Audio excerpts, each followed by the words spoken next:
For the upcoming right-hander, brake 30 meters later and ease off the pressure.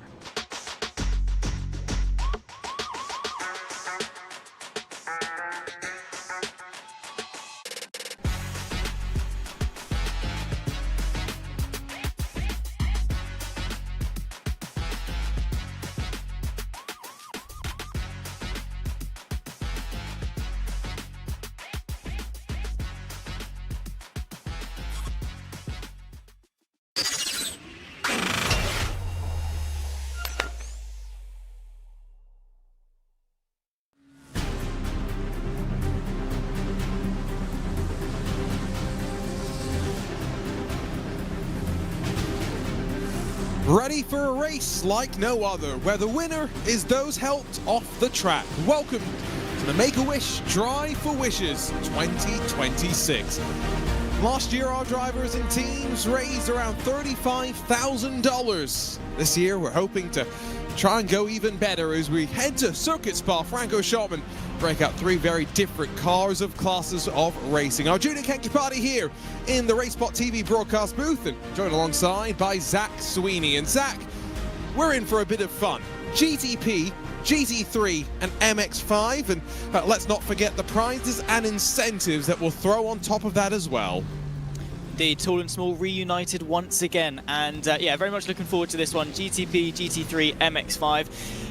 Yeah, I mean, GTP, you know, GT3 probably suited for Spa-Francorchamps. MX5 maybe not. It's going to be a lot of fun and ultimately for a good cause. The incentives, the prizes, they look absolutely amazing, of course, provided by some fantastic partners. And ultimately, yeah, competitiveness is going to be a bit of a factor, but you know, at the end of the day, everyone's here to have a bit of fun, bit of banter, I suppose. And yeah, those incentives throughout the race, I'm sure, are going to cause a bit of an upset and a bit of carnage along the way as well. You say competitiveness, I say wait for race control, aka yours truly, to start dishing out some stuff to the teams. These are the prizes though, not what will be dished out in terms of penalties. And a big thank you to our partners, including Secret Lab, Advanced Sim Racing, Gomez Sim Industries, Trophy AI, and IMB Racewear for helping to provide all of these. Top donor is going to sit away with a Evo model chair. Our cleanest lap driver is going to be able to survive the chaos and walk away with an Advanced Sim Racing ASR4 Sim Racing cockpit. The top solo fundraiser, raising money all by themselves, they'll win a Gomez Sim Industries base module and rim, while our favorite livery of the event, something that maybe Zach and myself can help influence, they'll win a pair of GSI gloves. Team Spirit, the team that will show the most enthusiasm through what will be a chaotic 6 hours of racing, some sportsmanship and creativity mixed up in there as well. Will win prizes courtesy of Trophy AI and Gomez Sim Industry, while the top fundraising team, currently the Potato Nation streamers with $1,127, will win a full set of team racing swag. You can influence those some of the racing itself, Zach, by jumping in, scan the QR code in the top right-hand side of the screen, and join the fun in maybe influencing the course of the race for one of our teams. Yeah, this is probably one of the best bits of this event are the incentives. So obviously you've got move aside, which is where you're going to force a team to give up a position to the ones behind. Now, obviously that could be a loss of 5 seconds, it could be a loss of half a lap. Of course, we don't know. You can send a team back to the pit lane. This is probably going to be my favorite one, the flip it and reverse it, forcing a team to drive backwards for a whole kilometer. That's going to be a bit of fun when we've got 40 cars out on circuit. We have got Don't Drive Angry, which is going to be a bit of a factor over the 6 hours. I believe we've got all 6 that have been bought, so we will be having a full course yellow each hour over the duration of the race, which I think you have full discretion over, Arjuna. Wrecking Crew, which I'll be honest, I don't fully understand. I think you've got it's just a vendetta against another team, and then I really hope we see the last one, Mazda Go Vroom, where we just let the MX5s have their time in the sun. Yes, the Don't Drive Angry is an actual full course caution. We'll turn the in-race safety car loose. The last one as well tell the GT3 and GTP classes, slow down, let the Mazdas whiz by you and feel like race cars for a race. total of 3 of those available, and can therefore be activated once every 2 hours. Can tell you, by the way, that some teams are doing their practice, and very important practice. I saw Drago Racing driving around the track in reverse, just making sure they understand the expectations before we get underway. Yes, I have been seeing a little bit of chat as to where to do it. I mean, if you do it through Puon, fair play. Nicholas Bow, who obviously off the back of some very successful results in VC Infinity a couple of weekends ago, I probably wouldn't do it in this section of the circuit. I see a lot of teams having the consensus that they're going to do it up the Kemmel and on the racing line, which I would say probably the best way of doing it. However, if we do get some teams driving backwards through Sector 2, I'm all for it. I mean, this is a great onboard perspective. Nicholas, someone we a bit more used to seeing in prototypes. He's definitely done more than a kilometer at this point. He's just kind of showing off knowledge of the track. As you can see the speed difference between the MX-5s and the GT3s. MX-5s even going in the correct direction, barely faster, although maybe just also playing some games with the GT3 car right now. When we talk about surviving this chaos, I'm a bit worried for some of the MX-5s with traffic, Zach, because you're going to have some of these prototypes coming in at almost 200 miles an hour and MX-5s struggling to get up to 120 miles an hour, I'm sure, in some places. 100, they're going to be bashing off Gear 6 by the time they get to the top of the Kemmel, let me tell you that much. If I was an MX-5, I would be chuckling that you're in danger for the best part of this race. It's... yeah, you are very much at the mercy of the GT3s, let alone the prototypes. Hopefully, touch wood, and I'll say this now, everyone's going to be on their best behavior, but the speed differential we just saw there is remarkable. And over the course of the 6 hours, if all the MX-5 get through cleanly, I will be completely astonished. Well, I'm just trying to now look through to see if they have... well, not if they have. The question is how many fast repairs will they have available? The answer to that is no limit. So, no, they will have enough. There's no question of that. The question is how much time are you going to lose taking each of those fast repairs. Great view on board with Jacob Reed and one of our GTP machines. They are truly modern spaceships in so many different ways. The manual for those cars, almost 50, 60 odd pages of systems to understand. Fortunately in the sim we simplify it down quite considerably.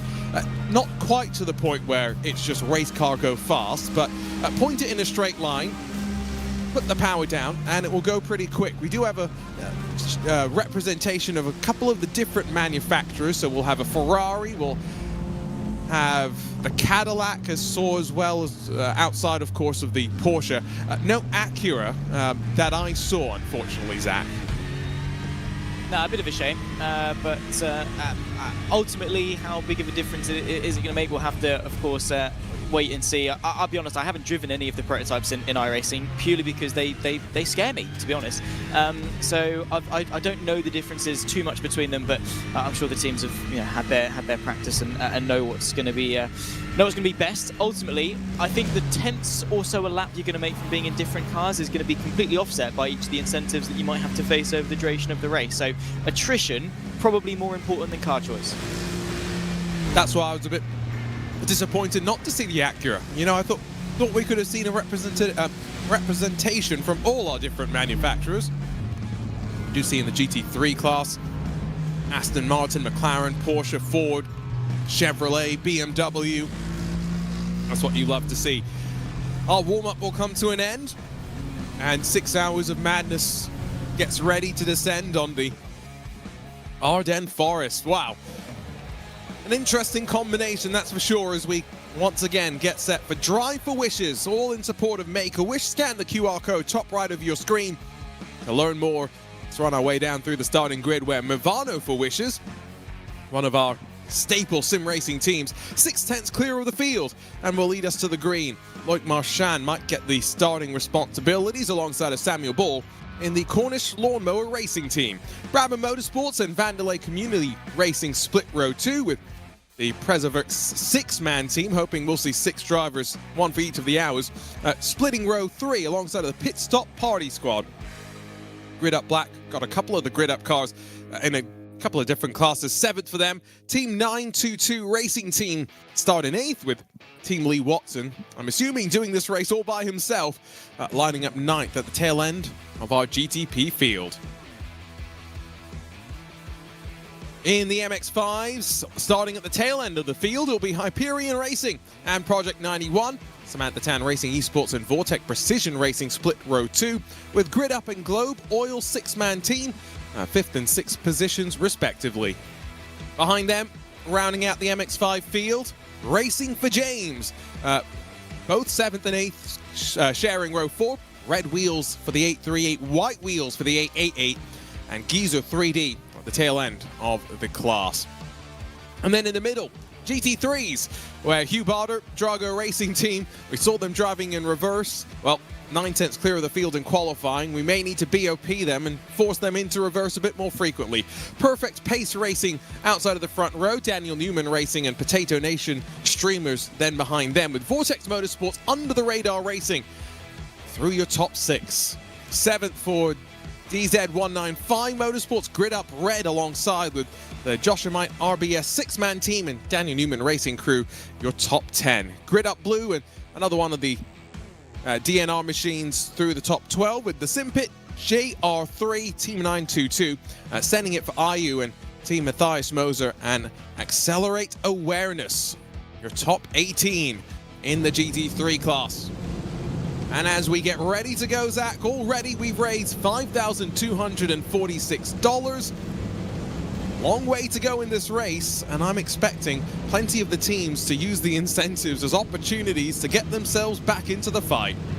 Yeah, it's going to be great to see over the next 6 hours, of course. Good thing is, so far, the weather looks pretty good, which is one less thing to worry about.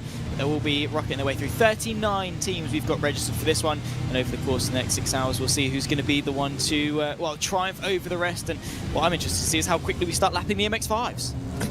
Won't take long, given the, almost 40-second difference in times in qualifying. All 3 classes will see the green at the same time. And off and away we go for Drive for Wishes in 2026. What a sight it is as our 9 GTP machines storm up on the climb into the opening right-hander at La Source and then plunge down the hill on the run towards Eau Rouge. MX-5's already almost 3 abeam as they switch back out of the final corner. Track limits, just a suggestion for the green MX-5 sitting in 3rd position. The Grid Up machine piloted by Bill McLean. GT3s descend down into Eau Rouge as well, as no one really brave enough to fight side by side. There's a McLaren parked on the outside of turn number 1.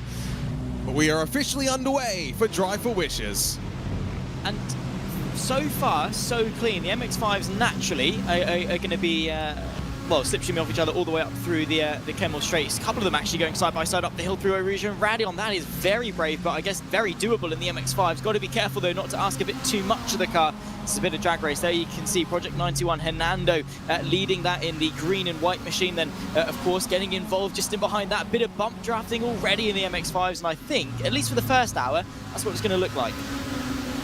We have already got our first in-race change that will be as a result of you, the fans, helping to support Make-A-Wish International, who, in the build-up to this event, have already granted 615,000 wishes to critically ill children around the world. Wishes granted in over 50 countries.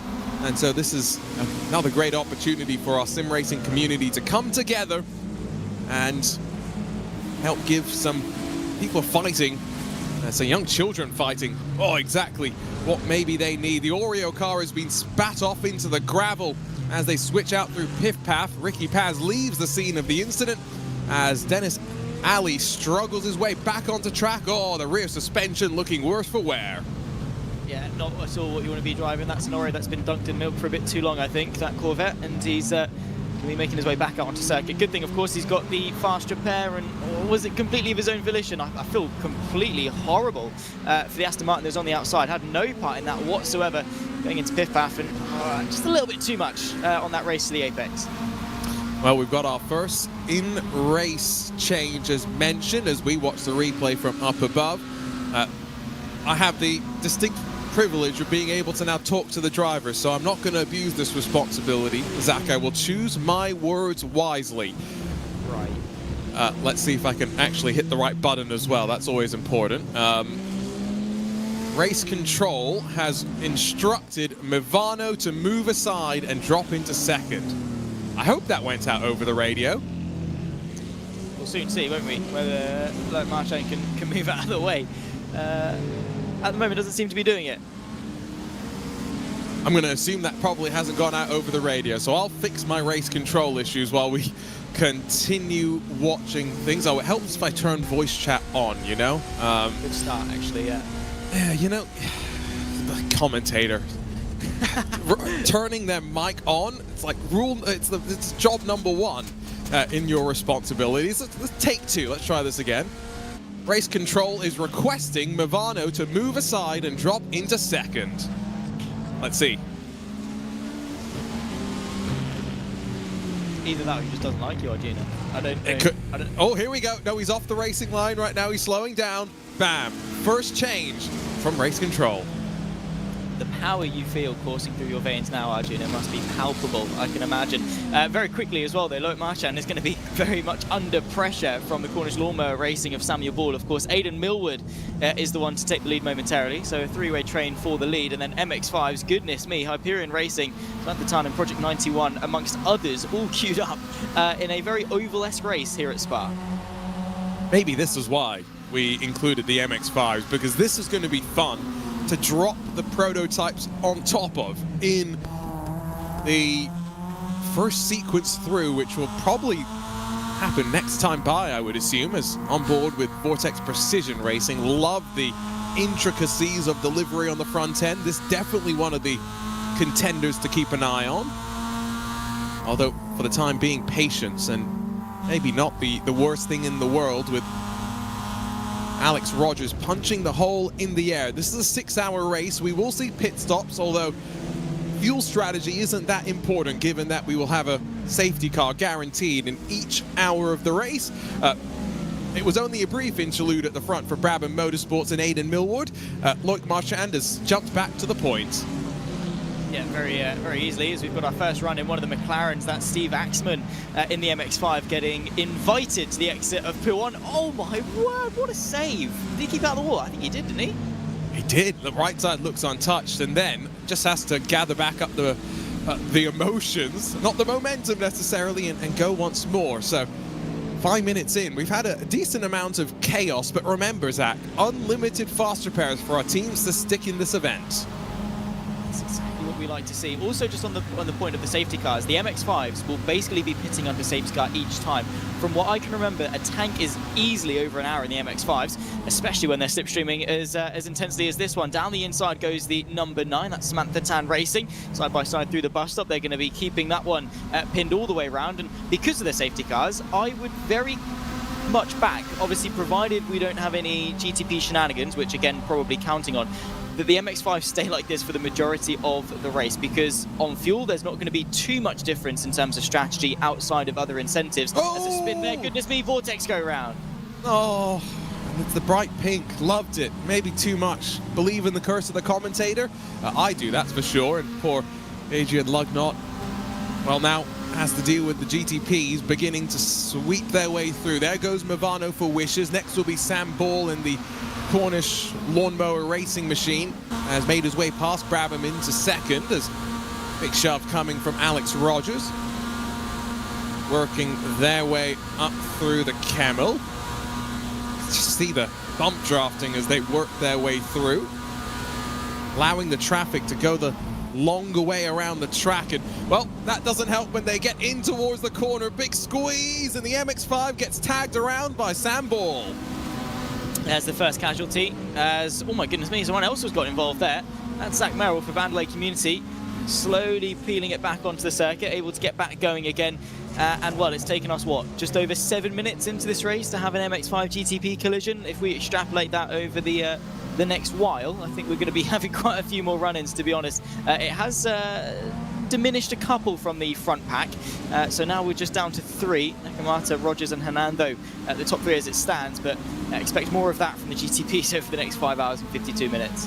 Tell you what, we have another interesting incentive that I'm really looking forward to seeing how it's going to go. It means we're going to have to not focus on the racing necessarily, but race control to the number 17, under the radar racing. You have been instructed to flip it and reverse it. We'll see what the GT3 is going to do here. And remember, has to drive in reverse for a kilometer. Where is he going to decide to do that? Now, he's already done the Camel, so he's either going to wait a while, or he's going to very much put himself and everyone else in a sense of peril. Now, the question is, how do you measure that kilometer when you're in the cockpit? Do you just wait for someone to sort of say, yeah, that'll do? We'll give you some leeway. How about that? Plus or minus 100 meters. Anything outside of that and you just get gone. I do think, by the way, they're coordinating on the radio. I couldn't quite hear where they're intending to do this, but they have given some forewarning to the Daniel Newman Racing team, sat in 5th in class behind them. So just to be courteous. And again, that's what you like to see, making sure you are respectful to the madness. And I've already seen, by the way, another one of our incentives trickle in on the bottom left. So slowly work through them. And at some point, I've got to press the button, Zach, and send out the safety car. When do we do that? Oh, that is a great question. We can be influenced. It's true. That is true. Very, very true. Especially on a day like today, in terms of influencing the outcome of a race. Maybe we could do a poll in the YouTube chat, something similar. So get the guys to decide when we throw it out. I want to do it at a point that will cause the most carnage possible. See, the biggest overlap of the 3 classes. 40 minutes in when the GTPs are coming in. Oh, but you're trying to determine whether people will come in during the caution, at which point they will split apart again, right? So I think actually you want to make sure you do it on either side. Oh, here we go. Oh, this is intelligent. Matthew Quinton waits until the Camel flips it around on where you typically would exit pit lane racing in the Spa 24, the endurance pit layout. And then as you got the field flying past him, what a sight this is. Flip it and reverse it. That is terrifying. Oh my word. He's keeping kind of to the grass. He's trying to look backwards to sort of actually see where he's going. And obviously outside his windscreen to see what's coming at him. Very cleverly staying on the race line here, because what I think he's going to do is at the top of the Camel use the runoff of the Lacombe chicane to flip it back around. And if he's on the other side of the circuit, he's then going to have to dart across the race line in order to do that. The McLaren are leaving it very late. Oh no! We've taken an Aston! Oh, I think that's Charlie Douglas in the Vortex Motorsport 691 that saw. Worse for wear at the front, but good news, we've got an unlimited supply of spare parts for today's event. Good news is the damage bill is going to be comped by our iRacing team. Now, how much further does Quinton decide to go? Traffic for an Aston Martin and Ford, fighting for second place, now 10 seconds or so behind, well, professional racing driver Hugh Barter. So Sebastian Kern and Lawrence Dezofa fighting amongst themselves. Oh, there we go, beautifully executed. Yeah, that's probably as seamless as it's going to go, and probably what we're going to see from the majority. I think that was intentional by the McLaren, you know, leave it as late as possible, because the Aston was tucked up underneath them, dart out as late as possible, so the Aston just almost completely went straight into the Porsche. That was, yeah, crafty to say the least. I have to say that Aston of Perfect Pace Racing looking exceptional in, I will say purple, it might be pink, but nonetheless a very nice looking Aston Martin as they deal with the MX-5s, catch them down the inside of La Source. Look at the size difference. Oh my word, it looks like someone's changed the setting. We need the memes of the BMW M8 popping in through the background exactly as what well. I was thinking. Race control has something else, by the way. It's the number 1, I believe. So, cue up the radio. Race control has sent Brabham Motorsport number 1 back to the pit lane. It's the pits for you, Aidan Millward. Let's see what he does. Will he peel off to the right? Lewis McLean impersonator, as many will know him. That's so true. No, he's missed the pit lane. That would have been a golden opportunity to do it there and then. Aidan Milward, he also does a lot of content in the world of YouTube, so very public with his lookalike of Lewis McLean. Or who copied who? Is McLean a Milward lookalike, or is Milward a McLean lookalike? Oh. Well, now we're gonna try and figure out who's older than who, and that's a dangerous conversation to have. A couple more things already from Race Control as we wait for Brabham to head back to the pit lane. It's another flip it and reverse it. So, Race Control has instructed Movano for Wishes, the number 75, to flip it and reverse it. And now we have to wait. He's just left the Kemmel again, Zach, so we're going to have to wait another almost full lap for him to do that. Yeah, unless he wants to be brave and do it in the midfield, I would strongly advise against that. But we get to see it in the GTPs. Now, I would expect these to be just as quick as an MX-5 in reverse, so we'll hopefully have a bit of a reference point for that one. Do just want to say as well, I really like the look of that Movano livery. I like how everything just looks cool. I like this sort of the geometric pattern on the back end as well. I really like that Movano livery. I have to say that's up there for me so far. Oh, by the way, a big shout out to one of our partners, Trophy.ai, who have just donated $500. We'll talk more about that in a second because another instruction from Race Control has got to be announced. And I'm going to try and do this in a somewhat humorous way. You know how sometimes they have those memes, leave it or double it for the next person? Well, Race Control has decided that Movano should have their flip it and reverse it doubled. 2 kilometers, please, reversed for Movano for Wishes, the number 75. Now, conveniently, 2 kilometers is the exit of La Source, up Eau Rouge, Radion, and towards Lake Combe. Will they do all of it? That would be very intelligent. He's going to do it, is he? No, what? He thought about it. He thought about it for a good second, I think. Oh, Zach, that is a good shout. That is a Paul Smith fact of the day right there. Thank you. I aspire to that level of fact. He's gonna do it. I guess he's gonna do 2 laps in a row, surely. Okay, we'll I would want to be going reverse Eau Rouge. Can also tell you that Aidan Milward has headed to pit lane, so Brabham Motorsports have indeed. It's the pitted. We'll come up with a better phrase for that one. Oh, this is dangerous. Oh, this is dangerous. Oh. What this does mean is we have a new race leader, the Presovix 6-man team, Ian Lawrence Brown.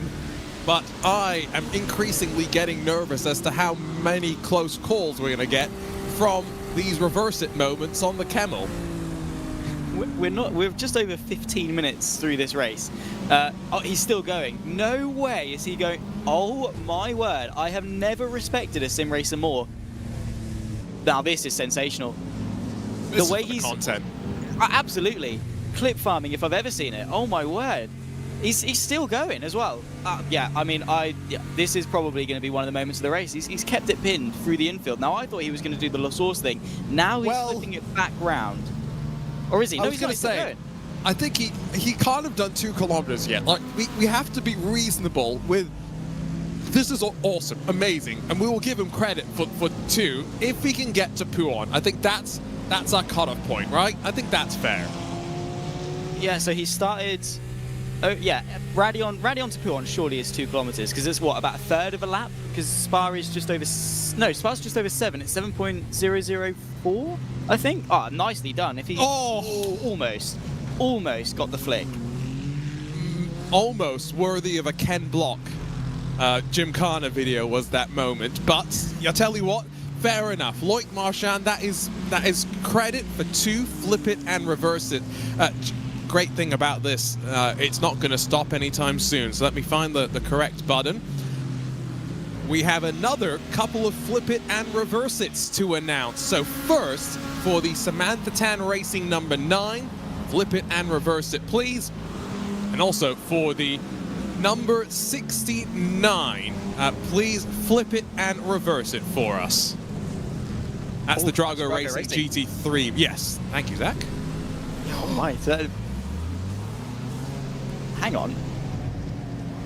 Are they going to be pit lane? No. Well, it was close. That was nervy, but this is incredible from Ruby Nekomata just to flip it around at the bus stop and instantly go into flip in and reverse it mode. Seamless transition there from the number 9, I have to say. Now doing their best Tomato impression. Simple as that, really. Down and towards La Source. Now, from bus, I mean, it would probably be the base of Eau Rouge, maybe the top of Radion, actually. Can an MX-5 get up Eau Rouge and Radion in reverse? Oh, I mean, it's got, what, 120-odd horsepower. It's just as nimble in reverse as it is going forwards, to be fair, so we're learning a lot about the MX-5 right now. The capabilities of that car are endless. I love the MX-5. We'll have to wait and see as to how long Samantha Tanner can commit to this one, and also when Drago Racing do it. They've got 13.2 seconds back to perfect, so that almost inevitably is going to swap around the lead in GT3 and put Drago back on the chase for the rest of the opening hour of the stint, I would imagine. Well, I think genuinely one of the best ideas for an incentive I've possibly ever seen for a charity race. This is quality. There we go. Now Drago are doing it. It's an interesting place that they've chosen to do it. And I've just seen a message in the iRacing chat that apparently wrong number was entered and it was meant to be a different number. But it doesn't matter. Hugh Barter still responds to the call when it's asked. And wow, skill. I mean, again, professional racing driver Hugh Barter, we should be clear. Oh, around the outside. Perfect pace racing, take the lead. This is so good. Yeah, Drago, I mean, that was seamlessly done, as I think that's the Samantha Tan car as well, flipping back around at the top of the hill, so pretty much bang on a kilometre. Drago Racing will be doing it at the top end of the Kemmel. Now the question remains as to what the damage is going to be relative to the rest of those in the field, as one of the GTPs splits the two of them. And, well, that Merc, he's going to be probably quite clenched, I would imagine, towards the Lecombe chicane. Oh, I was going to say, has he flipped the traction control off? And yes, he has. Worthy of a Fast and Furious cameo there from Hugh Barter. It's almost as though they practice that in their spare time. These racing drivers, when they're having fun on iRacing, that's the kind of stuff they do. Oh, MX-5 causes some GTPs to go wide, and I think some of them may not have left the scene of the incident. No, maybe there are going to be some casualties, and a bit of a bump draft coming in already to the MX-5s. No, that's dangerous. Oh my goodness me, is that the 631? That's Ian Brown giving the MX-5 a bit of a bump draft. Oh my word, what is going on? Oh, core blimey, sent over the barriers. Well, we're only 20 minutes in.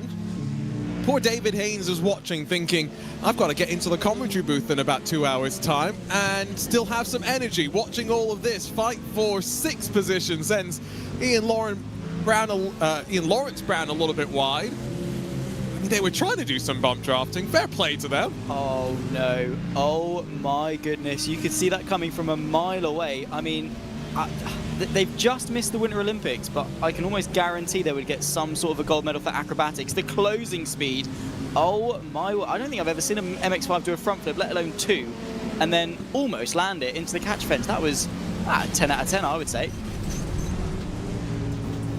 It's the pits for Under the Radar GT3, please. Already have seen the Under the Radar crew, the number 17, do a flip it and reverse it. Someone's got it out for them clearly. Not just it's the pits for them, it's also going to, I'm just trying to figure out what all these car numbers are to make life easy for the drivers. It's the pits for Geezer 3D number 22 as well, please. And we've got some Wrecking Crew ones coming in, Zach, which means that we're basically going to put a target on the back of a couple of specific teams. It's going to be great. Oh, it's like setting a bounty, isn't it? In like GTA or something similar to that. It's I mean, this is going to be sensational. I wonder how committed the teams we designate as the bounty hunters are going to be to their cause. I hope very, as coming into the pit lane comes Matthew Quinton. Nowhere near where they would be scheduled to stop, so I doubt we're going to see them actually taking a pit stop and they'll just be probably making a drive-through, I would imagine, is going to be the best way of doing that. But yeah, nice to see that no one's holding back in the incentives. That's what I was hoping to see, is that just sheer brutality over the next few hours. Have a couple of more flip-ups coming. I'll flip it and reverse it, I should say.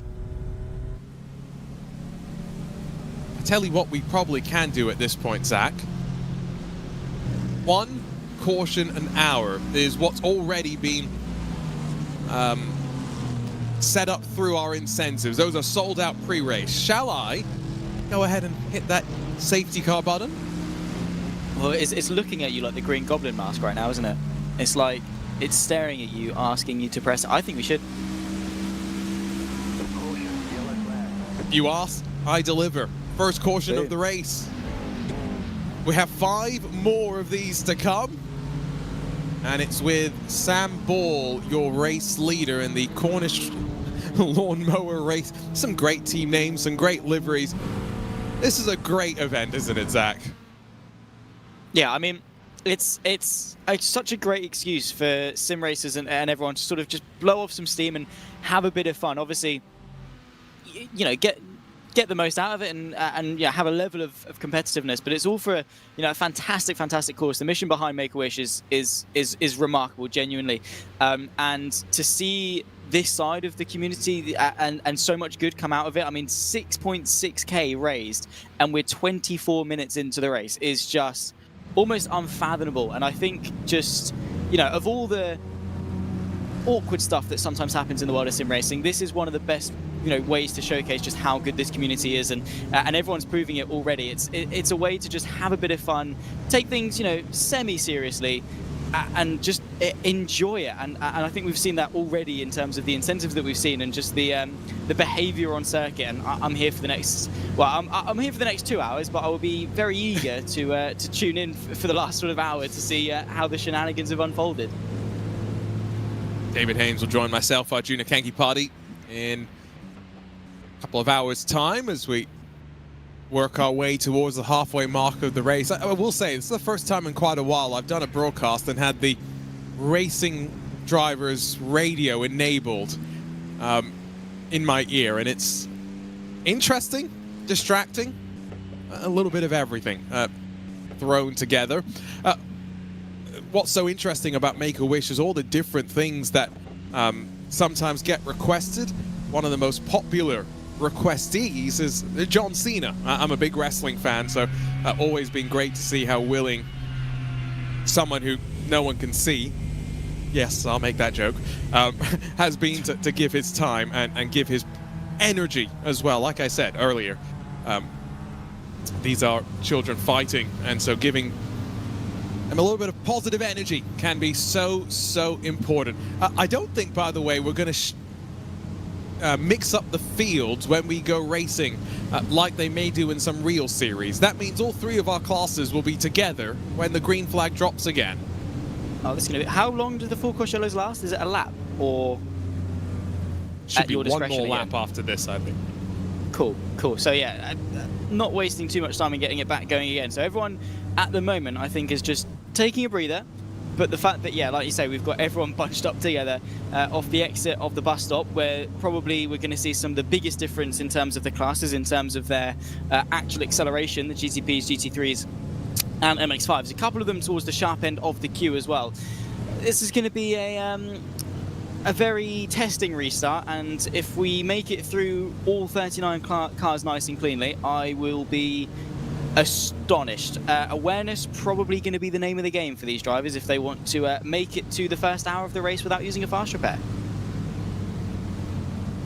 Again, no limit on fast repairs, so it's not necessarily the worst thing in the world if it does happen.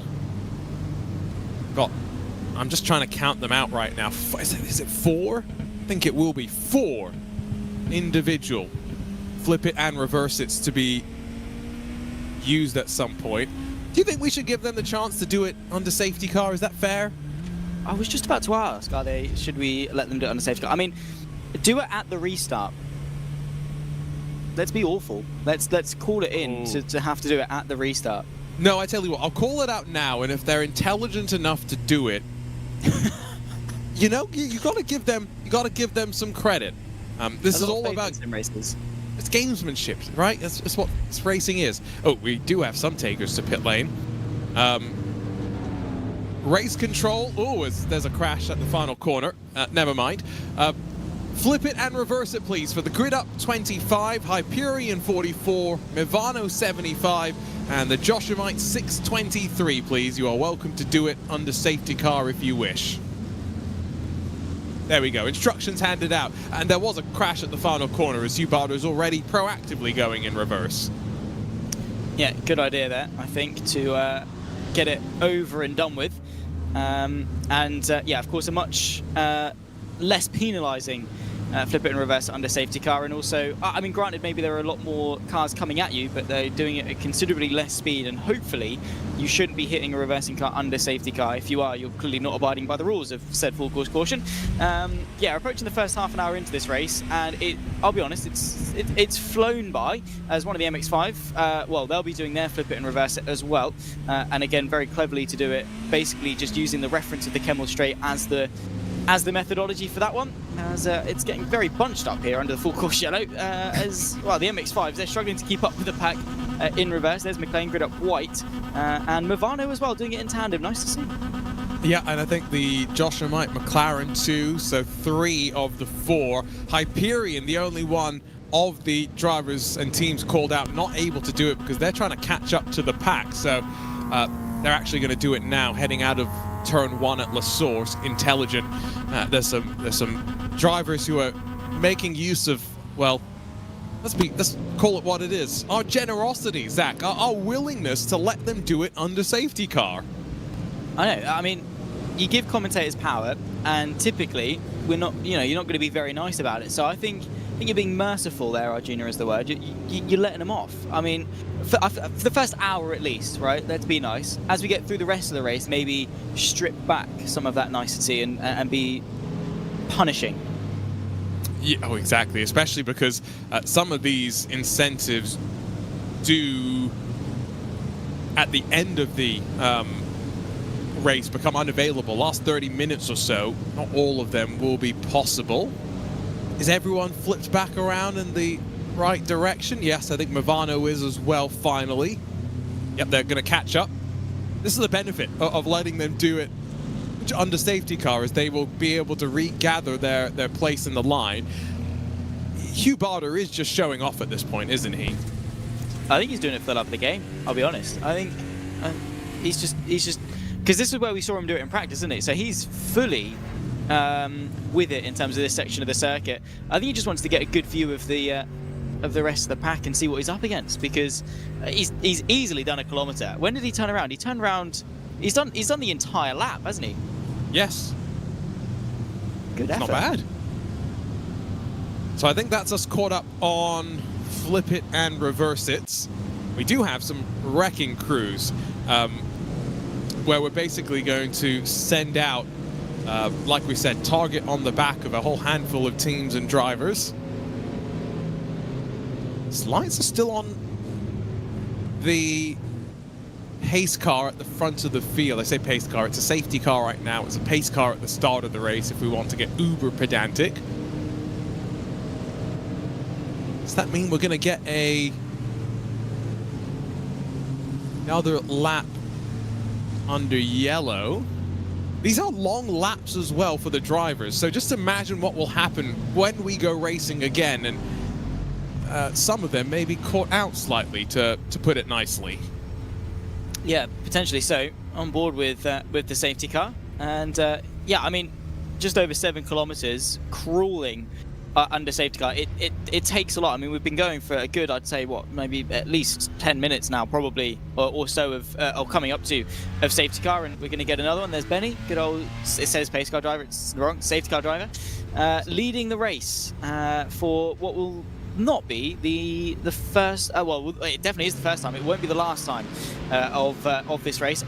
I'll be interested to see how many people this does catch out. Obviously, when we go racing again, they get used to the slow driving, and then very quickly it's going to be very much back into the chaos. I did see a couple of cars make their way into pit lane. I think, well, the grid is stopping around a little bit, but I think Potato Nation Stream is coming into the pit lane at the 32. So using it as an opportunity to get that stop out of the way. But only 33 minutes in, none of the, well, definitely not the GTs or the MX-5 will be needing a stop. Yeah, this is interesting. Potato Nation streamers who came into the event as the highest team fundraiser, continuing to lead. Now $1,477 attributed to the crew. Grid Up Sim Racing are second, Samantha Tan Racing third.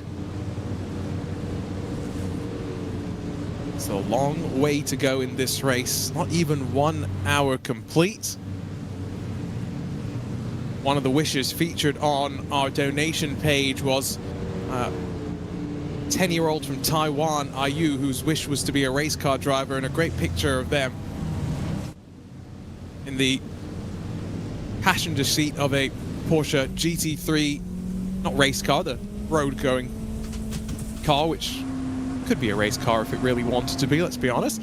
But thumbs up and having a lot of fun, and that's what this is all about. $6,682 already collected, and we're not even 1 hour in.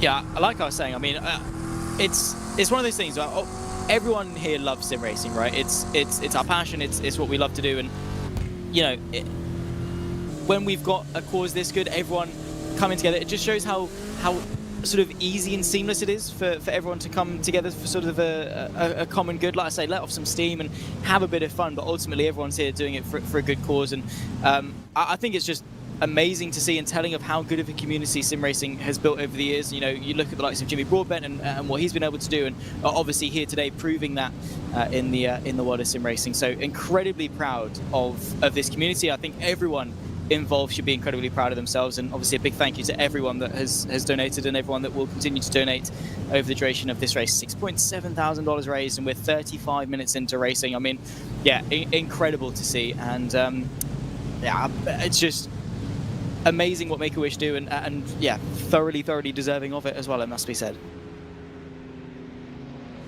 Just looking at the rewards, we still have all 3 of the Mazda Go Vroom incentives available.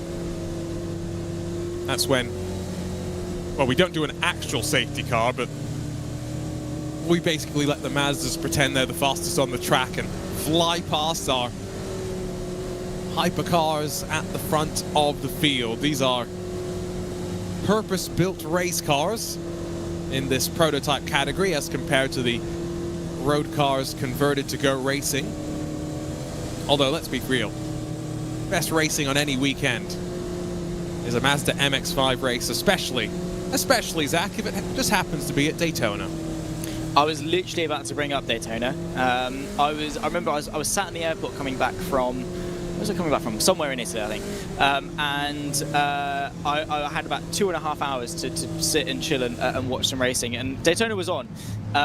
But I purposely went and watched the MX-5 race just beforehand, and it was incredible. I mean, just the bump drive that you get in MX-5s, it's insane. And when I'm jumping on iRacing, I don't tend to do a lot of MX-5s, but when I do, I remember it was at Daytona, it was just incredible. And I think we've seen so far what can that deliver around Spa. Are we ready to get back going again? I think we are, finally, but we are 2x2, and as the BMW M2 safety car whizzes off to pit lane, this is going to be raucous, to say the least. Some MX-5s trapped in some awkward places as the green flag drops once more. They're in Drive for Wishes. Oh, out wide into the gravel. Momentarily goes one of the prototypes, and then down in towards Eau Rouge. A storm. Separated out slightly. There is a couple of incidents trickling out through turn number 1. Oh, chaos, as you'd expect on the restart. Yeah, I mean, it's exactly what we were looking out for, and I was going to say there was definitely going to be some people lost as the MX-5s get caught up into Eau Rouge and Radon. It was actually the MX-5s that was the talker of that one. Oh my word.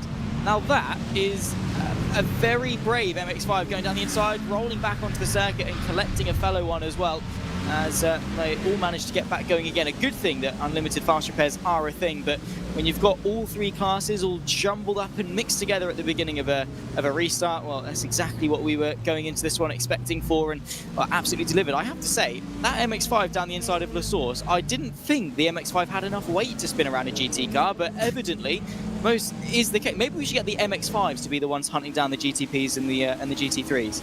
It did feel as though the MX-5 just kind of pinched on the inside, not really too much that they could have done, but end of the day, restart at turn 1 goes a bit messy, and it's Cornish Lawnmower Racing leading in GTP, Perfect Pace racing in GT3, and it's Project 91 that currently lead in the MX-5s. It's a black flag, it would seem, for Movano for Wishes, likely for something that happened on the initial restart, maybe just jumping the column slightly. Oh, not a great exit by any means, as grid up red. Andrew Fabian loses out to Matthias Moser as they climb up towards Blanchimont, apparently still trying to get heat into the tires.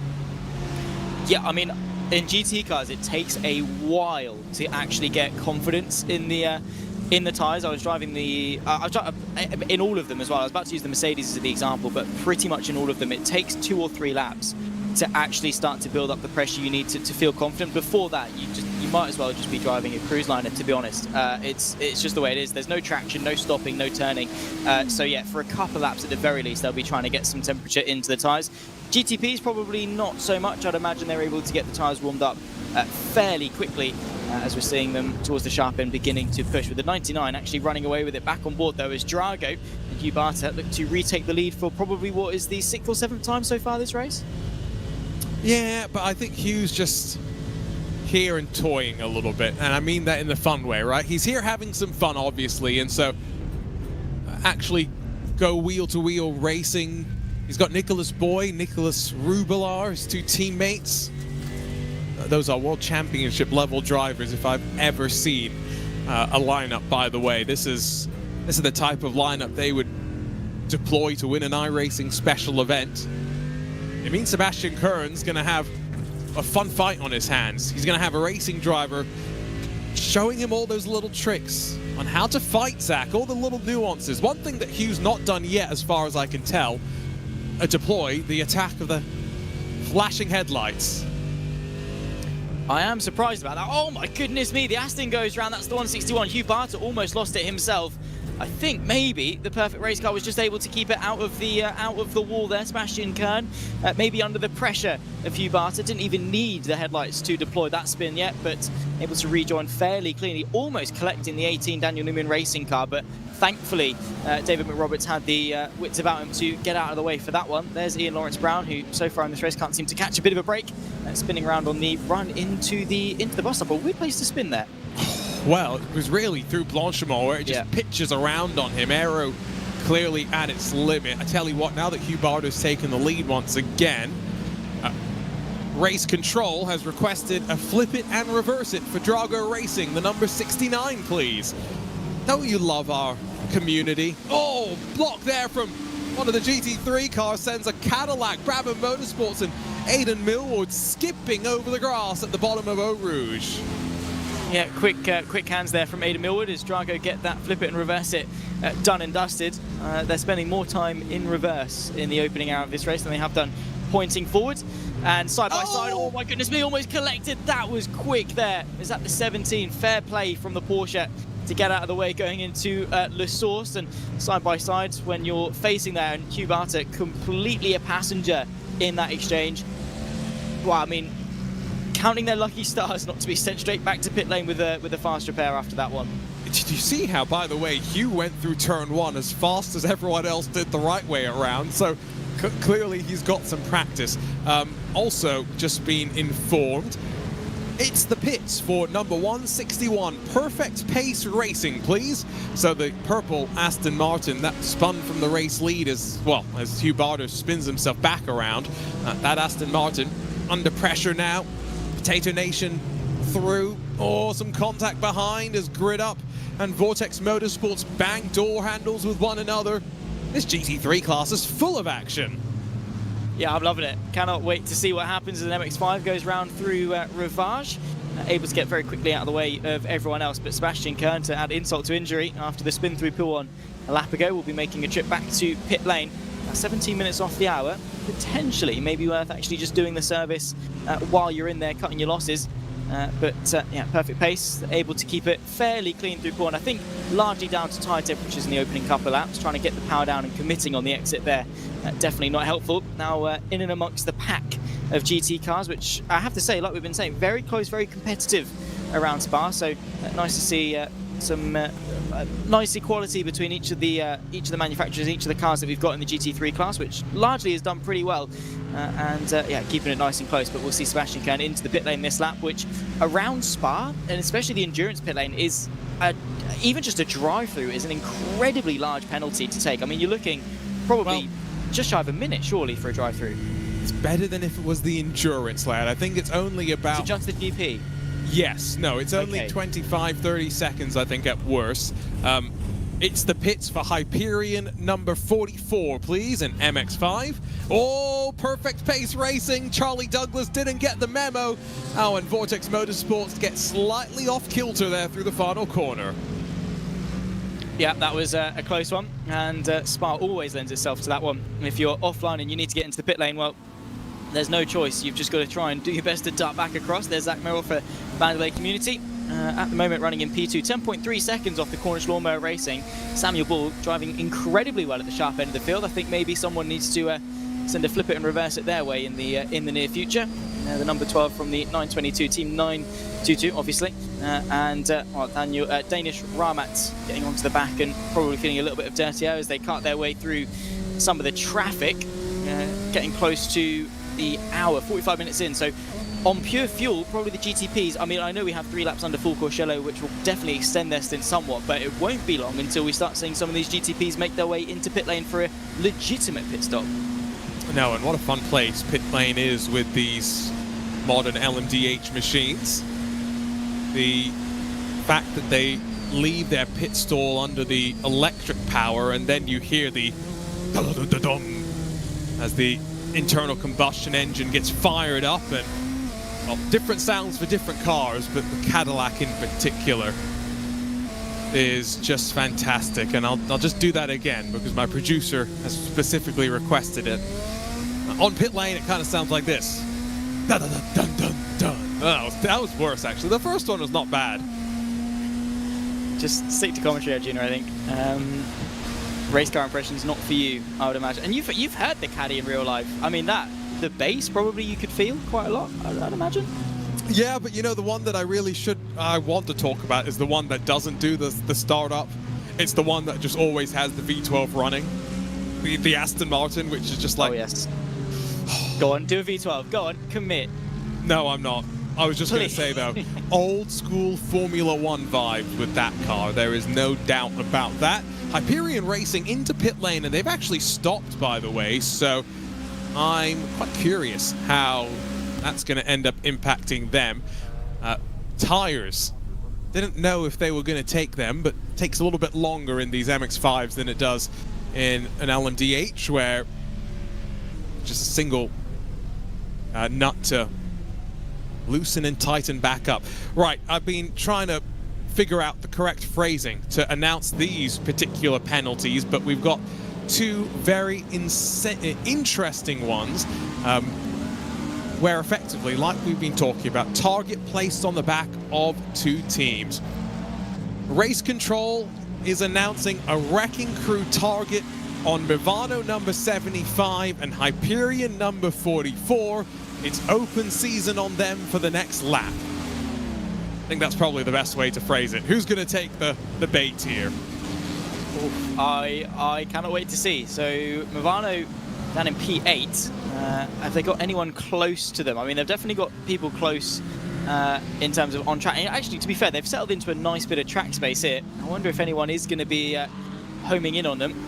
Also as well, Hyperion in 2nd position. Again, they're in a little bit of a gap. I think because the MX-5s are coming into the pit lane and such, they're actually not too far away. I wonder, maybe, could we see a little bit of collateral between? Maybe Movano and Hyperion go for each other. that would be interesting. Now, this GT3 car is given a wide. No, there we go. Tried to turn in. Oh, and poor Ricky Paz. Thank you to the DZ195 Motorsports Aston Martin for giving it a go.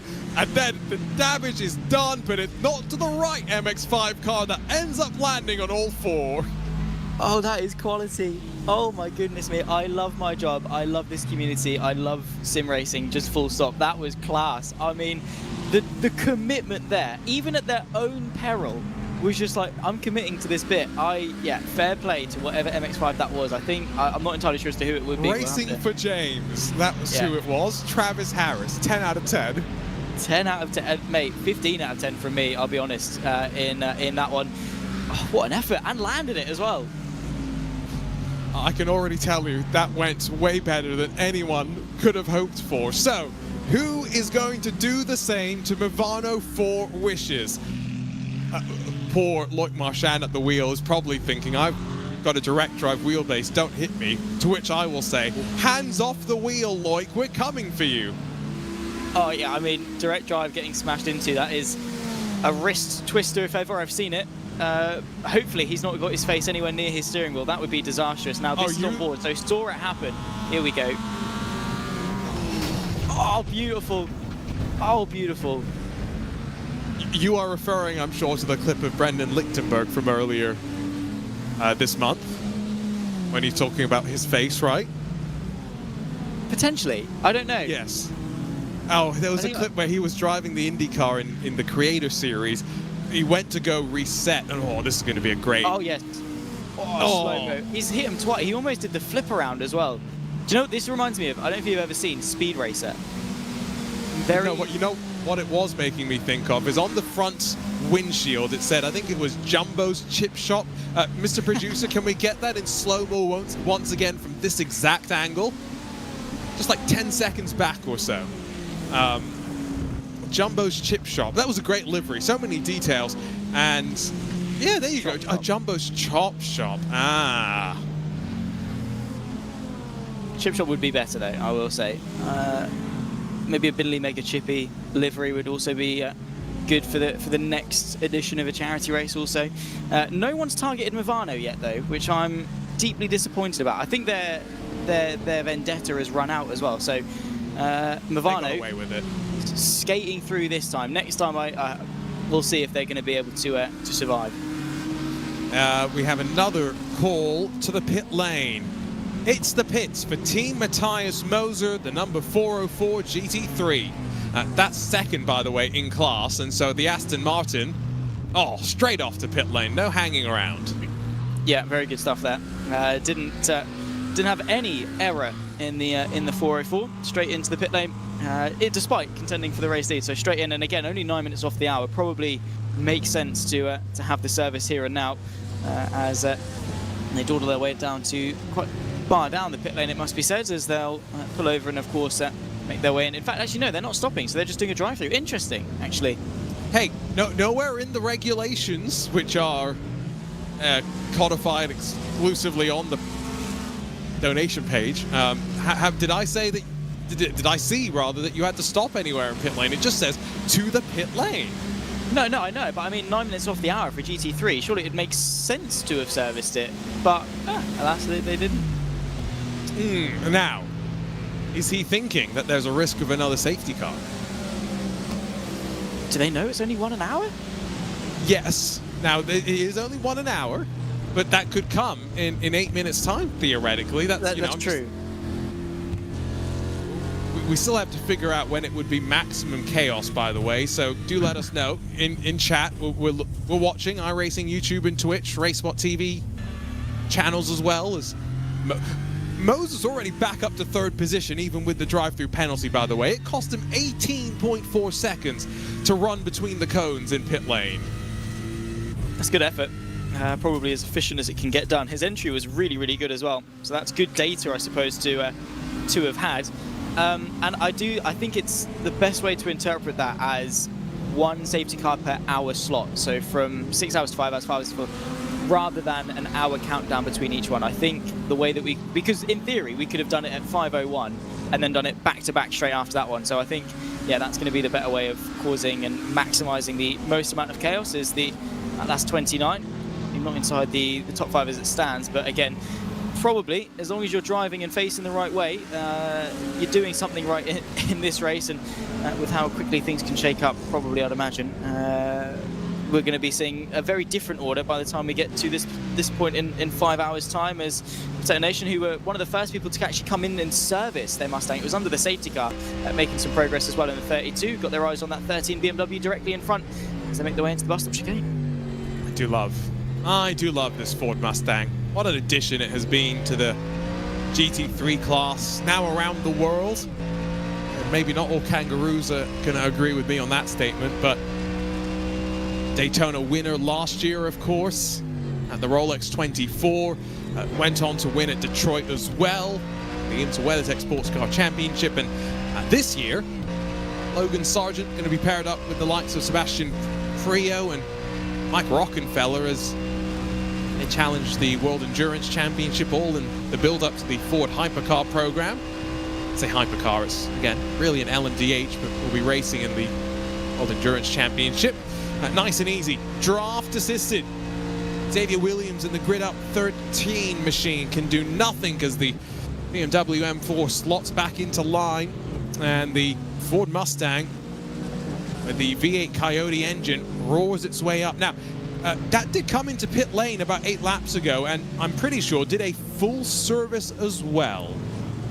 Yes, from what I could see, it was a full service. They did change tyres, and obviously with it some fuel. I believe they did it on the penultimate lap, or even going on to the final lap of the safety car. So yeah, very, very recent, and it just means that they're going to be gaining a lot of time relative to those that are going to be forced to take their well, not mandatory, but they're going to run out of fuel, so it's kind of is mandatory for them if they want to continue in the race. Their pit stop in what I would imagine, obviously with the 3 laps under safety car, probably within the next 10 minutes we'll start seeing the GTs come in. I'm thinking now you've just described a new strategy for this particular race, which is just go until you get crashed out rather than run out of fuel, which could also be a very viable strategy. Someone really has it out, by the way, for the Aston Martin, and so flip it and reverse it, please, to Team Matthias Moser in the number 404 Aston Martin GT3. So he's already been told to drive down pit lane. Clearly not enough of a penalty for the driver with 5,100 I rating, which means that of those out on track right now, he's about the 4th or maybe 5th highest, so pretty high up there. Oh, so he's not got a button map to turn his traction control off. No, I mean, you can do it on the black box very easily, but evidently didn't want to waste too much time doing that and wanted to do a nice seamless 3-point turn. Going very wide here at the source. Interesting, because then you're going to have to cut straight back onto the race line, but thankfully there's no one else coming through. Yeah, whoever has got it out for the 404, yeah, that pit lane run, clearly not enough. They're not happy with an 18.1 second loss. They just want to see the Aston Martin struggle a little bit, as they struggle to keep it on the road a little bit. Matthias Moser very clearly not going to be hired by Disney as a Tomato stunt driver anytime soon. I was waiting until you would slip a Lightning McQueen reference in. You hadn't done it yet, right? Just to make sure I hadn't missed one. I don't think I have. If I had, I'm proud of my subconscious. But no, I don't think I've intentionally done it. 10 out of 10. See, as much as I'm now excited about a new Toy Story movie coming out, Zach's of the generation where he'd be more excited if there was a new Cars movie coming out, right? Me and Cars, we have grown up together, okay? Cars turns 20 this year, I turn 20 this year. I am also very looking, I love Disney full stop, thank you very much.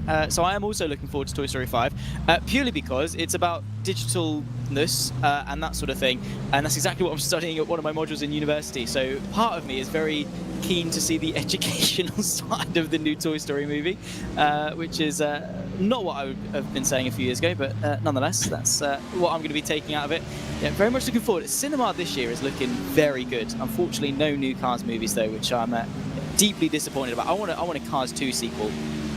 Yeah, I say we. It was me, Zach.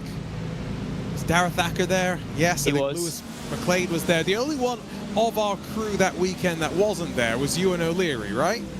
He was boring. Cam was there in body, definitely not in mind.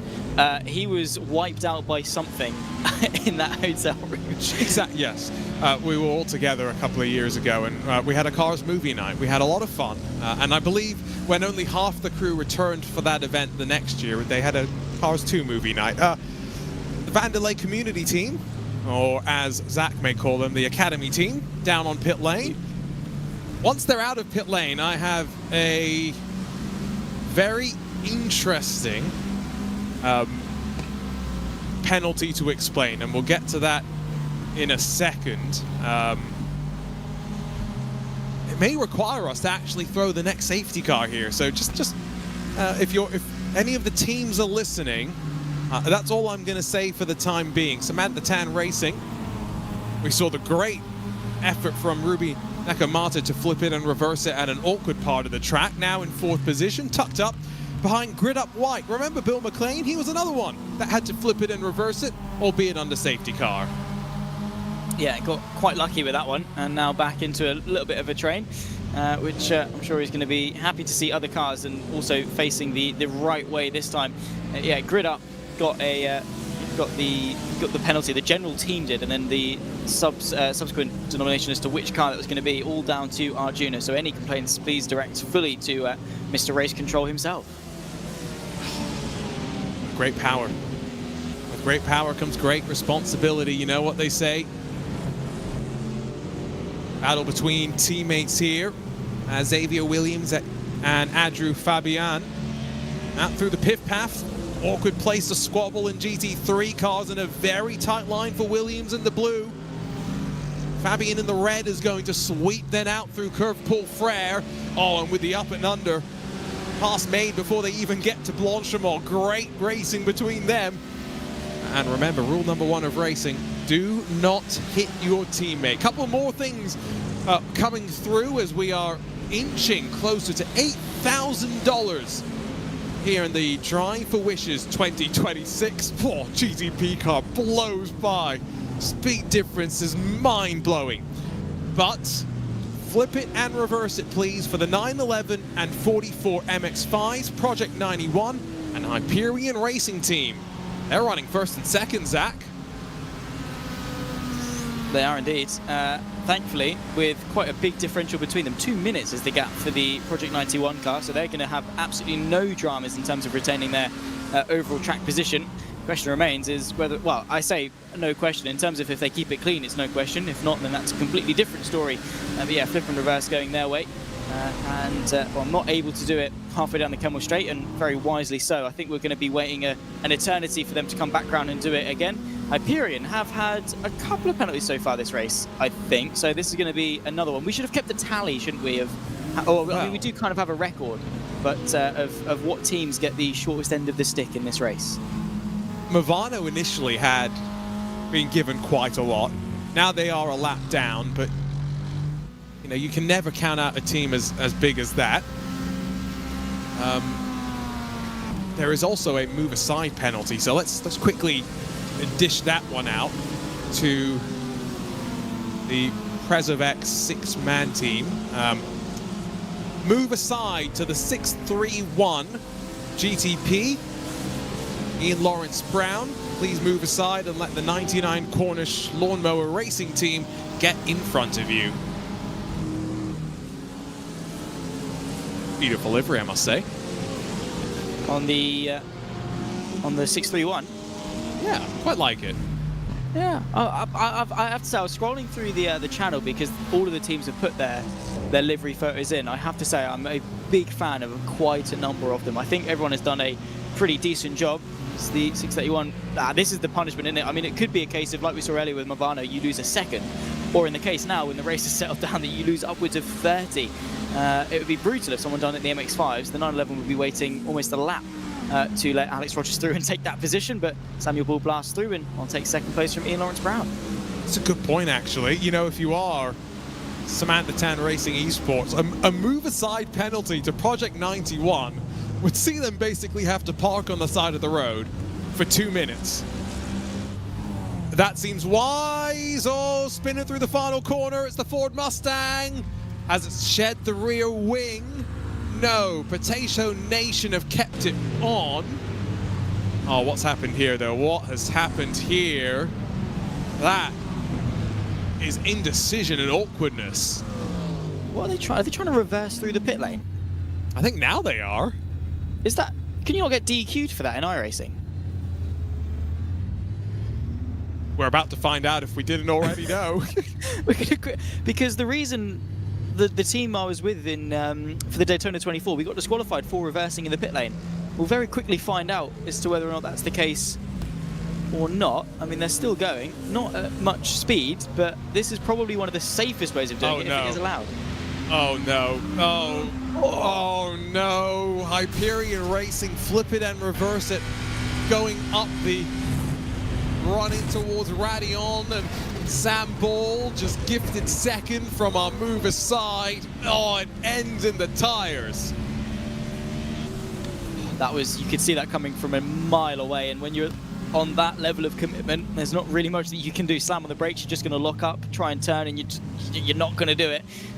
Although, maybe, are you looking that far up the hill? Could you have seen the MX-5 going slow enough? Maybe a few flashing headlights or some hazards probably wouldn't go amiss, and probably would have saved the 99 of Samuel Ball, but alas, that's not the case. They're back into pit lane. Thankfully, they're just going to be waiting for the tow and not the repairs, because that would be remarkably substantial, as we're well and truly over the hour mark of the six, so just 4 hours and 56 left to go, and a very, very damaged. I mean, you can barely tell as to what prototype it is at the front end. Yeah, you couldn't really tell the difference as to whether it was the brand new M Hybrid V8, the update launched at Daytona earlier this year. Slightly slimmer grille and profile at the front. The main difference, though, really is about the window of the car, making it a bit more consistent across everything. The conversation on the radio is great, by the way. I'm struggling not to focus more on that and listen to Zach as stuff is coming in. Into pit lane for Under the Radar Racing, Matthew Quinton. This is a scheduled pit stop. He jumps out. Cooper Ross jumps in. Yeah, so some driver changes, of course, coming in. I wonder how many teams are going to be just splitting it up an hour each and letting as many people deal with the carnage as possible. Did I see there was a team that had 50 drivers registered at some point? 50? I could have sworn someone has 50 drivers registered for a 6-hour race. I don't know if they absolutely are not going to be using all 50, but at least 50 were registered into the team.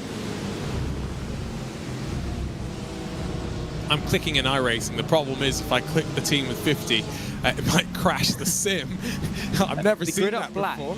Grid Up Black, the 15, apparently has 50 drivers registered. 15, you said? 50. 50.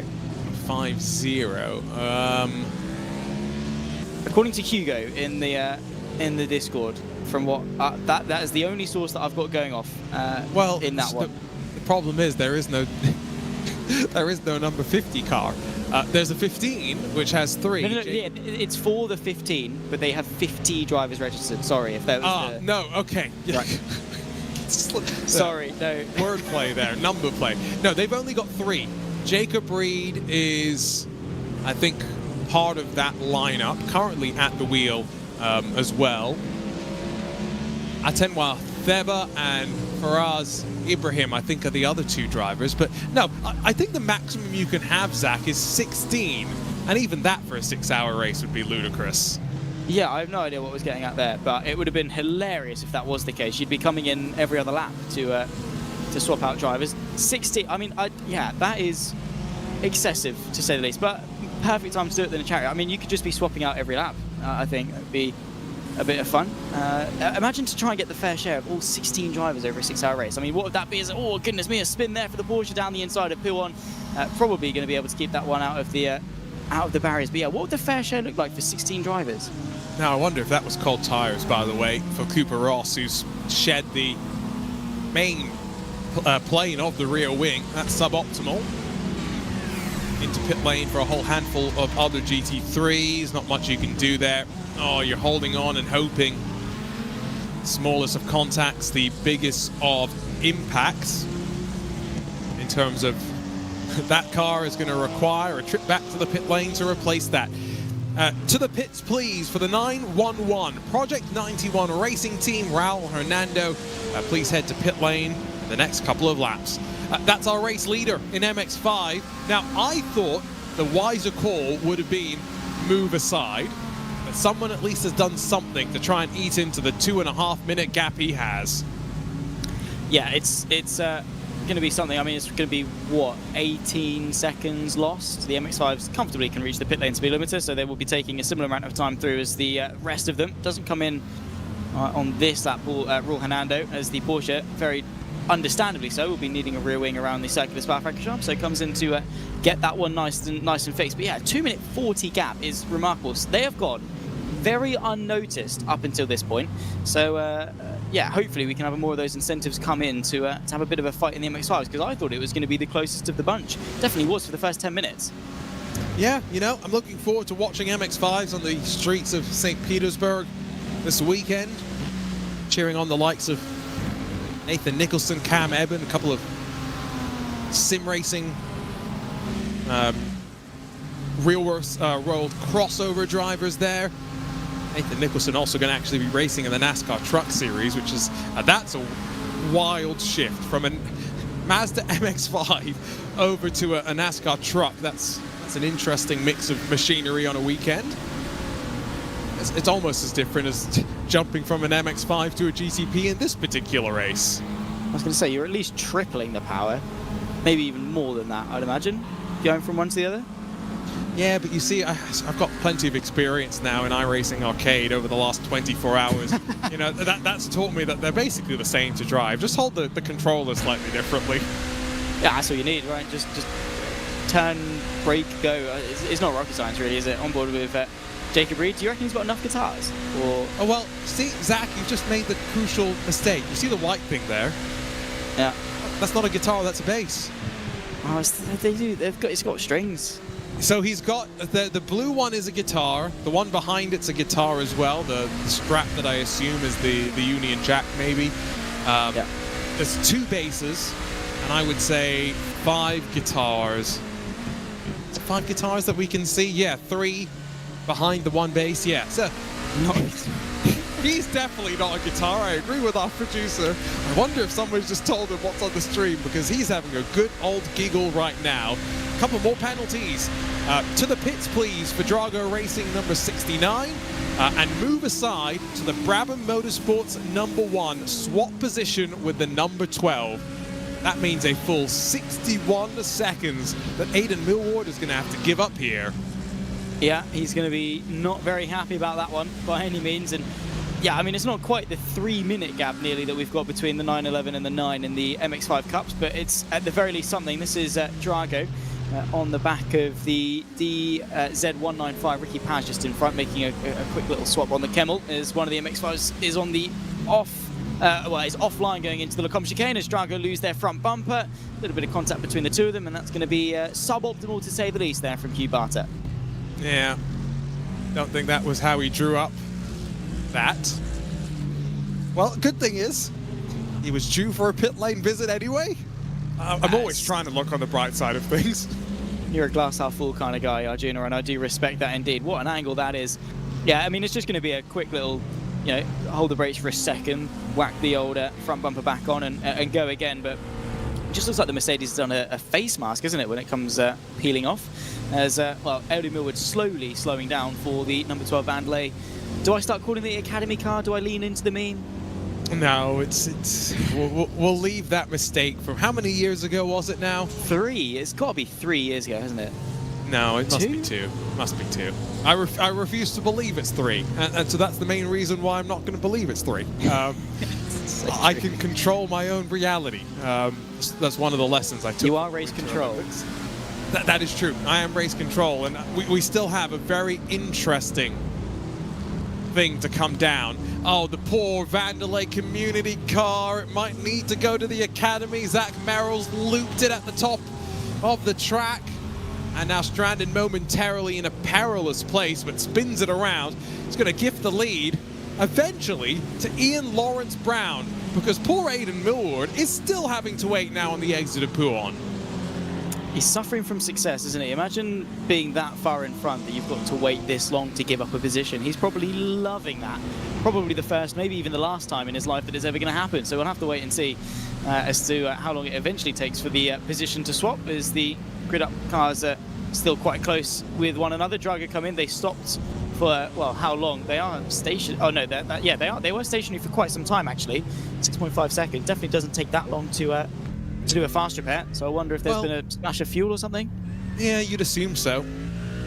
Give a racing driver this opportunity, he's never not going to think of the bigger picture, and he's still in third, so hasn't lost too much time. I'm curious, by the way, what the lap time is going to be for Millward, because still yet to give up the lead here. It's finally within 10 seconds, the gap to the 631, and then a further 6.5 back to the Vandelay community car. Very slow roll off the final corner on the run to the line. It doesn't count as a valid lap time, so maybe having a couple of internet issues is Aidan Millward. But he has had to give up, I would say, more than 60 seconds, probably closer to going on 1.5 minutes at this point, with everything that's happened behind him. And finally, as Ian Lawrence Brown sweeps into the race lead, Brabham Motorsport can put pedal to the metal once again.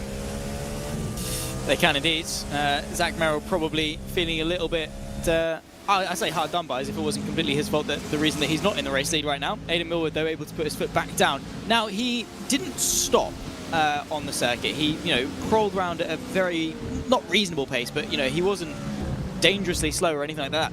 And then he didn't time the restart in order to stay as close as possible to the 631 as possible. He sort of, was quite delayed in putting his foot back down again. So the gap 2.4 seconds, and the entirety of the lead in GTP separated by less than 7, as it's getting very busy once more in GT3 under the radar. Cooper Ross, who definitely has not been flying under the radar, trying to work their way through the Oreo liveried 24 Corvette, who definitely have had a couple of struggles so far this race. The rear-engine Porsche trying to use some of that agility and go the long way round of Piff, then the inside of Paff, and nicely done there from Cooper Ross. In the lead now of the MX-5 class, it's still Project 91 racing team, but it's Conan Wern, who we saw attempt 5 races in 5 different cars in VCO Infinity. And the audience has finally listened to me, and clearly what is not a bad idea. Occasionally I have some decent ideas. And Conan Wern, Project 91 racing team, you have been given 2 move-asides. Please drop to 3rd behind Grid Up and Bill McLean. Oof, brutal straight into that one. Here we go. Let's time how long it takes Conan Wern to give these ones up. I mean, it took them long enough, didn't it? But eventually they came through. I would have liked to maybe have seen it wait for the gap to get to 3 minutes and then deploy the move aside. But yeah, brutal. The gap between Nekamata and McLean is only about 9 seconds or so. So they're not going to be losing too much time once they've lost the initial position. But yeah, throws a spanner into the works in the 911. Couldn't get away scot-free for too much longer than that. So big respect to Heather, put that incentive in, and big thank you for the donation as well. Apparently the same person redeemed 2. So my Sherlock senses are telling me that someone from Grid Up has potentially given us this opportunity. Oh, I mean,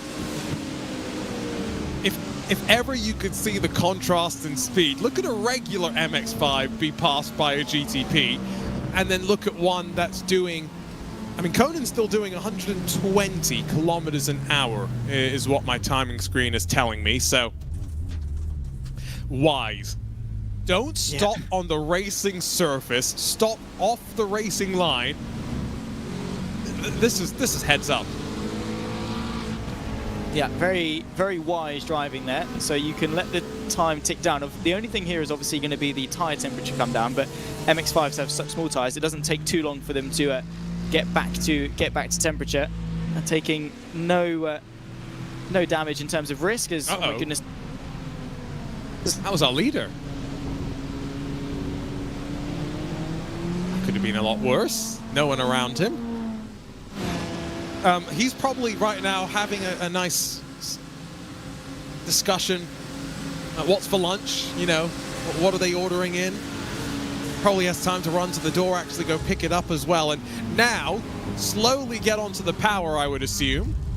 No, he's going to let Samantha Tan Racing and Nekomata sweep through, and still waiting for Bill McLean here, Zach.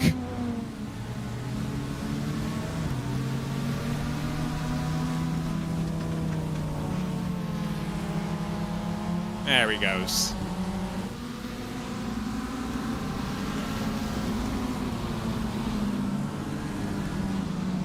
Another call to pit lane. It's the pits for number 404, Team Matthias Moser in GT3. Might have lost Zach Sweeney, some technical issues. Means we can focus on race control things as it continues 3 abeam with traffic. Oh, the fight for second, Zach Maryland. He and Lawrence Brown on the hunt. That was close to disaster momentarily. They'll just about squeeze their way through. And as that was all happening, for second place, Ricky Paz. Flip it and reverse it, please, for the DZ195 Motorsports 31 in second place. Ricky Paz, flip it and reverse it for us.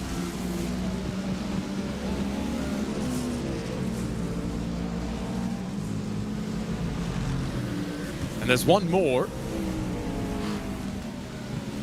I'm just trying to figure out which of the 3 Daniel Newman racing machines it is for.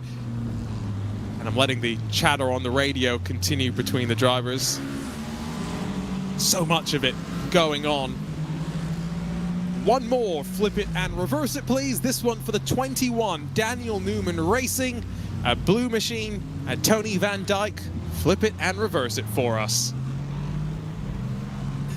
Well, another one, and my favorite incentive of the bunch, because of the drama that it's given us so far in this race. An hour and 20 of the way through, and well, we've seen thrill spills and pretty much everything in between since then. So all I can say is keep them coming, I think is the way to go, as they very cleverly do the strategy. However, pulling that close to the racing line, probably not what I would be doing.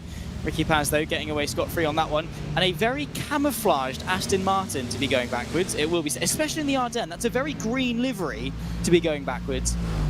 Hey, maybe that's the approach, as if he can blend in, he will avoid incidents with other teams and drive. I mean, it's a great approach for the Spa 24. I'm just, you know, I'm thinking about how I'm going to steal that. By the way, just in the front of the shot, Conan Wern fights with Bill McLean. Remember, we had the move aside. Conan Wern parked for about 70 seconds. Try the up and under on the run down the hill into the hairpin that follows. Ricky Paz has indeed completed his flip it and reverse it. Believe that Daniel Newman Racing have done so as well. Yes, there's Tony Van Dyke in the McLaren. Remember, Hugh Barter's shown us that turn 1 in reverse can be just as fast as when you're going the right way round.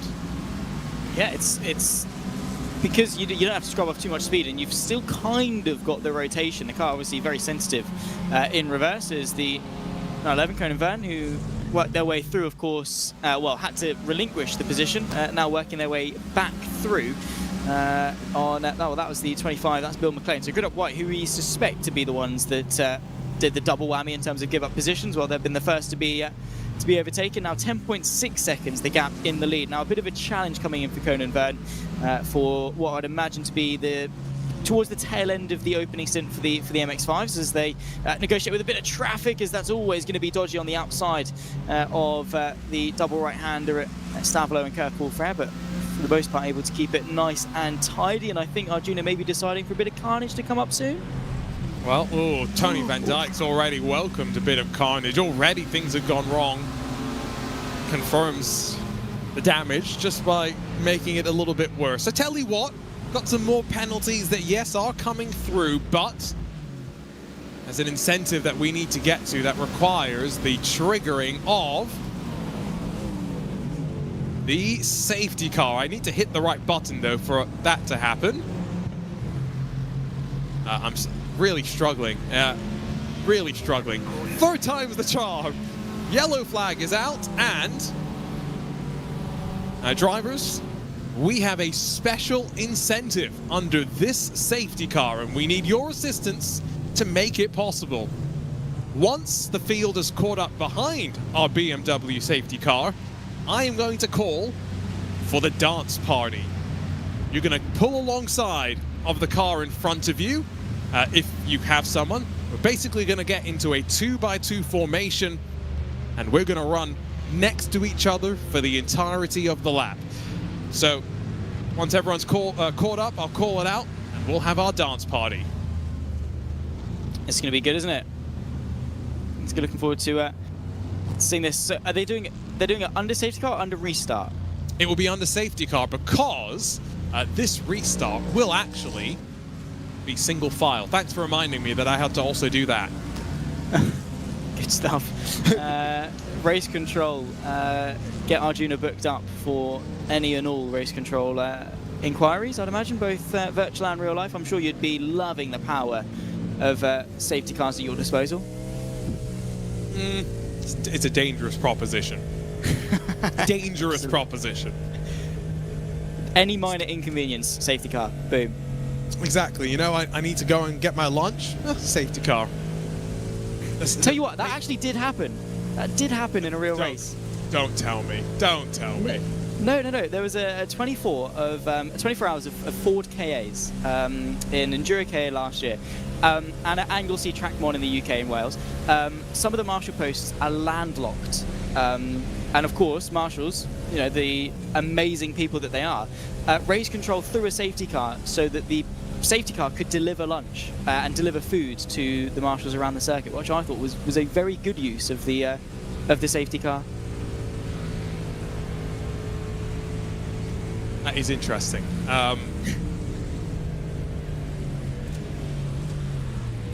Sorry, I'm just getting some instructions from our team about this 2x2. So I am going to get on the radio and just update all our drivers as well as to the situation.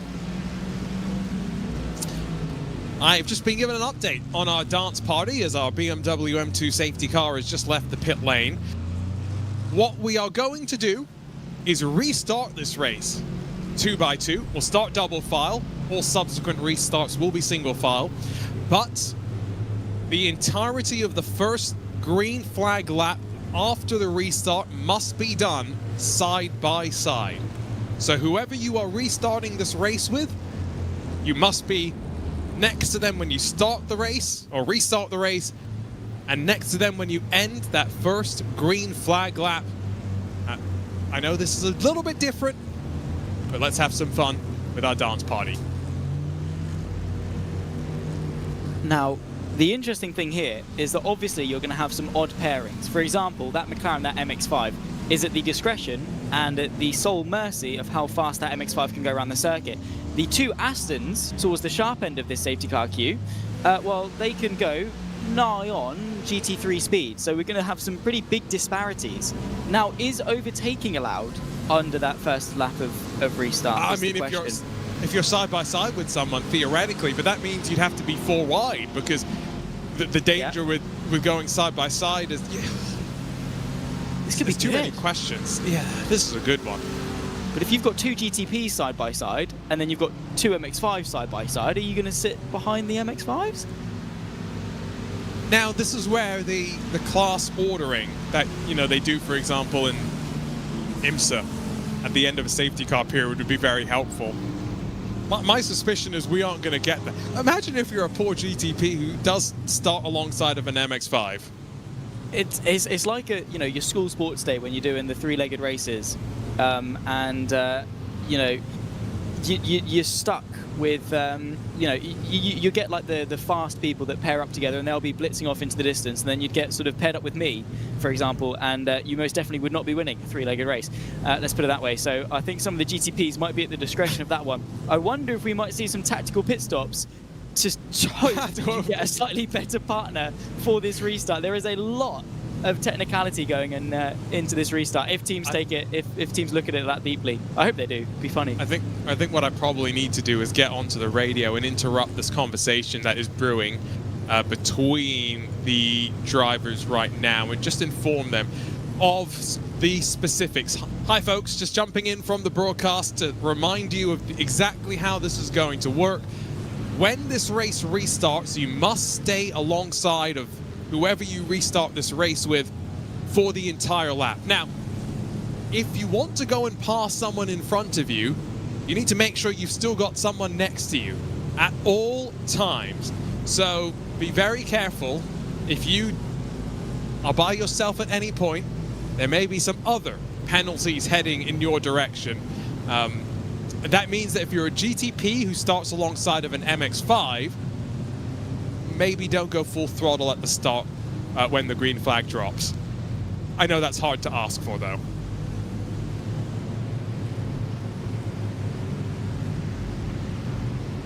This is so good. I cannot wait. I'm intrigued as to how well this is going to work at the beginning. We should get like a disco ball or something to have for this dance part at the beginning. I love this event. I love this dynamic. It's sim racing at its absolute finest, in all honesty. It's what we do it for, isn't it? What we really, I think, at this point need is just a magic 8-ball. Only way you could make this race any better would be to add an even more random element to it. Big gaps, by the way, in GT3, because the top two have got effectively a full lap on the field. So what's going to happen in terms of pit stops here is I see some MX-5s, I see some GT3s. I don't expect to see any of the prototypes necessarily, though. Maybe I'm wrong there. What are we, an hour and a half? Maybe? If they... Yeah, we're probably looking... Yeah, there's one coming in. I think if they were bang on where they should be, which is around 40 to 45 minutes a stint, probably we could have seen some come in.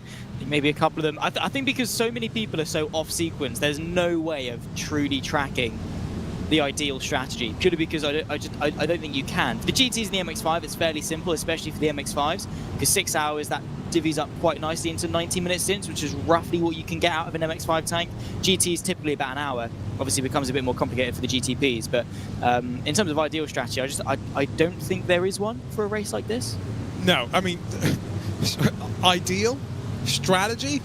Two words that have no place when you talk about this particular race. Lights are, well, still on, but I believe we may go back racing this time. We'll wait till we get into the final sector. I do believe, though, we are, for the most part, formed up. And I'm just trying to look through behind Benny, our pace car driver. Are all the... No, never mind. I was going to say, are all the prototypes lined up with someone? No, they are not. There is going to be a little bit of misalignment, I feel, although they are still all shuffling amongst themselves right now. Basically, iRacing is telling them exactly where they need to be in the queue right now. Yeah, they've got to abide by that, and causing a little bit of complications for the most part. So is a double file restart something you can set? Yes, I can choose single file and double file. I've got the control. I've got the buttons right here. So that just makes it a little bit more interesting. I've never been in a race control seat by any means. So never once have I been given the power nor the responsibility that Arjuna Kankipati has right now, and that he is relishing in at the moment. Hey, I'm available for hire. If anyone wants the button pusher, just shout me out. Yeah, if you want your race to be as chaotic and as frantic and as exciting as this, absolutely get on that.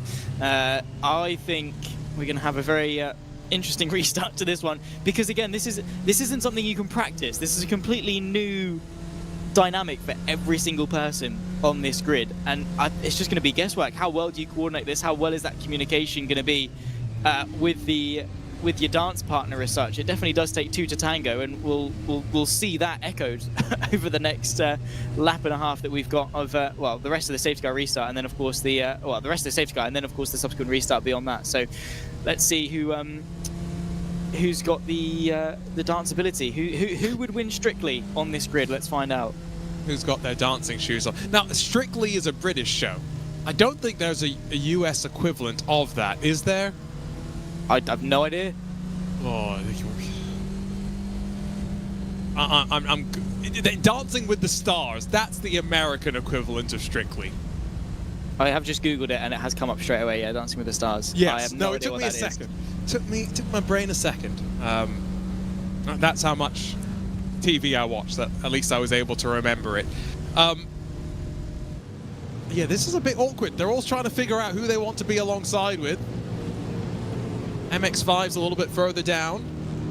I still see the lights on the safety car, so I'm expecting one more lap and then we will get underway, which is a long lap, let's not forget. 4.5 minutes for these drivers to figure out who they're next to and then, well, figure out what they want to do after that. What would be hilarious if we had a flip and reverse come in at the restart, and then you're stuck behind someone that has to go backwards for the entire lap. Now that would be awful, well, for someone to have to deal with. Remember what we said on the last safety car, we're not going to do another flip and we're not going to let them flip and reverse under safety car. They've got to do it under racing so they actually feel the pain. Exactly. So do it just as we go green flag and then you're stuck with them. That would be... I'm loving this far too much, aren't I? I'm thinking of all the mischievous ways we can make this even more chaotic. Because you got to be serious. You got another broadcast after this, right? Serious. I do. I've got to let it out. I've got to loosen the reins a little bit, purely because I have to be stuck with Lewis for 2 hours, and you know we all know how that goes. So I'm trying my best to be happy, and then see how I get on a bit later on. Yeah. No, that I don't blame you. Stuck with Lewis. That's a painful place to be. Is it more painful than being stuck behind the safety car when you're behind the wheel of one of these GTP machines? That I don't know about. Yeah, I mean, you've got plenty of horses underneath you and a BMW in front of you that most definitely is not using the full capability of that car. And, well, dawdling around. Obviously, we're going to have quite cold tyres to get this race back underway with as well. And probably quite eager to get it going, I would imagine, for a lot of these drivers. They're sat there, they just want to get it going. I do like that shot though of all basically 39 cars. That is an interesting line coming in. Is that Movano? That is indeed the Drive for Wishes. That's a throwback. Was it the 2022 Racing Spa 24? 3 was it? What did I say it was? 2. Was it 22 or 23? I want to say it was 22. No, it would have been 23, because 23 would have been the Gamers 8 year that I wasn't around, and I specifically was not commentating on that. So yeah, you're right. There you go. Sometimes. Occasionally. Let's put it that way. When I want to be. Yeah, I mean, I wonder as to what he's going to be doing regarding his tyre temperature on that one. It was very perfectly timed. Just as I was talking about cold tyre temps off the safety car restart, Movano go and pull that one out. That was remarkable. A bit of rallycross. I'm sure the stiff suspension of these LMDH is probably not welcoming the grass at all, but you know, in terms of that particular patch of grass, we've definitely seen worse incidents over the last hour and a half. I believe that we do indeed have all the cars ordered up for the most part. So LMDHs, GTPs at the front, with only a couple of stragglers at the tail end. But again, remember, if you're alongside of a slightly slower car, it's going to mean that in our dance party where you have to stay side by side with those in front of you, or those alongside of you, I should say, choosing when to make the move on those in front of you is going to be difficult. Let's just give the reminder. Just a reminder, everybody, dance party on the opening green flag lap here. Stay alongside of somebody at all times until you cross the line to end the first lap once we get back underway. This is a special request from an evil donor. You can blame them for their particularly cruel idea of fun here today? Someone woke up and chose. That was a conscious decision that they came up with. I'd love to have known the thought process behind that and what inspired such an idea, but I respect it nonetheless. What a goated donation request that is. Yeah. The incentives themselves are good enough, but this even better. Do I name and shame? Is it shame? Name and praise, I would say. No, you are winning some hearts and minds by saying that. You're also losing some, but that's neither here nor there. You can't win everything, can you? You can't please everyone, so. You know what I think we should do? We're just after the Winter Olympics.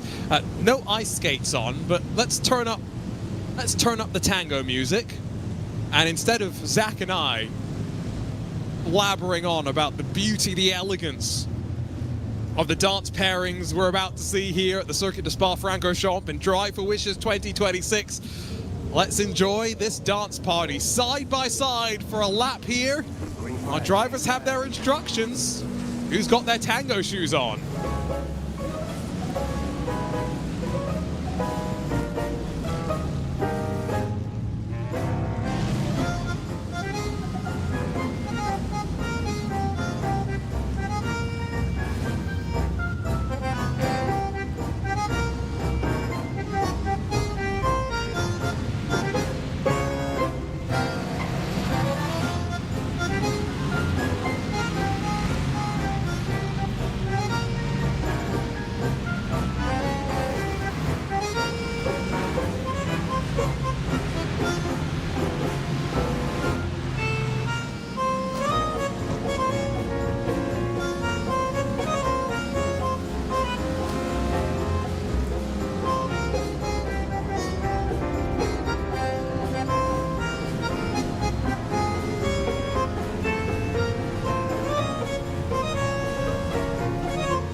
Well,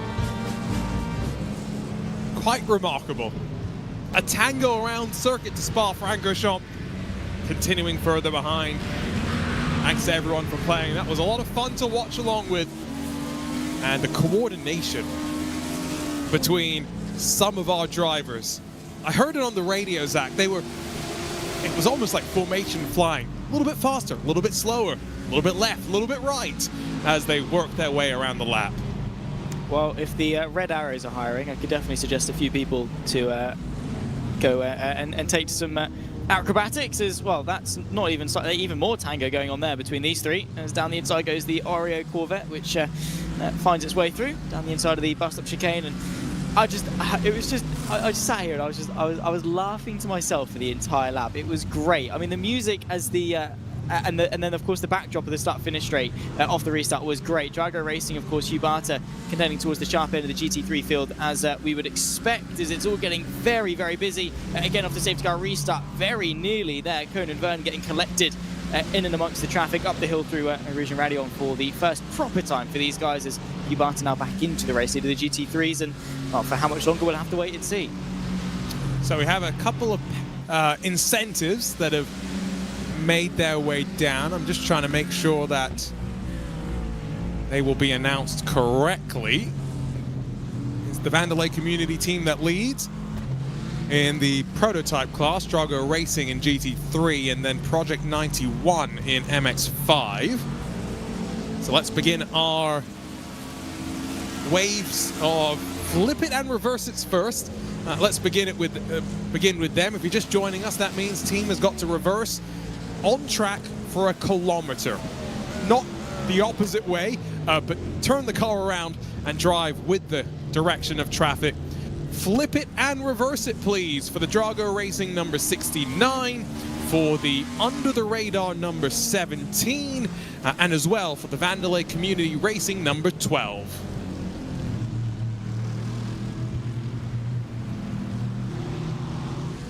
So another 3 flip it and reverse it's. 2 of them for race leaders, Zach. Yes, indeed. Hugh Barter and Drago Racing just can't seem to catch a break. Someone definitely has it out for them. Well, we'll see them flip it back round once again. And, well, they're experts at this point, as very quickly on it. There is the Vandelay Community racing car. They do it at the top of the hill, which, again, seems to be the meta.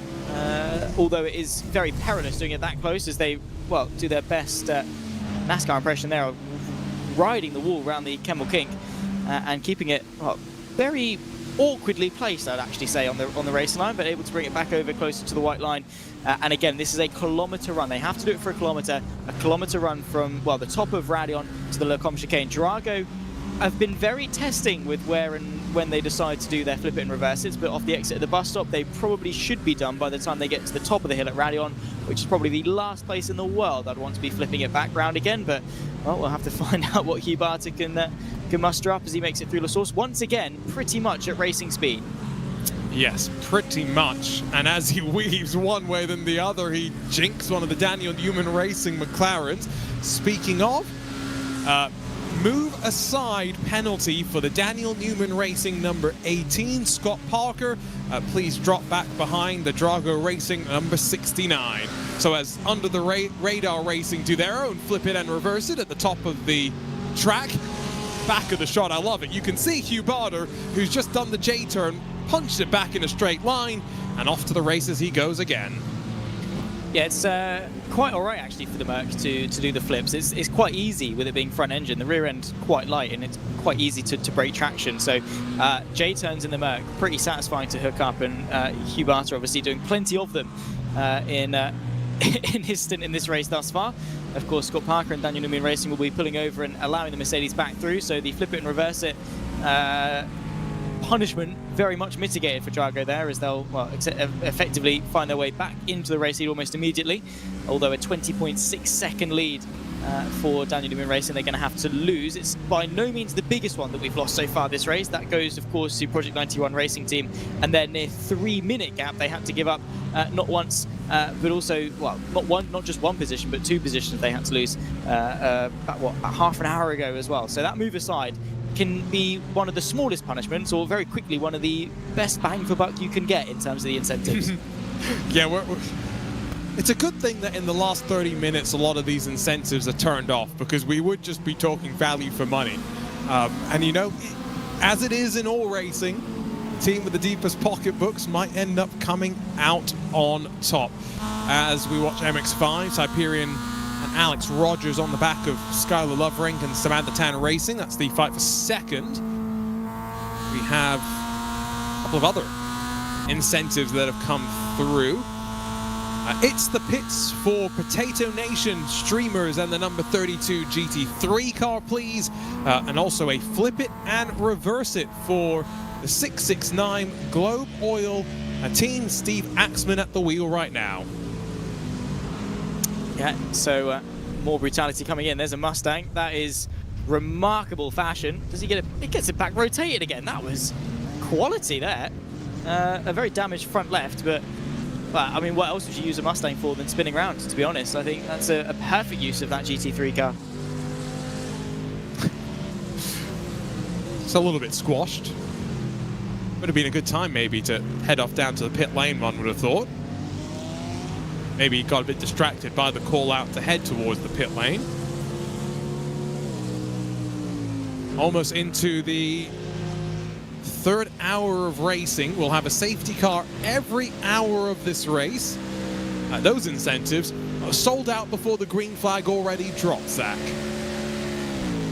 People keen to get them done, let's put it that way, which I think has definitely kept this race well, very spicy. It might have been quite cool to have a gimmick for every safety car restart, you know, sort of like how the Hunger Games had a quarter quell. Maybe he'd do that for our safety car restarts, have a different gimmick for each of the restarts. That's maybe food for thought for next time. But yeah, we had the double fire restart, of course, previously. We didn't have one for the first one, other than the fact that you could take your reverse, flip it and reverse it under safety car. Maybe we need to think of one for the third. If anyone's got any special requests for the next safety car restart, definitely throw them our way.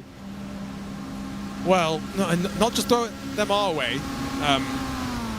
Accompanied by a healthy donation. That's what incentivized us to do the dance party. We have officially now just crossed $9,000 raised, not even halfway through.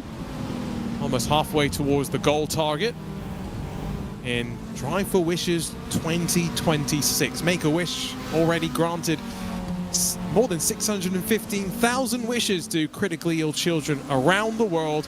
And with wishes granted in over 50 countries, you can help the wish of a child come true, all closer to home. All proceeds from this event headed directly to Make-A-Wish International. Some great prizes for our teams and drivers, not necessarily for winning this race, but for being a part of the community, and in some cases for their sportsmanship and effort through the event. Something that's always nice to see rewarded by some great partners, not just our team here at Racespot, delighted once again to be part of the broadcast, but IMB Racewear, Gomez Sim Industries, Secret Lab, Trophy AI, and Boosted Media as well. MX-5 Stealth Black look for Alex Rogers, who's now pulling away from Samantha Tan Racing. We know how important draft is in these machines. Alex Rogers hoping to break clear of it.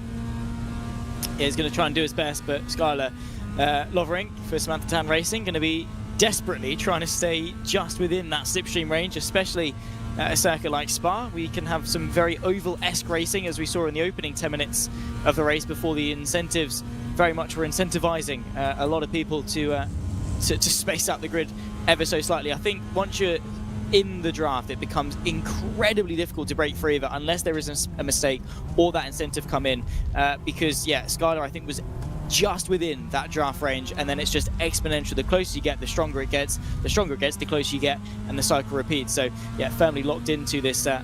And yeah, I don't think the corners are enough of an opportunity for Alex Rogers to break enough of a gap away for the gap not just to come immediately back down on the straight. Although he is giving it a good go in terms of throwing it into the corners, the gap does build, and then of course you've got this 2-kilometer run uphill as well, which definitely plays nicely into the hands of the number 9.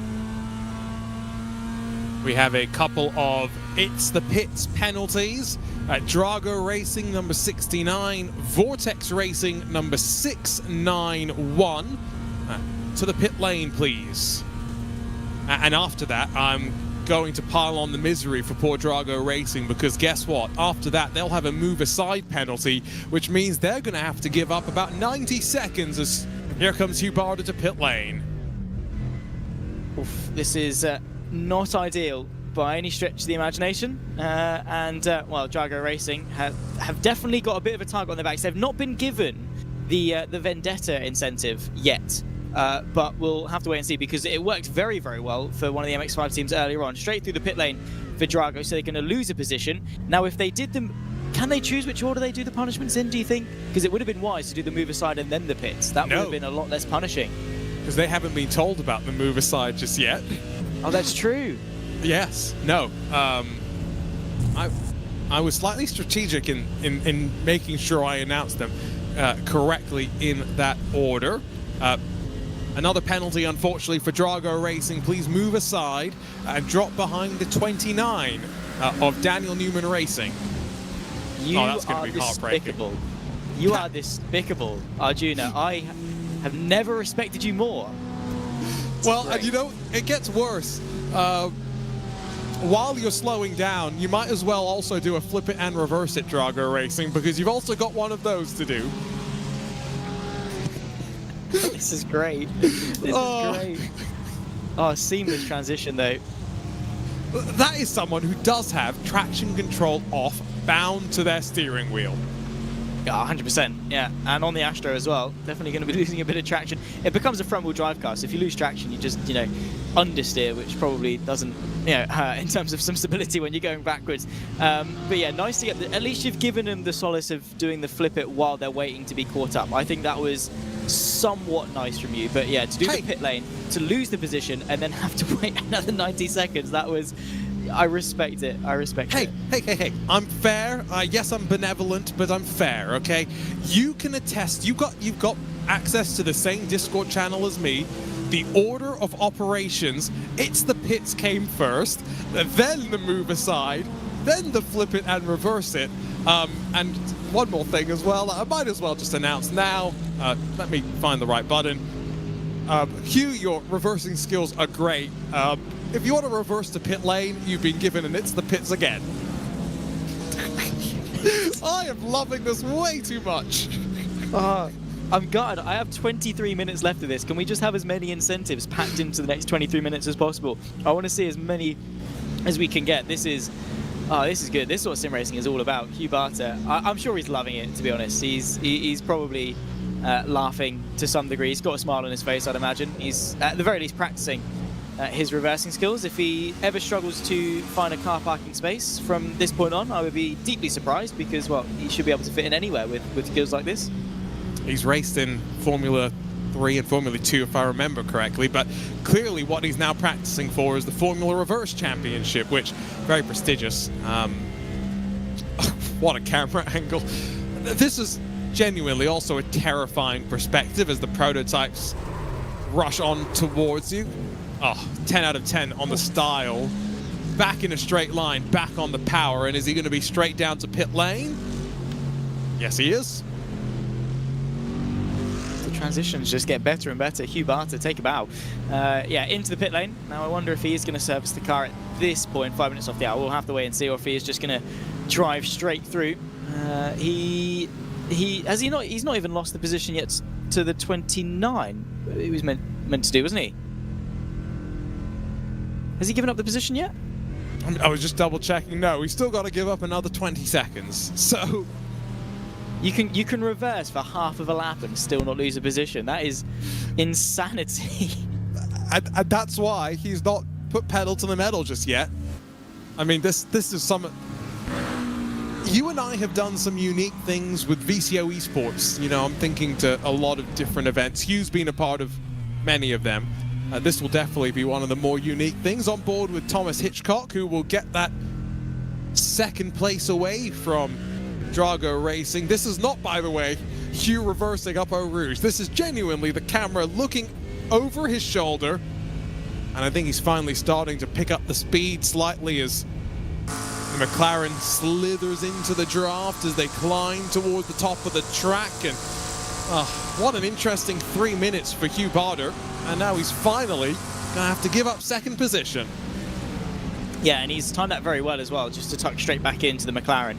So he's minimised the time loss. Even though he's had to give up a minute and a half, he's minimised the time loss in true pro sim racer fashion from Hugh Barter. So he's on the back of Thomas Hitchcock now and, well, almost immediately trying to send one down the inside of Rivage and work his way back through. We're not even a third of the way through this race yet, and we've had almost everything thrown this way. I have to say, in terms of broadcasts that I've done over my 4 years now of commentary, this is absolutely up there as Hugh Barter finds the move to the inside of Puon and will make quick work of the McLaren. So he gave the position up, had to wait quite a while, then wasted no time in finding a way back through. Yeah, forget working the Rolex 24 a couple of weeks ago. This is maybe one of the funnest things I've done in quite a while. Hugh Barter, I talked about having fun with perfect pace racing earlier. I think that's what he's going to do now. Side by side, this could go on for a full lap if Hugh really wanted it to. 10,780 I rating for Hugh Barter. It is not as rare anymore to talk about drivers with more than 10,000 I rating. Go back 5-6 years, we were talking 5 or 6. Now we're talking, I think it's 140 or something, Lewis McLeod was telling me a little bit ago. Prototype going to force the defensive lunge that then turns into offense. Hitchcock shoves himself up the inside, but now leaves himself vulnerable as Hugh Barter takes what can only be described as the 2020 Spa 24-hour line. Yeah, I mean, if he ever wants to see in NASCAR at the Circuit of Americas, I think he'd fit right in with track limits like that, as he finds his very liberal look into the track limits there, keeping the position, of course, and a very strategical off-track. Let's put that. Is there an incident limit for this? Good question. I think the answer to that, based on what we just saw from Hugh, is no. So, off-track frenzy, I guess, from Drago. A good effort, though, I have to say, from the Daniel Newman Racing, just to send one to the inside. I respect the grind in trying to keep Drago as far back as possible. I think this entire race in GT3 has just been everyone's best efforts to be grabbing onto the ankles of Drago to stop them advancing as far forward as possible. Been really interesting to see how much nerfing it's going to take for anyone other than Drago to win this GT3 race. Well, looking at incident points, Drago racing a 49 in 46 laps, which, you know, sounds like, yeah, okay, they've had one a lap, but really, every time they've spun around is probably counting as 2 incident points for a loss of control. Now, it's very much not a loss of control. It's very intentionally spinning the car around, but it's just the nature of the iRacing system. Already the gap grown to 7 car lengths or so, as Hitchcock now looks in the rearview mirror from the other driver, by the way, that's had his fair share of penalties as we watch in pit lane, sitting there. Long pit stop for one of the Astons, but Matthias Moser, who I think is running this race by himself, at least 3 times we've called his name out and told him, head to pit lane, flip that car around and reverse it. But still, up in 4th position, he's had a good day so far.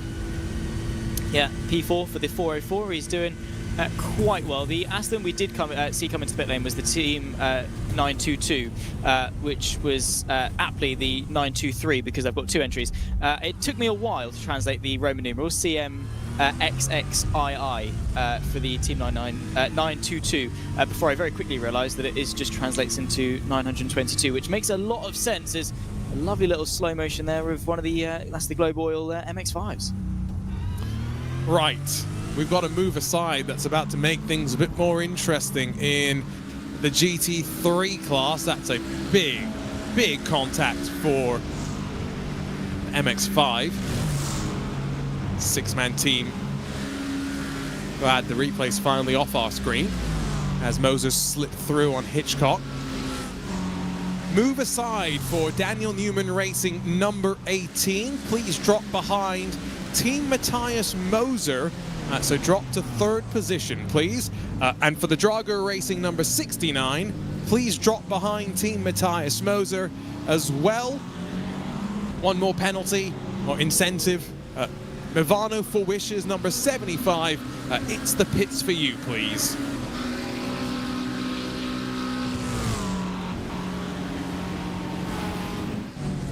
Another slate of incentives, and these, Zach, are really going to chop and change at GT3, and it's going to suddenly become a 4-car fight for what will be the lead of class.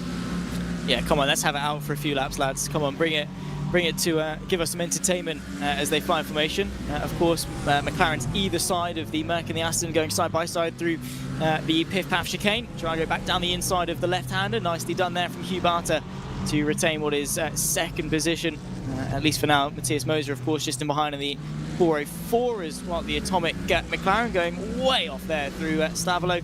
Hugh Barter, of course, for Drago Racing. They've been such good sports. They've got a very strong chin in this race, let's put it that way. Yes, strong chin, stiff upper lip is maybe how the Brits might say it as well. Got one more penalty that I did forget to call out.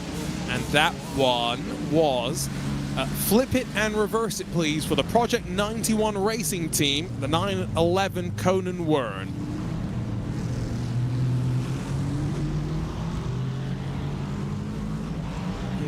Well, they had to give up that monumental gap. Well, that's one way of doing it. He's pulled right on the camel and said, let me do it now. Just tell me you like, mate, to be honest. There's two enemies coming out on either side of the circuit. He's planted it in the middle of the circuit as well. Thankfully, they very sensibly settled into single file. Those were the two behind him, actually. They're fighting. That's the fight for the lead. That's Alex Rogers versus Skylar Lovering, who can't seem to get enough of each other. So the 911, of course, got back into the lead after relinquishing 3 minutes worth of gaps, and very quickly someone said, you know what, nah, you're going to go backwards for a little bit. I do love their commitment to just decide, you know what, a random point on the Kemmel Straight is just perfect, a perfect opportunity to spin round. This is the type of race that encapsulates what sim racing is all about, not having to be confined to things that you would only do in reality. This is the least sensible thing that you could do. Racing for James, Dave Jansen slips through on Jacob Roberts. Remember, we have to give a big call out to Racing for James, because when we put the target out John Wick style on another one of the MX-5s, it was Alex Rogers in the Hyperion machine. Well, Racing for James, team that stepped up, and that was a big shunt. I regret to now inform, by the way, the class leaders in GT3, they've been given another incentive. Update for the number 18, Daniel Newman Racing. Please now drop to 4th position behind Daniel Newman Racing, the number 29. Well, I mean, at least they're giving it up to their own team, I suppose, is some sort of solace in that one. But yeah, it's just insult to injury now. They get themselves into the lead, and now they've got to drop all the way back to 4th. At the very least, hopefully for a few laps, we can have some gloves off racing between the top 4 and keep it interesting, because Hugh Barton, Matthias Moser, they're very, very close. Dan Newman Racing, the 29, only 2 seconds beyond that. So this could be very spicy at the sharp end of GT3 as we head our way into the second third of this race. Conan Vern's still going backwards. I mean, this is the love of the game at this point. He's done way more than a kilometre. He knows that we've got a couple more safety cars that are going to impact every hour of this race. And so every second you lose now is time that will be made up later. We have a double flip it and reverse for the Cornish Lawnmower Racing number 99. Sam Ball, you can either drive for 1 full kilometre twice in reverse, or play for the fans. 2 kilometres in reverse, all in one go. If you're being truly pragmatic about this, you'd do the latter, purely because the time you spend flipping round is time wasted. That doesn't obviously technically get counted towards the kilometre, so you'd ideally get it all done in one whammy to minimise the spin rounds, but we'll see if they dish it up over the course of 2 laps or just decide to well, do a third or just under a third of the lap fully in reverse. Wouldn't be the first nor the last time that we see it happen, but the Cornish Lawnmower Racing, they've got a very nice livery, it must be said. It translated really well into the pictures that they sent into the Discord as well, which it does look very, very nice. They're going to spin themselves around, struggling to do it for a moment, finding themselves into the gravel, and well, now we'll see if it's a 2 kilometre run. From here, I would imagine to at least La Tours, surely, yeah. Anything earlier than turn 1 and I am going to be disappointed. Now this livery, it is somewhat like a BMW art car, you know, kind of, it's maybe not as dark in places as an official BMW livery would be, but it has a lot of those same elements, so it's a good contender, that's for sure. Officially, by the way, the 18 has dropped to 4th, so former race leader has served the 3 move-asides that were given to it. Oh, great look from up above. Great car control on display as well. Distinctly BMW is this M Hybrid V8. Now, how aggressively will he, I was going to say, attack this final corner? He's just going to go in a straight line and then flick it into drive and drive off without needing to turn the car around. He might just get a slowdown, though, for cutting the inside of the course. Wait and see, that is a very seamless way of doing it, actually. Very nicely done from the 99. Now, was that 2 kilometers? I reckon they still owe us a flip it in reverse. We'll wait and see as to what they do. But they've lost 36 seconds now to Ivana Fuishas, who I think have been a bit quiet over the last couple of hours. Maybe they need another target on their backs in the near future. We'll have to wait and see. I'm loving it. Some people just love to see this thing happen. Also, by the way, they're spinning background cornish. I love how you say more chaos, because at one point, look, Marchand was a lap and a half down and they've had to fight their way back. I think he's decided 2 separate 1 kilometers is clearly what I've taken. As side by side, fight for second. Hugh Barter's cleared up the road to the tune of 6.5 full seconds. Thomas Hitchcock in one of the Daniel Newman McLarens has slipped through, but only momentarily. Matthias Moser plugs the inside. Scott Parker back up to third, the former leader in this class. 3 and a bit hours left to go. We're about to say goodbye to Zach Sweeney, welcome in David Haynes as we close in on the halfway mark in this race. And closing in on our halfway mark in the race to the goal as well, $9,595 and the 1 cent, don't forget that, all in our chase for 20,000, Zach. Yeah, I mean, it's remarkable. We had $5,000 raised by the time the green flag fell, which is really, really good to see, and that's continued to grow very quickly over the last couple of hours, and still got just shy of 4 hours to get to the goal. And again, all for a fantastic cause. The mission behind Make-A-Wish is phenomenal, and nice to see so many people rally behind in support of that, and some great driving that we've seen. I mean, in terms of charity events, this has been very, very good. It's been exciting. We've had some good racing. We've had some chaos to go with it as well. I mean, it's just been, all in all, a very good event, and probably one of my favourites so far in the not even just in the world of sim racing, the world of motorsport so far in 2026. So yeah, excited to see that, and hoping that we can see. I'm sure, I say hoping, I'm sure we are going to see that donation goal get closer and closer to the big old 20k. Daniel Newman McLarens, one of them gets the final corner wrong. You know, I was just thinking, if we could try and do this in the real world, only problem would be that the budget for crash repairs would wipe out any donations that we would get along the way. It is, unless you have a better idea. I mean, that's the issue. When you've got the classes as varied as we have, Prototype tries to split the middle, smallest of contacts, and hard into the wall for one of the Ninja Turtles, I'm going to guess.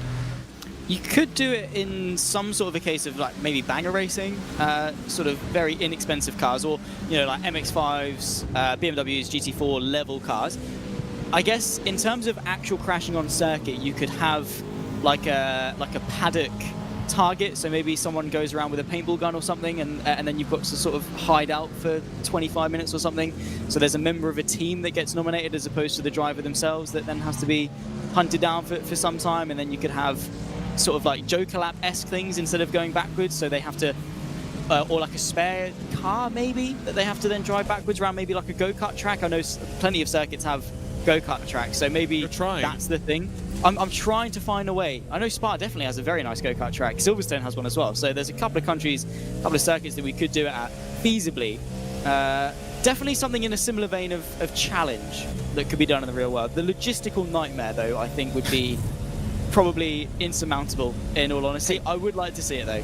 Still haven't solved the budget issue, but maybe we just go to Porsche and ask them very nicely.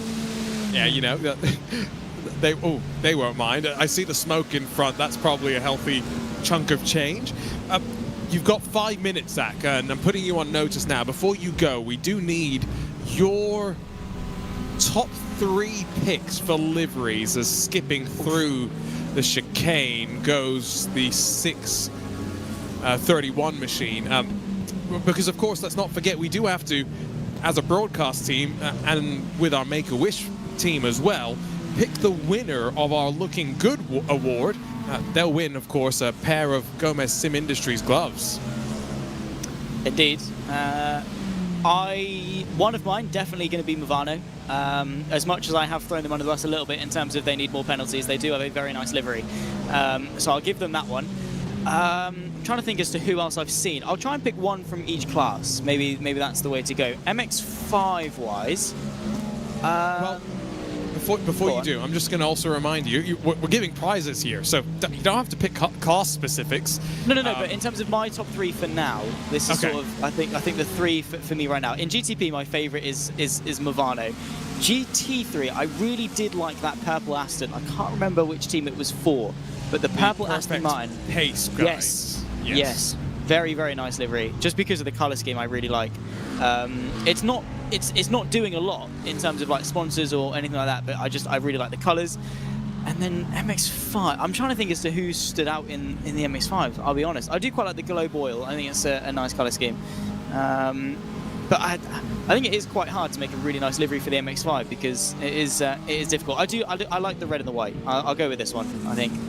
Okay, I was going to say that pink Vortex Precision one could be a choice too. True. My memory is awful. This one is nice actually, I will say, yeah. I mean, Samantha Tan, who have just taken the lead, I think, away from Hyperion, who have headed to pit lane. That's another contender, always a good look at the somewhat sort of art style car that often we see. While we have you, I'm also going to let you enjoy the fun of a couple more penalties, Zach, because you wanted something for Movano and your wishes, well, have been answered. Movano 4 wishes. Please move aside and drop to second behind Brabham Motorsport, please. And also flip it and reverse it for the 631 Preservex 6-man team.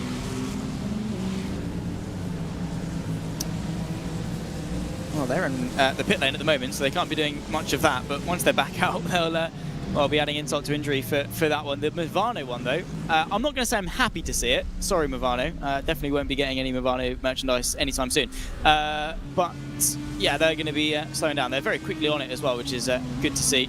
So, Andrea Barilaro moving over and waiting now the painful 40 seconds for the Brabham car. Still Aidan Miller. He's putting in a monster stint in the GTP, it must be said, to make their way through. So at least now we'll have, once again, a bit of a slightly reignited battle at the Sharp in a GTP. Be interesting to see how long Aidan Millwood can keep the lead for. Well, he's doing the full race by himself, so... Is he? Yeah, 6 hours. Endurance stint upcoming. Andreas still waiting. I can tell you that Aiden is just diving down through the second part of Pouhon now, so as Andrea waits on the run up towards Blanchimont, it's going to take another 20 or so seconds. But on board with the Cadillac, let's listen into the sound of this engine.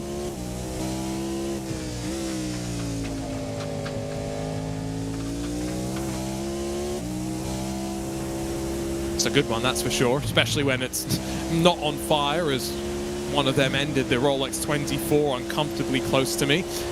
One of my co-workers before I left my job was saying that all my stories about racetracks seem to involve fire. Ricky Taylor on fire, Danny Formal on fire. Fortunately, no fire on iRacing, but Aidan Millward takes the lead. Andrea Barilaro 3 seconds back.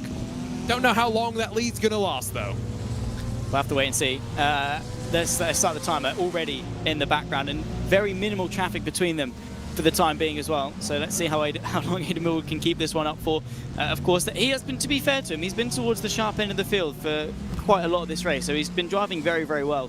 Barry Lara, though, jumping into the car, taking over from Loic, has been looking also very, very quick, and like I say, my contender for livery of the field. But at the moment, the 75 now 3.2 seconds. I reckon it's going to take 2, maximum 3 laps for Movano to be back in the lead. Well, Zach's been fun, that's for sure, this opening 2 and a bit odd hours in Drive for Wishes 2026. We are just over $200 shy of reaching the halfway mark towards our goal of 20,000 here. And so while we say goodbye to Zach Sweeney, we'll welcome in David Haynes. David, great to have your company, and what a great event this has been so far. Definitely a little bit different to a lot of what you and I have done together in the past. Yeah, great to be in this. quite a long way to go, though, towards the end of the race and towards our goals for Make-A-Wish International. But boy, are we having fun looking at some interesting liveries and at what's got to be the third or fourth greatest racetrack in the world. Oh, that's a discussion. That is a discussion. It's great enough that it shouldn't be in any sort of rotation on a Formula One calendar. I'd hope that's at least not up for debate as we jump on Formula board. One should go here twice a year. Oh, man after my own heart. On board with one of Zach Sweeney's picks for best liveries today. That's something that, David, I'm just going to ask you to keep an eye on. We have a couple of Gomez Sim Industries gloves to hand off to the winner of the best livery. So 3 hours and 43 minutes to talk about that as well. And while we're diving into some of the fun in GT3, let's mix up the running order in GTP once again. Flip it and reverse it, please. Mivano Four Wishes, number 75. I've never felt so powerful, David, having this ability to jump on the radio and instruct these teams to effectively kind of dance on strings. Yeah, if you're looking at that now, giving all the spectators at the new grandstand a great view. When you see a GTP car go off there, it's nice that it stays out of the wall, and that is flip it and reverse it. In the... Yeah, have you made the Mater from Cars stroke yet? Zach did once, and bless him, for someone who grew up with cars, it's effectively his canon. Only once. I was very impressed that he avoided making it more. Now, technically, the run on the Camel is just about a kilometer. The Ferrari 499P spins itself back around, but that's a loss of 2 positions for Barilaro, who's now going to take the, what I affectionately call the Max Verstappen line through Spa,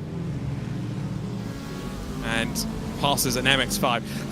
We haven't seen as much chaos between the MX-5s and the GTPs as we'd have hoped for, David. That was one of the things when I saw the combination for this event that I got a little bit surprised by.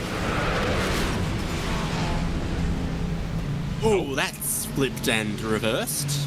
Goodness, has that jumped the barrier? I couldn't even quite tell what was happening there because there was a car having a couple of technical issues, but I think you could be correct that it did indeed end up on the wrong side of the Armco. Not the first time that's happened today. Wow. Here we go on board. Oh, it's already happening. That is definitely technical issues on board with the Vandelay Community Racing Machine. Jacob Little just sees smoke in front of him and seemingly keeps the foot pinned to the floor. Pinned out, flat out.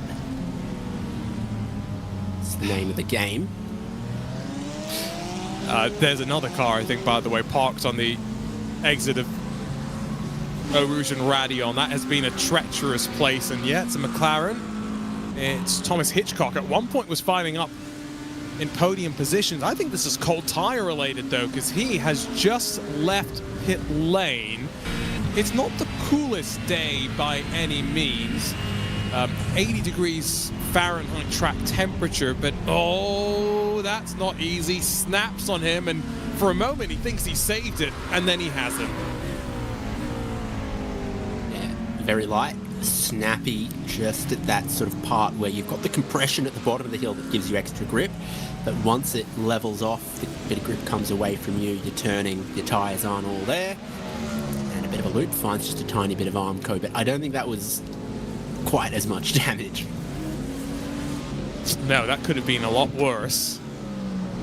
And McLaren, an interesting choice. Not often that we get to see it in an iRacing special event. Traditionally, the Mercedes, the BMWs, Astons and Fords, those have been the 4 more favored options in the last 12 to 18 or so months. But great to see the DNR trio of McLarens, but equally, it's great to see just how willing to this event, Drago Racing have been.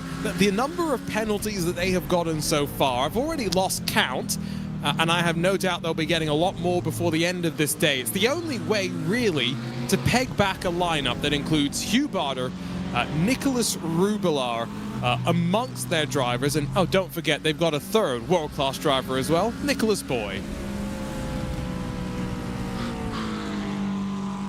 Yeah, interesting, no doubt. GT3 being the most populous class with 18 cars in the race. Few drivers picking up slowdown penalties, not something from you and your hand of God, but just presumably making little shortcuts. So Team 922 had one. Someone in GTP had one as well. So track limits at Circuit Spa-Francorchamps in iRacing. You'd never hear about it. Oh, I remember that Spa 24 when someone in my split from your team, Huge Ass, single-handedly had, I think, 1,200 incident points. There were teams that had, I think, double that at the very least. We also briefly talked about moments at Spa where drivers spent the run down the Kemmel with their left sides in the grass. Was that 22 or 2023? Can you remember, David? I try not to. Don't blame you. Zach and I were testing each other on our memory. Hugh Barter, after a great opening 2 and a bit hours of this race, jumping out of the car, and Nicholas Boy's going to take over. Yep. Pit service underway. That's just passing 30 seconds for Drago at the moment. I think we usually expect full service around 40 or so. Hello. Oh, I'm also wearing a black and red shirt, but mine doesn't say Drago on it. It says a different sim racing company that's not sponsoring this event. Usually see him in prototypes. Great to see him transition over for this event. Officially, by the way, not even halfway through this event, we have crossed over the $10,000 mark. And scan that QR code in the top right of your screen to help jump into the fun and maybe help us peg back Drago Racing, because that might be the only way that anyone else has got a chance to win this event in GT3. MX5 could be between Samantha Tan and Hyperion Racing. And then GTP, it's all about, well, similar to Drago, how much Movano for Wishes will be held back. It's probably also around that time we start talking about safety cars. And sometime in the next 35 minutes, David Haynes, my hand is going to move over to that button, trigger the safety car, and slow this field down for the 3rd time today. You're going to click it in sim, or are you using one of the apps that plugs into the API? Oh, that's a good call. I can probably just ask ChatGPT to write something for me. Can't park there. No, perfect pace racing in the wrong place. Although, fortunately, gravel going to dig them slowly off and away and slow their momentum. That could have been a lot worse for one of Zach Sweeney's top 3 liveries today. Because there are some race control apps that will help you throw a caution with very little effort. Yes, no, I should probably whip something up so that we can trigger the caution just by saying, and safety car please Jeeves, something along those lines. Would also be nice if we could automate race control and do some really interesting penalties, like stop on track where you are immediately for X number of seconds. Don't have that. What we do have are 2 things for Cornish Lawnmower Racing, the number 99. Sam Ball, please drop behind Movano for Wishes, so drop into 3rd, but also flip it and reverse it for us, please. Double whammy. Yeah, Scott Parker in the 18. Samuel Ball here in the 99 coming into pit lane. Oh, intelligent. Now he's not going to have to give up time to swap positions because he's into pit lane directly.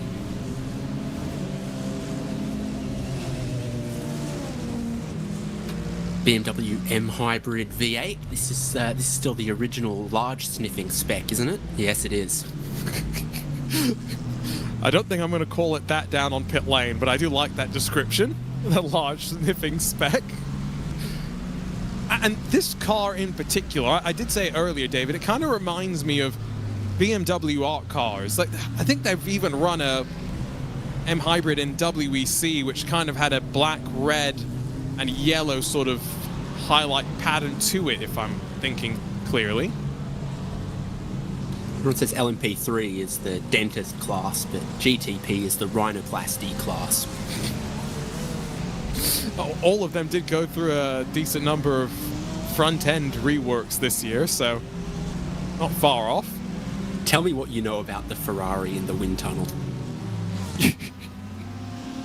Now, when's he going to flip it and reverse it here as I definitely steer away from that conversation? Team Matthias Moser into pit lane in GT3, so about on cue with the rest of the class. It's 1 kilometer, as we've said, to run up through the Camel.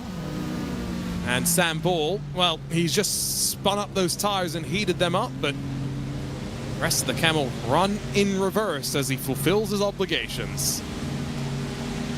Now, is a Cornish lawnmower like a type of euphemism, or is it like... That's a good question. So, is it something you'll get punched for asking for in a pub? ooh.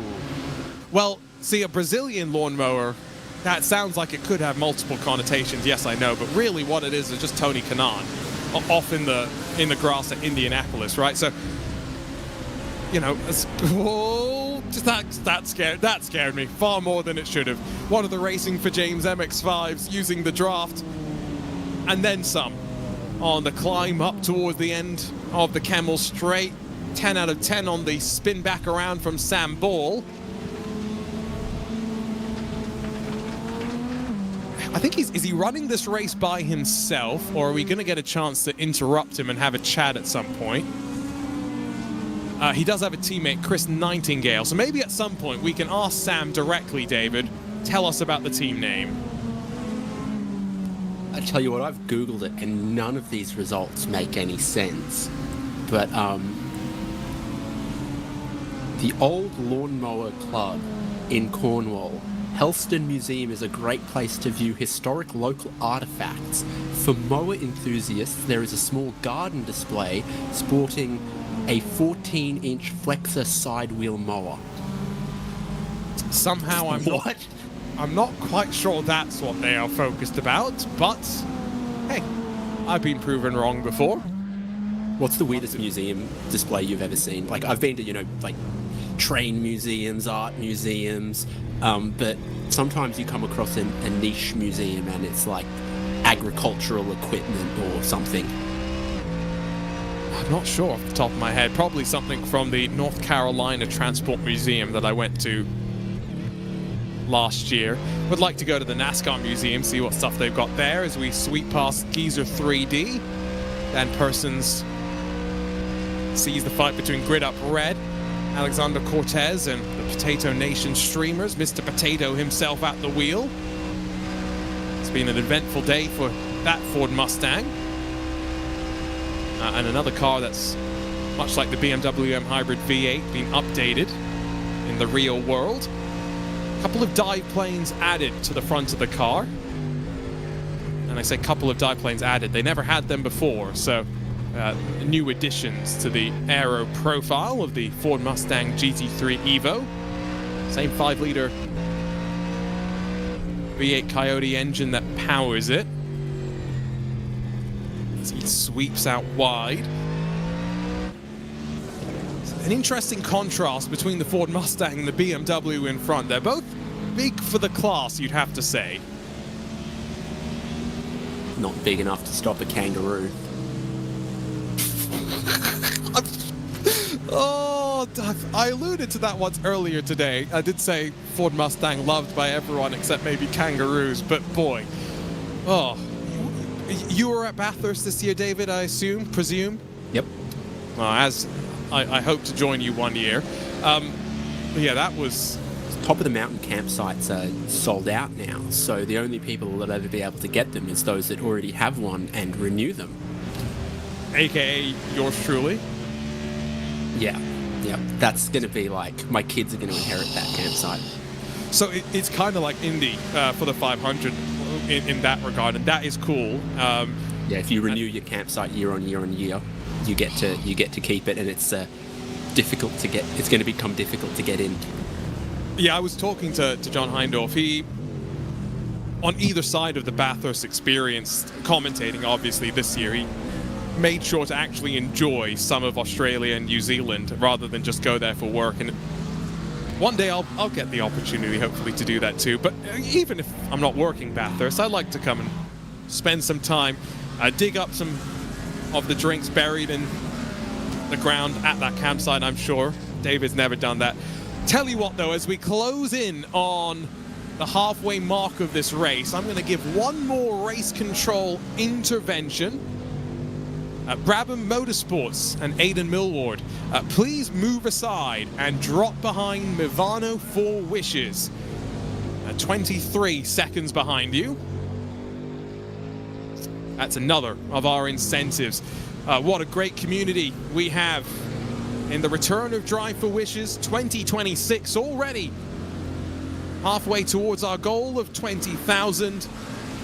Arjuna Kankipati alongside of David Haynes here, all in support of Make-A-Wish International. If you're curious to learn a bit more about where all this money is going to go, the amazing children that it will go to support, here's a little bit about Make-A-Wish International.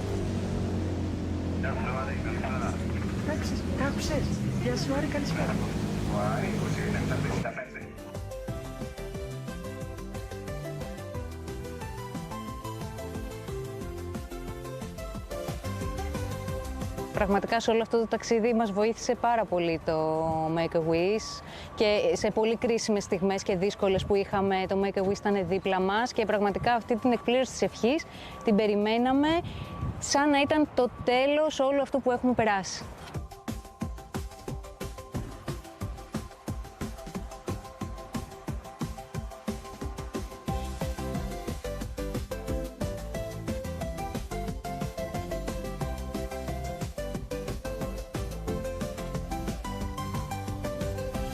Όλη η διαδρομή έτσι μέσα από το Make-A-Wish, γιατί είχε κάποια αστεία, δεν είναι μόνο η τελική μέρα που ήρθε σήμερα, πιστεύω ότι τον έχει βοηθήσει πάρα πολύ. Και στο πιο δύσκολο σημείο της θεραπείας που ήρθαν κάποια πραγματάκια για τον μικρούλη, τον κάναν τόσο χαρούμενο. Ακόμα και το νόμισμα που κράταγε συνέχεια για να λέει την ευχή του δυνατά, το έχουμε ακόμα μαζί μας.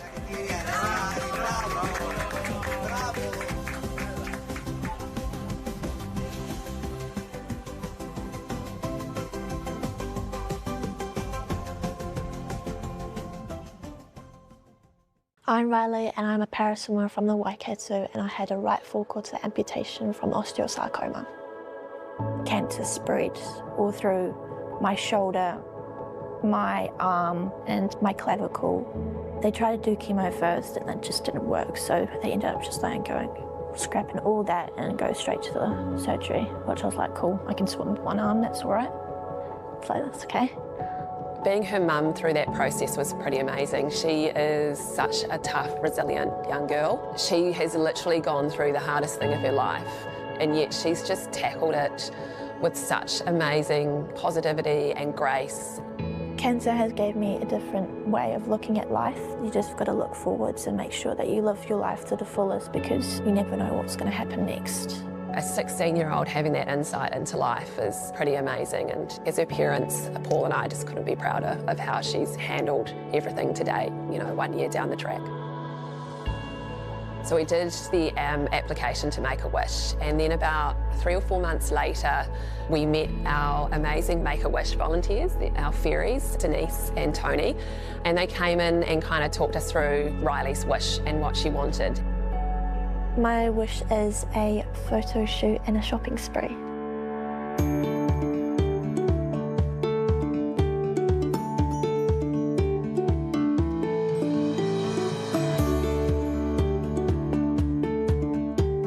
Riley is such an advocate for others, and she's an incredibly kind person. And so to have this cool idea that she wanted to have a shopping spree, which was about her, but then to kind of do the second part where she can have these amazing images to get disability out there and show that losing an arm can still make you beautiful. Just because you've had an amputation doesn't mean that you can't do anything. There's so many other resources out there that you could try. And I think just to show that you shouldn't give up on yourself even though you've had something so horrific happen to you. I've just been blown away by the generosity of everyone that's got on board. It's incredibly humbling, and to see your daughter laugh and giggle and just have such a great time, you know, that wouldn't have actually ever been able to be made possible without the amazing team at Make-A-Wish. I'm just so grateful to even be here and grateful for the people that have made this wish such an amazing experience for me, and I really couldn't have done it without them.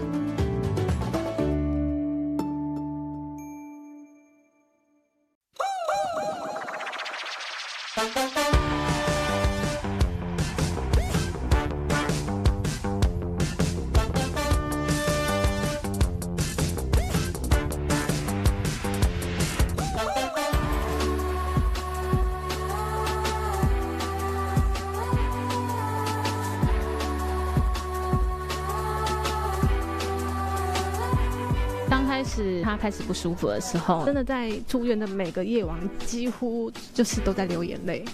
还好说，许愿的每周就固定会在固定的时间到医院去陪伴小孩。他昨天半夜就会爬起来，就说：“不是要去圆梦得吉他吗？”我感觉他今天真的蛮开心的，一整天。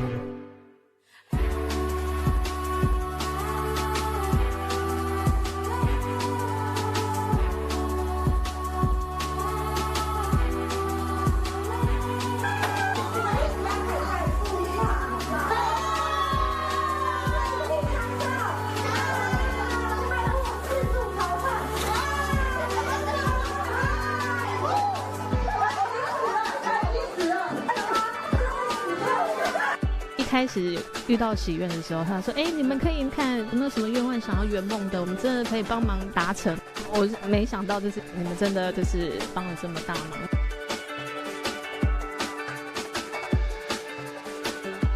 对啊，我也是希望说，就是正在处于治疗的小朋友，他们也可以看有没有什么愿望能从许愿这边做协助，让他们就是可以更开心的治疗这样子。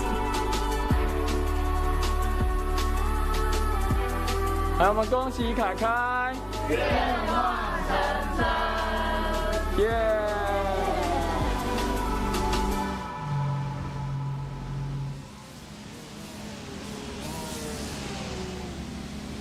A glimpse into some of the incredible work being done around the world by Make-A-Wish International. And this truly is a race unlike any other, a race in which the winner will not be determined on track, but instead by those helped off the track. And already $10,435 have been raised, all benefiting Make-A-Wish, who have already granted more than 615,000 wishes to critically ill children in more than 50 countries. In some ways, yes, Grid Up Black, Drago Racing and Samantha Town Racing Esports lead on the timing screens, but the top team in terms of being able to bring their community together to raise funds for Make-A-Wish, well, that's Potato Nation Streamers. $2,605 of the $10,000 raised just by their community. Arjuna Kankipati alongside of David Haynes in the broadcast booth. And David, 3 hours, 20 minutes to go. We've got plenty more drama on our way to the checkered flag. Yes, we certainly do. Many, many things still in store for our drivers as the clock ticks on and the weather looks relatively mild. Bit of gravel being dragged onto the track there in places. Bit of action happening here on the way down to the corner that I always want to call Rivage. Might still be Rivage on some people's track maps, that's for sure. Speaking of some of that chaos, let's work our way through some of the incentives that have been activated in the last handful of laps. We have move-asides for 4 different teams. So Brabham Motorsports and Aidan Millward, please drop behind Vandelay Community Racing. For Hyperion Racing, please drop behind Vortex Precision Racing. For Samantha Tan Racing, please drop behind Hyperion Racing. And Vortex Precision Racing, please drop behind Racing for James. Basically, MX-5s, top 4, we want you all together. One of the many things, David, that we have as incentives here in Drive for Wishes 2026. I wish our lovely, lovely viewers were hearing it the same way that I'm hearing it, which is Arjuna with an echo in 2 different places, and it really, really carries extra gravitas. Well, yeah, you're hearing me both in sim as I talk to the drivers and in the broadcast booth. Poor you. It's the only time I would ever encourage someone to mute race control, David, would be to avoid listening to my voice in duplicate. There's no doubt about that. Other incentives that we have, well, we also have... But I can also hear the drivers, including one of them telling you that they need you to repeat that instruction because they didn't catch it. Ah, well, good. Good thing I'm about to repeat it anyway. Just to repeat, move aside for Brabham to drop behind Vandelay Community. They've already done that. Move aside as well for Hyperion Racing, for Samantha Tan Racing, and Vortex. Top 3 in MX-5. Effectively, all please drop behind Racing for James in 4th position. While I also have your attention, 2 flip it and reverse it's for Potato Nation and for Grip Up number 15. That means our race-leading GTP machine is going to have to flip it and reverse it. Is it worth it? Let me work it. I just realized how literal I made that sound and how it rhymed as well. And oh, here we go. Race leaders instantly pull the handbrake.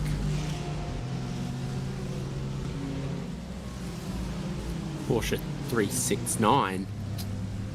Oh, nice one. Oh, not so nice. Left rear kisses the tires on the outside of the entry to La Source. That's not a tire bundle that's often called for. But interesting. Can tell you Samantha Tan Racing have just stopped on track, by the way. Easiest way to give up the time they need to. And after dropping behind Vandelay Community Racing, to the outside, Aidan Millward is on the hunt in the Brabham Motorsports #1 machine. Our friends at Simply Race on the side of this car. Mike Yao may be watching somewhere. Hope you're doing well, Mike and team. Oh, deep through the corner goes Little, although not a place where you can take advantage in what are rather awkward cars through the slow speed corners, but absolute rockets through the high speeds. Potato Nation streamers down on pit lane. The number 32 takes 43 seconds of service, so that's basically the whole fuel tank, and also new tyres will have gone on there. Still Lawrence Dusossois driving. Got to be careful heading up the hill here and amongst this traffic for the big boy Mustang. Sorry, I was distracted by the commotion on the radio. Aaron Day has a meatball flag in the 31. I wonder if that's got anything to do with the involving commotion. We're going to get to the scene of the incident, or we were, coming together, until this car had to slow down. This is the Vortex Precision Racing machine that, remember, alongside of Samantha Tan, Hyperion, top 3 in MX-5, all instructed to drop behind the Racing for James 838. Here's the replay. Oh. Wow. Ouch. Not often you see a car off like that. Potato Nation streamers Mustang have just done their flip it and reverse it along the Kemmel Straight, so good work to them. And a really interesting way to warm up your tyres. When I was having my food and a shower earlier, I was thinking about the mechanics of driving one of these cars backwards and what kind of setup you'd want. Now, obviously, the brake balance has got to go super, super rearwards. But if you could lay the rear wing flat, it would still make downforce backwards. The problem would be if you had like an angle of attack of like 5 or 6 degrees in it, then going backwards, that'd be a negative angle of attack and it might produce lift. You want it to be kind of like Ferrari with their rear wing games. Again, Hugh Barter showed us you can drive in reverse relatively quickly. Samantha Tan racing off to pit lane. Wonder if that's a scheduled stop. They were 25 laps in, so I think, yes, that is going to be scheduled. They will automatically drop behind Racing for James, who now officially should lead as our mover sides have officially cycled through. That took a while. Joys of this class being separated out quite considerably. Now down the hill with GT3 traffic behind them. Tyler Campbell,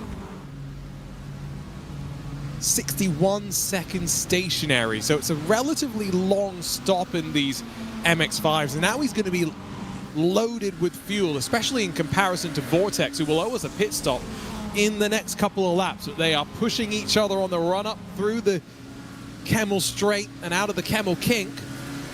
MX-5s together strong. No assistance really there from Hyperion Racing. Did not want to play the games as Adrian Lugnot jumps back to the lead.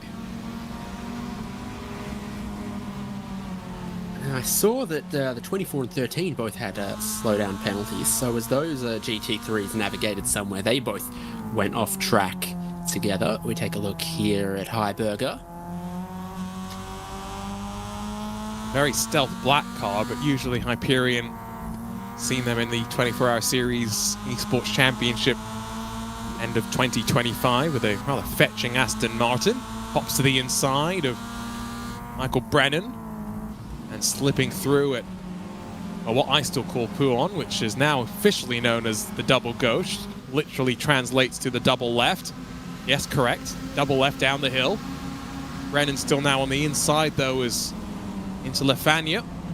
Oh, big send from Heiberger, who's now going to give the squeeze to the all-white Racing for James machine. Clears himself and through, but 9/10 the gap up to Adrian Lugnot, who's not quite broken clear of drafting range, but with these two continuing to squabble, Tyler Campbell being bridged into the race for the lead right now. Expecting the leader, though, down to pit lane in the next lap or two, which is going to be very beneficial for him, because guess what time it is? It is time for our third safety car of the day, David. Yes, safety car boards and flags, safety car boards and flags. Arjuna Scott Taylor Kankapati here in race control, throwing out the safety car. Now, where is that safety car? The outright race leader was about halfway around a lap, so it might take them a second to come around and catch it. What safety car have we got today, Arjuna? Is that the M2? It's got blue flashing lights, so it must be the BMW M2.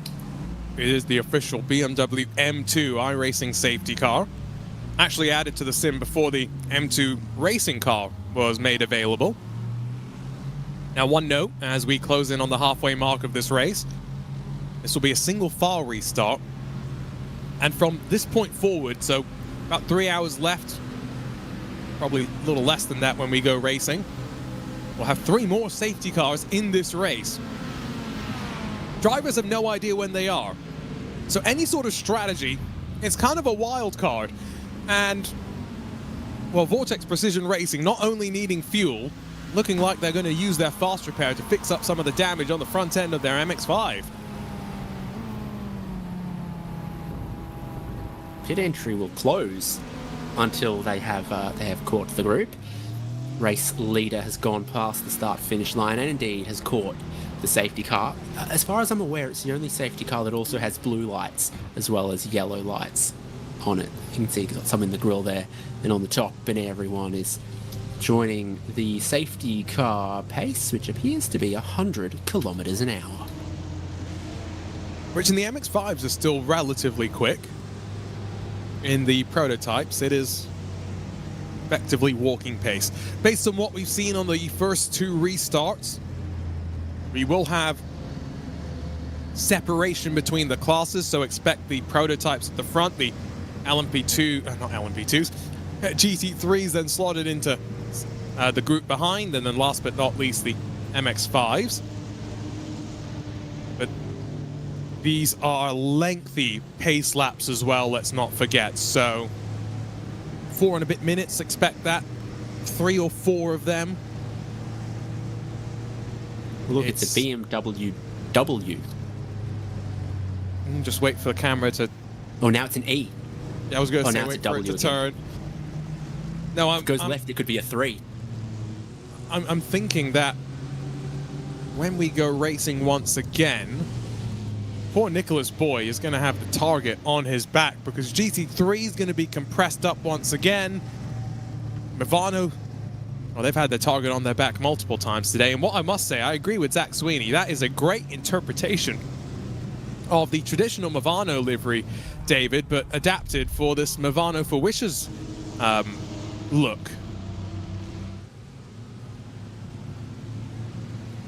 Yeah, a couple of interesting ones going on here. They're trying to demonstrate how much wider they are than the safety car.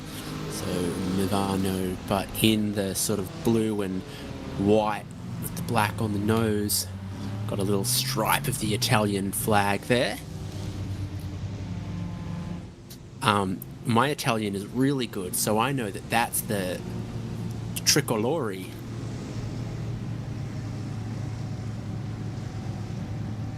Other Italian words I know include espresso and pronto.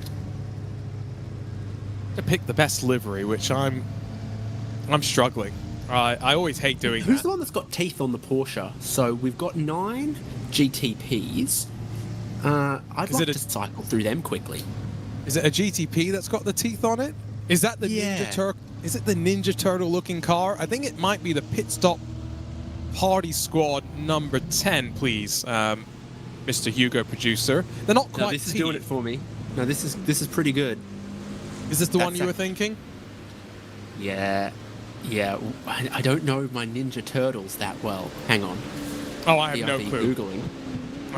What you do know is your minor league baseball team names and all the fun. Is it the Rocket City Trash Pandas? Am I remembering correctly? Yep. Something Trash Pandas. Yep. But you know that I love some Rumble Ponies. Oh, Rumble Ponies, yeah. No, you know, this is not bad, but it's also a bit simple for me. So... Okay, so red one is Raphael. Donatello's purple, Michelangelo is orange, and Leonardo is blue. So there's some more Italian words that I know. So what was the red one, sorry, again? Raphael. So he's Mr. Raphael, clearly. Who has... Those look like... So he's not got the staff or the swords or the katanas. He's got the, like, 3 pointy blade things.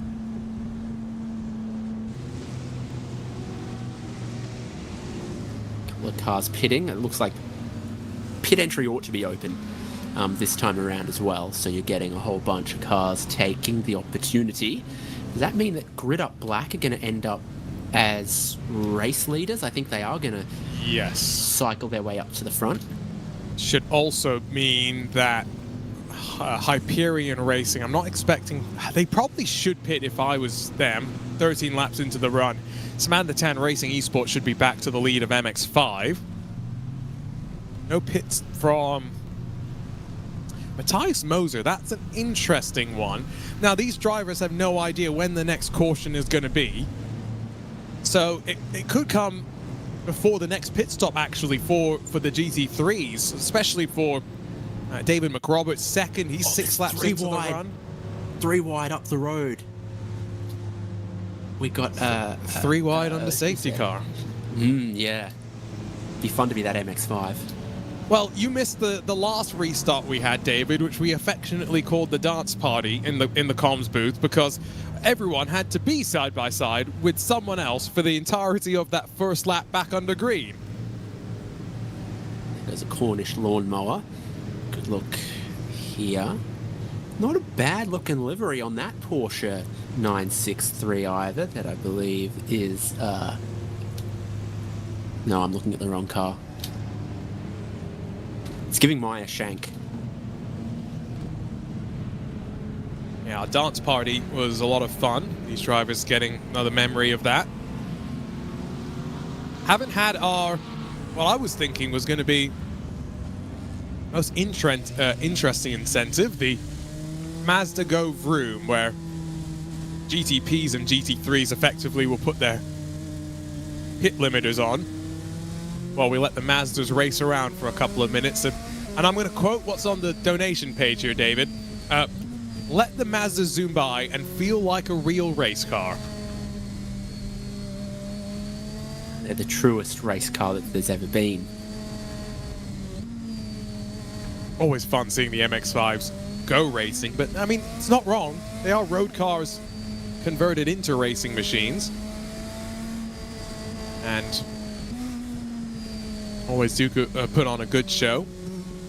Do you know Cam what itai means? It means, it's a Japanese phrase that means person and horse as one body, and that's what it's like to drive an MX-5, to be truly connected to sports car.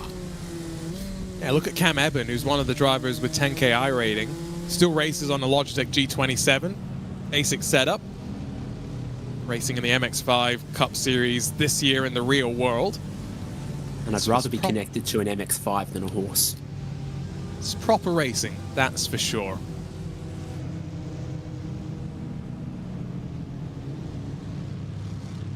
That still lights on the safety car. I think a bunch of these cars that haven't pitted will get waved past the safety car crossing the line here. So everyone who's on track in front of this 922, all of those GT3 cars there are gonna get waved ahead and around. Or at least they, depending on, in some settings they will. Yeah, I think we're still waiting for that cycle through. It's not Grid at Black that have ended up in front, by the way. It's Team 922, who will come down to pit lane in the next handful of laps after the restart for splash of fuel and fresh set of tires. Only 9 GTP machines. The GT3's the largest class in size. And all 18 of them are still out there and running. The benefit of having unlimited fast repairs and a great community spirit around this event is everybody has dug deep, not even halfway through. No one really miles adrift of the rest of their class.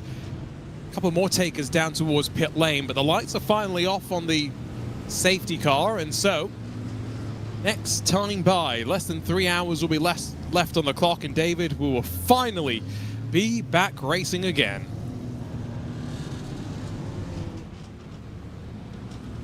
Lights off the safety car, but no wave around seemingly happening here. About to approach that halfway point. Good look at the Aston Martin, the facelifted Evo Vantage GT3. The Vantage GT3 that was racing for Volante Rosso in the Bathurst 12 Hour was not the Evo and facelift. I can't remember what various penalties they got, but it wasn't from anyone donating, it was from not following the rules. Love the little highlight. Love an asymmetric livery as well. Always a pain for the designers, but adds a bit of character. Oh, squeezes the safety car slightly. Benny. Left mirror filled with race cars right now. We have, just looking through it, a couple of flip it and reverse it, some move aside. So 3 incentives that will be handed down on this race start. In our first safety car period, David, Zach and myself were kind enough in our rule of authority, which we've now become a lot more strict on since. We let drivers serve flip and reverse it under the safety car. Not anymore. Now you have to serve the full wrath of the incentive, as rightfully should be done.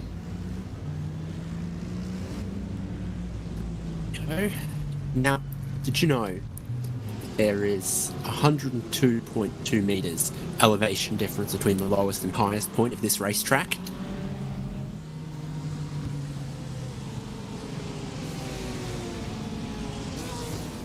I thought you were going to Sounds say like a something lot. else after that. Well, it sounds like a lot. We've got a crash, by the way, coming down the Puon. 2 Porsche 963s split either side of the track, which, you know, it's a lot. And it's an incredible amount of elevation change that it's almost as much as Mount Panorama Bathurst. It is crazy some of the shots you can get here, even on iRacing, of the elevation. Grid Up Black were one of those cars, I think, tangled up in what you had just called out. They've got a spicy meatball. Yeah, they've got a meatball flag, which means they'll be headed back down to pit lane in the next 3 laps for significant damage. And I think Jacob Reed actually has come to a screeching halt, is going to be headed back down to pit lane on the flatbed. So one of our 9 GTPs are not going to be here on this initial restart. And just looking through single file, but only one GTP at the front of the field. Brabham Motorsport second, separated from the leader by count 6 GT3 and MX5 machines, David. Yes, but the full horsepower of their straight line should mince a bunch of these pretty quickly when they do get going again momentarily. A few things that are going to have to be served once we go back racing, though. Slow catch up now. Not quite sure which GTP that is that's inserted itself at the front of the queue. Not sure the Porsche should be there. You're not clearing black flags, are you? So good on them. Well, we did previously, but that was for someone who got caught out. This is a little bit more intentional, it might appear, as we get back underway with the back half of Drive for Wishes 2026. I see Drago Racing, Nicholas Boyd, running what I described earlier as the Spa 2020 line, where track limits were more a suggestion. Out through La Source, where gravel now on the outside's caught out a couple. Oh, and someone's dug in there hard. Is that Raul Hernando in the Project 91 racing team MX5? Oh, I think it was. Former race leader by almost 3 full minutes as we trickle down the hill. In through Eau Rouge and up towards Radion. Wheel to wheel. And the Daniel Newman McLaren slips past as big string now out and stretch out through the field. 4 seconds between our race leader and Brabham Motorsports, but expecting Brabham to get the race lead in the next handful of laps when the 922 comes to pit lane, and so some lawnmower racing, well, hoping not. Here comes Sam Ball up the inside. Aiden Millward had a slowdown penalty, but he's cleared it now. He's got the apex of the inside of the left-hander. Speed down the hill towards Puon will be critical. Could we get side by side through one of the fastest corners on the track? Millward's on the racing line, and Samuel Ball just sits and waits. The race leader is 3 seconds ahead of them as they tussle. How long can you go, even with the safety cars? It's the other question. Jacob Reed has finally just left pit lane. One of the cars tangles up under caution. Oh, Hernando swings out a bit wide. Dunked into the gravel by the Oreo machine. That's slightly self-inflicted if we are being completely honest. It right. was a twist and he took a tough lick. Nice. Right. Time for some race control things. Once again, if you're just joining us, donations can influence the course of this race, and we have 2 flip it and reverse it. And so flip it and reverse it, please, for the number 17 Under the Radar Racing, and for the number 75 Movano 4 Wishes machines. So they will have to flip it and reverse it for, as the name suggests, in reverse gear drive for a full kilometer. And the easiest place to do that is always at the top of Radion, where it's a full kilometer run then to the Lacombe chicane. Wait for the GT3 cars to get a little bit closer, as here comes the run from Sam Ball as he pops to the outside. Aidan Willward under fire. Both cars pitted on the same lap. Should have the same amount of fuel and same tires underneath them. Full squeeze momentarily, but through Malmedy, race lead held on.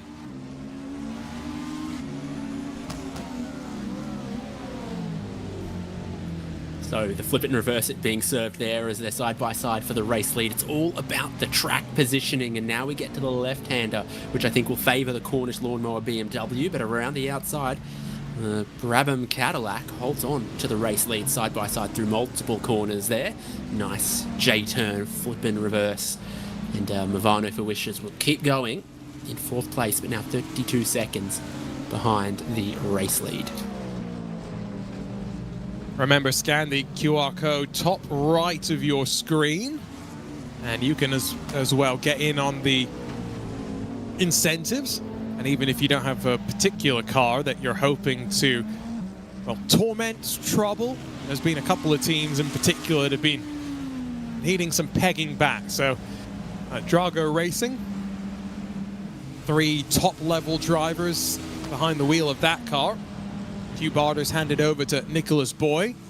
Now only 3.5 seconds off the tail end of Matthias Moser, one of a handful of drivers running this race by himself. And 6 hours is a lot, helped by safety cars. Oh, and Geeks 3D have run directly into the side, of the unfortunate grid up white number 25, Levi Wolf, trying to push the car out through Malmedy. Car swung around on him. And unfortunately, Dan Persons nowhere to go. Bit of drama there at one of the highest points on the racetrack. Couple cars coming together.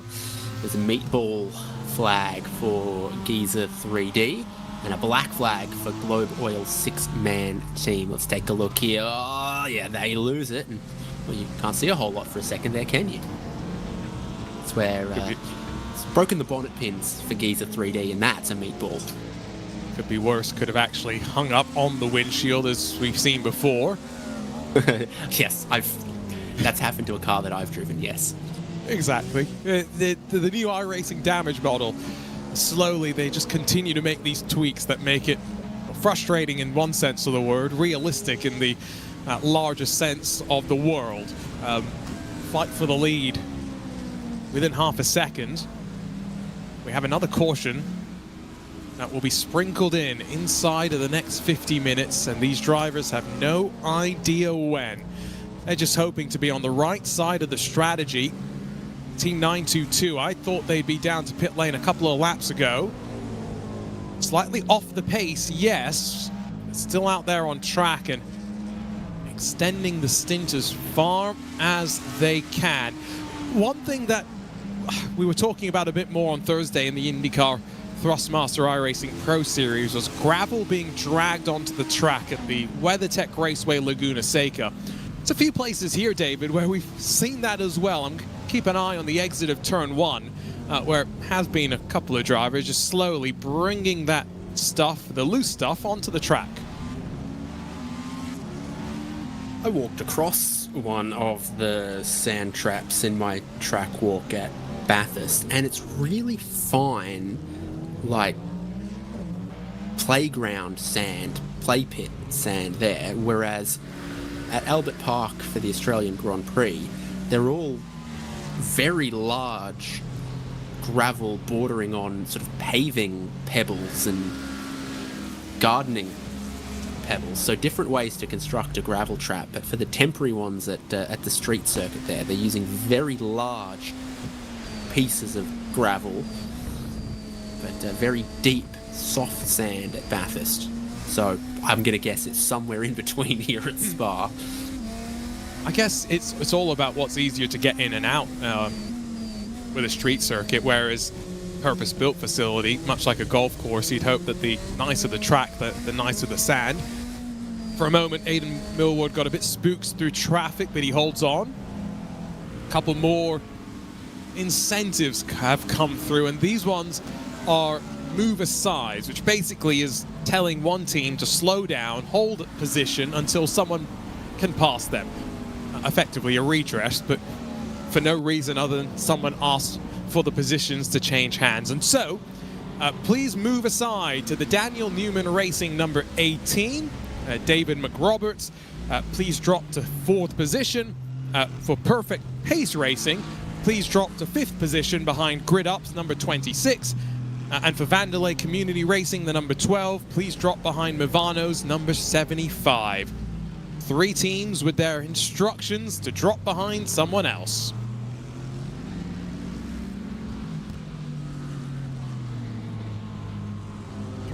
Yeah, so the move asides happening here look like they're going to benefit a few teams. That all sort of plays out. One leapfrogs the other. 922, one of their cars was just off the road for a second there as well. Because they got to park up, I think, for quite a while. We had one team have to park up for close to 3 minutes. Surprised the engine hadn't stopped at one point. Jacob Little slowly through the final sector. Only 6 more seconds to give up to Movano. I can already tell you that David McRoberts has dropped behind Perfect Pace Racing, and in turn, Perfect Pace have dropped behind Grid and Up. This is also a good time, by the way, to circle all the way back up through our penalty list, because we got a penalty specifically for one driver. And so we've been waiting for this opportunity to send up the inside from Brabham Motorsports to regain the lead from Sam Ball. This is some great racing, but still somewhat inconsequential with the distance we have to the end of this race. One more incentive, this one specifically for Matt Lass in the Daniel Newman Racing number 25. It's the pits for you. Please head to pit lane in the next few laps. Targeted, personal. Wow. Brutal, savage. That was about, I'm just trying to check, 90 minutes ago that one came through. So we've been waiting for quite a while on that one for Matt Lass. I hope whoever sent in the donation is still watching, David. Yeah, so they're currently 6th in class and on the lead lap to their class leader. I think about a minute back, that'll probably remain as much. Half a second between this group. Through the bus stop chicane, Samuel Ball gets much closer in the BMW. Nice seeing 2 different manufacturers at play in slightly different strengths. I don't see 2 different manufacturers, I just see 2 Delaras. Fair. Snatch of the right front for Sam Ball, sent him deep out through La Source. Unable to cut back and put the power down, but in some ways it's now going to give him a slightly better slingshot. He's not as close to the gearbox of Millward as they continue to climb up the Camel. This is where Cadillac had a huge stunt in the World Endurance Championship with traffic a few years ago, but as Ball slips up the inside, Aidan Millward, 3 hours and 15 minutes of driving, not showing any signs of fatigue or the white flag just yet. They both squirrel around at the tail end as they put the power down. The Ball back on top. Will it be momentarily deep in through the hairpin? And it's great to see some Antarctica representation. Samuel Ball with the flag of Antarctica as his national flag. Big things happening in Antarctica. The Australian Antarctic team just grew tomatoes in a hydroponic setup at the South Pole. Someone, by the way, shares your humor in the donations. And so I've got a rather weird one to read out. Please move aside to Globe Oil 6-man. The instruction on the donation was move aside and let the pace car through.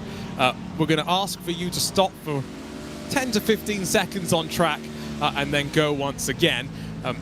Also, please flip it and reverse it for Movano. Move aside for Drago Racing. Nicholas Boy, please drop behind. Grid ups, Alexander Cortez.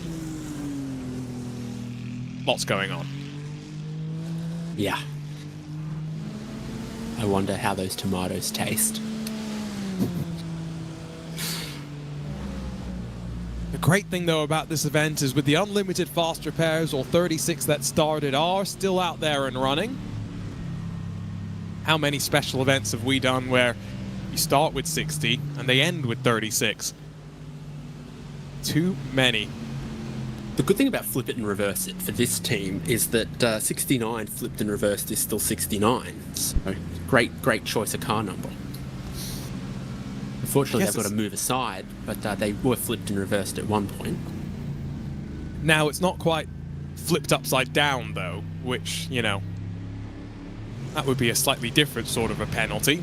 That's more iRacing arcade-esque. Combine that with, I don't know, Tony Hawk or something. How slow is he going? He doesn't look like he's going that slow, to be honest. He's still doing 220 kilometers an hour on the run up in towards Blanchimont.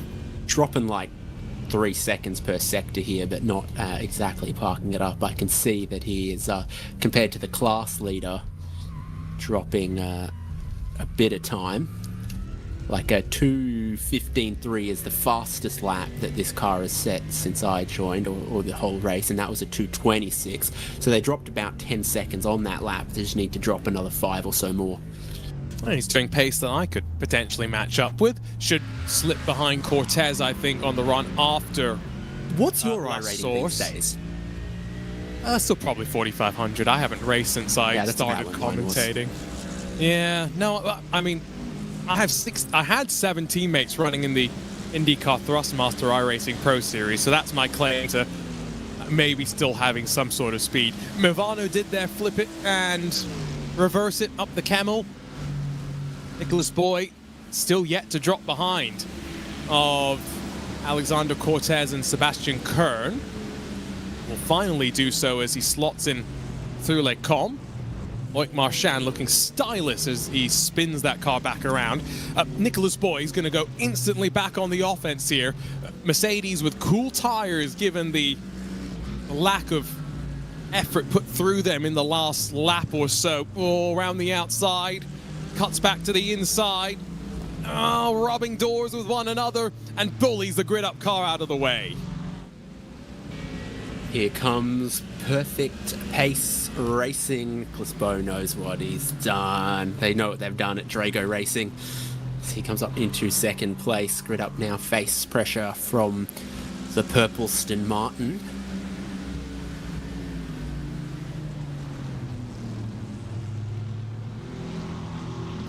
You know, it'd be a good colour on a caddy, because it'd be a caddy lilac. Oh, nice. That's clever. Not the ideal line on the first part of the climb up through the hill. And Drago Racing skipping away right now. The group 2nd through 5th, all who have been heavily penalized in the last couple of hours, only split by 3.5 seconds. And just looking at strategy, expecting Cortez Kern to be into pit lane in the next lap or so. 2 hours and 40-ish minutes left on the clock. It's a regular race distance in the IMSA WeatherTech Sports Car Championship. We've still got plenty of time to go, though, on our race to $20,000 in Drive for Wishes 2026. On board in the MX-5 lead battle, Hyperion Racing. Tucked in behind Tyler Campbell for Samantha Tan Racing Esports to the outside into the bus stop with some traffic in front of them. That's going to help give some draft to the lead machine as they work up to the start-finish line once again. And also helping is the fact that Raul Hernando in the Project 91 Racing Team machine, former race leader, also class competitor, feeding draft to the duo fighting at the front. And Chris Mail, racing for James in this class, has just picked up a meatball flag. So for the 888, they have just put a bit of damage on their Mazda. It's just before Blanchimont, I think, is where they are. So I don't know where they've been off. But you'll see the 888 in the pits in not too long. Up the hill, all about momentum, the slipstream here. 9 ahead of 44. Alex Rogers pulls out. Now you've got a lapped car here that can play Kingmaker. Again, at one point, that car was 3 full minutes to the good. He's going to help Campbell on the inside. And now pull out of the way. Is that you? Pulls out of the way. Does not want any part of race-leading implications. Hyperion going to sweep potentially back underneath on the run out of Malmedy. But again, a fight knowing that with still 3 safety car periods left to go, just keep yourself out of trouble. Oh, Hyperion with the bumper. Hernando, lap traffic, trying to avoid getting involved. And knowing that these drivers surely understand that there's still safety cars to come, I'm not quite sure why they're making it so physical right now. Maybe it's the other way. Given there's a safety car to come, what's the risk of getting a bit argy-bargy? Oh, here comes the Mustang. Got to squeeze its big way through.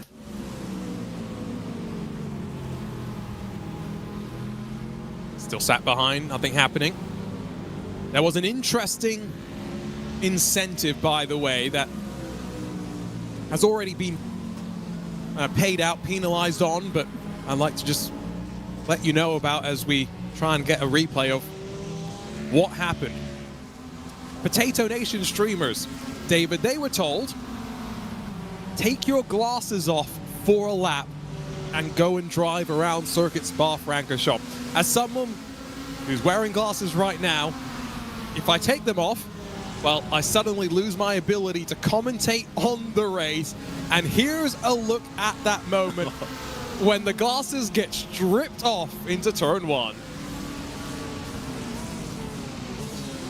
Well, they're a bit big for that kid's face, but you know, that's part of it. That's the reward. We go. What an odd little request. But, well, and look at the top right. Potato Nation. He's got all sorts of other things that have helped him be one of the best funded teams on our race here, or Drive for Wishes. $2,775. Mute in-game audio for a lap. Close one eye for a lap. And only finally has someone said no glasses.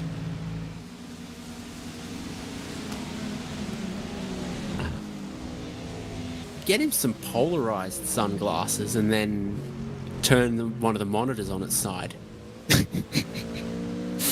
Oh, that's really an evil challenge. Try to drive like that.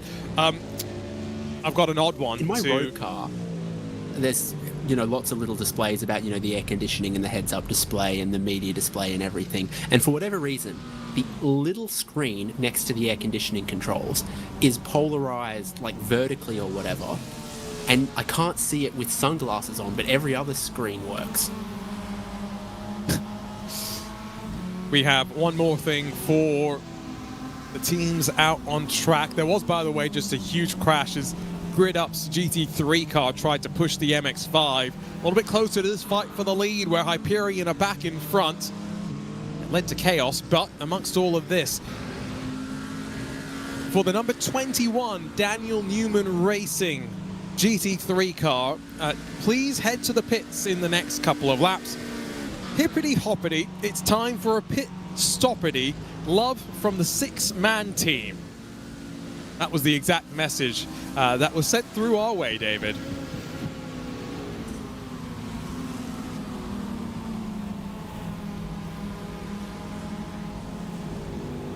Go with like roses are red, violets are blue. It's time for a stop and go for you.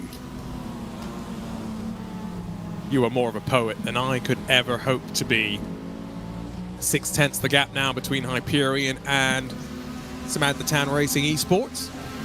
Samantha Tan Racing in the IMSA Michelin Pilot Challenge this year in an STR Random Vandals BMW M4 GT4.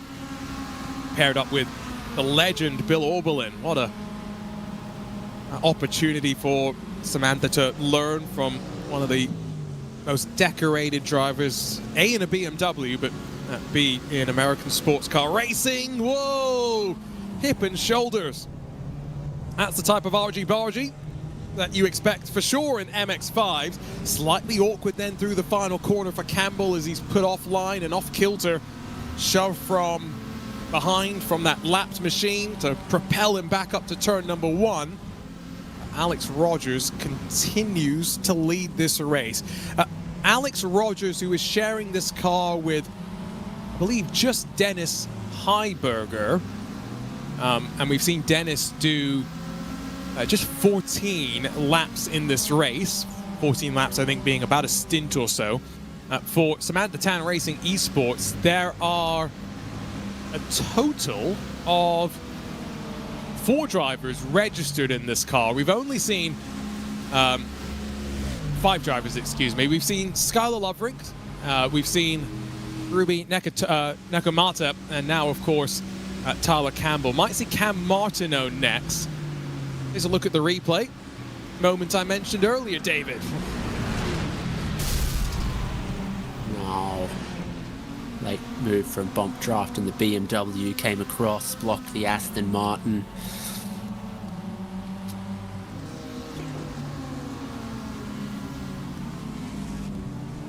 I guess that's why. Big hits. I guess that's why you don't really bump draft it between classes in real-world motorsports, because risks like that. I understand wanting to help your teammate out, but in the real world, that's a damage bill that no one wants to necessarily pay. The problem's often the bumpers don't line up as well. Is the problem with trying to bump draft something that doesn't match your car. This is seeing the MX-5 leader just start to get a tiny bit away. Samantha Tan car with Tyler Campbell. He's hoping for a bit more bump draft from the lap down car. I think we've got Tyler Campbell and Sean Campbell in this race, but no Sam Campbell. Oh, we have Sean Campbell in this race. Totally missed that. Not surprised. I think I saw more than one Campbell. Wouldn't be surprised. Wouldn't be surprised, though, to see Sean in all 3 of these cars. One of our Grid and Go esports drivers. Past $11,000, Arjuna. Oh, look at that. Continuing to climb. And it keeps going up. Yeah, but Sean Campbell gave us one of the fights of 2025 in the iRacing Portimao 1000. As a GT3 car in the grass. That's gridded up red, and Justin Sadowski. What's happened? Oh, Blanchimont is bitten. He's on the curb. Snaps hard to the inside. And then shouldn't be that hard to recover from there, if we're being completely honest.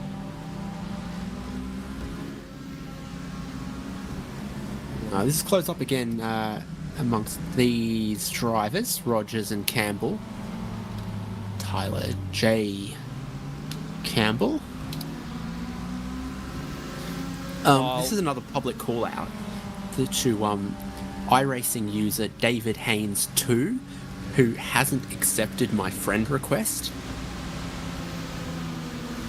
I know it's a bit of an alpha move, you know, when you've got the account with no numbers to go send a friend request to the person who's, like, you know, second in line. But, like, come on, think of the racing we could do together, David Haynes. Swap for the lead as Tyler Campbell jumps in front of Alex Rogers. Expecting these two to be coordinated and maybe just work on some fuel numbers with 2 hours and 30 minutes to go. While this happens, let's head back down to our list of, well, there's many incentive things that are going to shake up MX-5 in particular here. So let me just quickly work through this as they go side by side momentarily and process the changes that have been requested. Up and under from Rogers on the run up towards Pouon. A great view for the lapped car behind. He must be thinking, this is a great fight. Wish I was involved for the lead. no change. I hate to interrupt this great fight for the MX-5 lead, but we have a move aside for Hyperion, for Samantha Tan Racing, Racing for James, and for Vortex. So please all drop behind the grid up white number 25 of Levi Wolf. So that effectively now means that, David, they've got to give up close to 3 minutes here. Curious how they're going to do it. Yeah, 2.5 minutes, so... I mean, you're talking about this like, oh, some people are doing the whole 6-hour race by themselves. Yeah, you could park up for 2.5 minutes, go to the kitchen and make myself a chai tea. This is easy, this 6-hour race business. Important thing is stay off the racing line, especially at a place like Blanchimont. The pit stop party squad, Raphael as we've nicknamed it, gave them a wide berth while they're continuing to slow down. Please also move aside for Brabham Motorsports. Aidan Millward, please drop behind Movano for Wishes. The Drago Racing Team number 69, please drop behind Daniel Newman Racing and the number 18. While you're at it, Aidan Millward, you might also want to head to pit lane. It's to the pits for you and for Cornish Lawnmower Racing as well. So that's going to be a shake-up in the GTP standings then, David, with the top two being told to do a variety of things.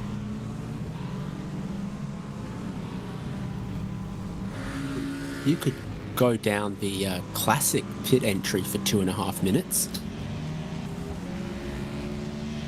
Fortunately, not using that configuration. You could try to investigate the old version of Radeon where it looped around to the left with a hairpin. Or the full old track. I miss the Master Kink. See a meatball for Team Lee Watson. So that's one of our GTP machines that's been tangled up in something. Wonder what that was. I saw an apology, or heard an apology over the radio, so I'm not sure if I can put the 2 and 2 together there as to what has happened. Meanwhile, MX-5s, Hyperion, Samantha Tan, Racing for James, 3 of the 4 that were told to move aside. Well, almost parked at the top of the track as a sweep out through Les Combes. Still 1 minute and 50 seconds. Whoa, in front of grid up. That's a big, big moment for Travis Harris in the other Racing for James, the 888 machine on the run through Curve Paul Frere. One of 2 Australians on track. Well, he wasn't on track after that. Michael Brennan, the other one in the MX-5 class. Other fun flags to note, I've been pointing them out. Other than the Antarctic flag. Someone on the Globe Oil 6-man team has the flag of Mongolia, which is fun. Is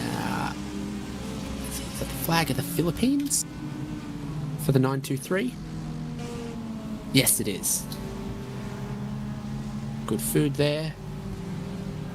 Handful of Irish drivers. Good food there. One day I'll have a spice bag. Great to have an international field for us, now at $11,336. Remember, scan the QR code top right of your screen. The top team, so each of the teams are able to put a fundraiser together. Top team streamer wins team kit pack from IMB Racewear. Currently, that's a bit of a slam dunk for Potato Nation streamers. Although Grid Up Sim Racing have started to build an advantage to Global 6-man team in the fight for second. About $200 between them, and then another $200 back to Samantha Tan Racing in fourth. Potato Nation with $2,775 raised so far. Our top single donor is, well, one of our great partners, Trophy AI, who donated $500 but did not trigger our Mazda Go Vroom incentive. And so this is a petition to maybe our Make-A-Wish team to let us trigger that incentive manually. Just because we're fun to give these Mazdas that opportunity to go vroom as, well, pit lane bound for Tyler Campbell and Racing for James. This is not a bad way, David, of burning some of the time off as they still wait another 70 seconds back to Levi Wolf in that grid up number 25. Yeah, they haven't been given the time up quickly enough. Hyperion Racing only gave up barely a minute last lap, so I think you should find another way to penalise them if they complete more than 2 laps without giving up to grid up white. Levi's Wolf still consistent. He's not had too many incidents in the last couple of laps. Although, someone just blown an engine? There's a car with a meatball. That is the Globe Oil 6-man team. And again, I'm no Sherlock Holmes, but I can put 2 and 2 together to get 4. And well, they haven't been bump drafted over their rev limit, have they? Can we go on board and go back 15 seconds? Because I think, David, you might be right. I mean, the classic is you downshift too early, but if you get massively bump drafted such that it pushes the engine revs, no, I think they needed to grab an upshift before receiving the bump. Great call, David. Well, does the engine go boom before the bump even happens? Sorry, can we look at that one more time?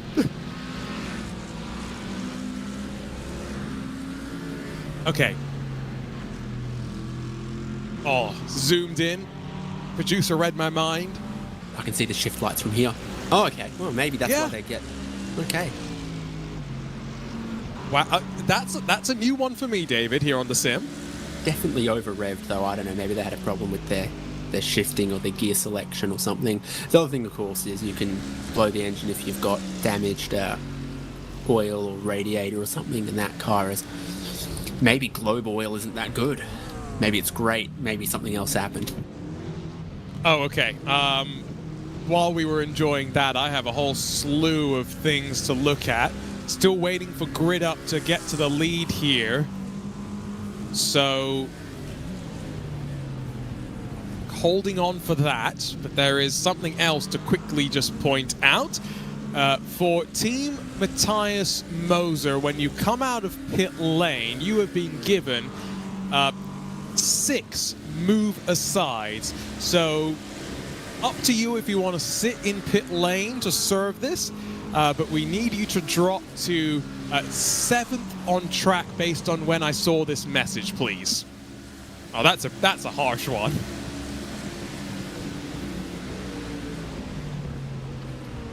Yeah, move aside, you might as well cha-cha, because it's, you know, slide to the left, slide to the right, one hop this time, and move aside, move aside, move aside, move aside.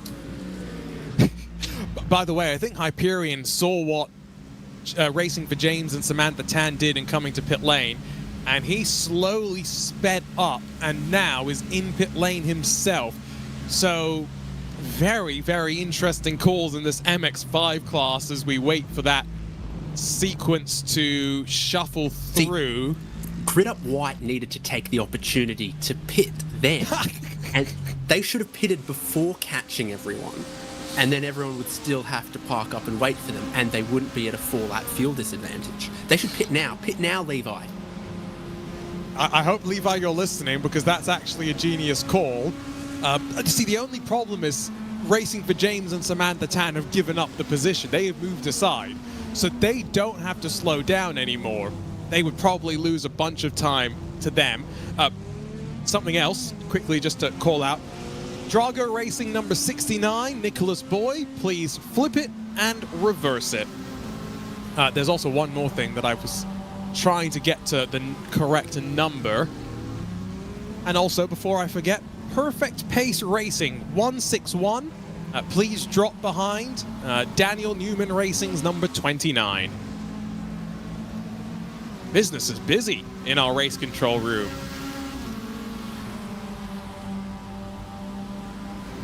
It doesn't normally happen, does it? In multi-class racing?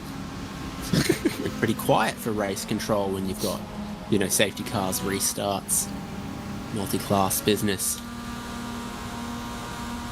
I think you remember the SCO 6 Hours of Silverstone would have been in 2021. Boy, what a display of multi-class racecraft we had, not in the good way. Vortex Precision Racing storm to the lead. Expect the green and white Mazda, Raul Hernando, to be down to pit lane in the next couple of laps. I'm not sure exactly when, especially because an added complication. 3 safety cars already in the books. It's time for our 4th one of the day, David Haynes. Sure is. Just looking at Nicholas Bowe serving at flip it and reverse it, was leading GT3 by a second or two when they were then required to flip it and reverse it. Okay, and Raphael, the Teenage Mutant Ninja Turtle, wields 2 Sai. S-A-I. It's a traditional pointed melee weapon originating in Okinawa. Ooh. It's often mistaken for a dagger, but unlike a dagger, the Sai is not a bladed weapon, instead having a rounded or octagonal middle prong which has a sharp point. I love sometimes going and reading some of the lore around various worlds that have been built up as Loic Marchand becomes one with Benny, our pace car driver. This is going to be an interesting restart, by the way, because we are going to combine it with Mazda Goes Vroom. So time for us to give instructions to our drivers. Remember, scan that QR code top right of your screen if you want move asides, flip it and reverse it. It's any of those to be actioned when we get our racing back underway. But in the meantime, quickly let the drivers know. On this restart, the GTP and GT3 drivers must leave their pit limiters turned on. What we are going to do is Mazdas Go Vroom. The Mazdas will be allowed to fly past you. And then about 30 seconds after that, I will turn off. I will come back on the radio and tell GTP and GT3 teams that you can turn your pit limiters off and the race for you guys will be back underway. I'll remind you all of this procedure just before the green flag.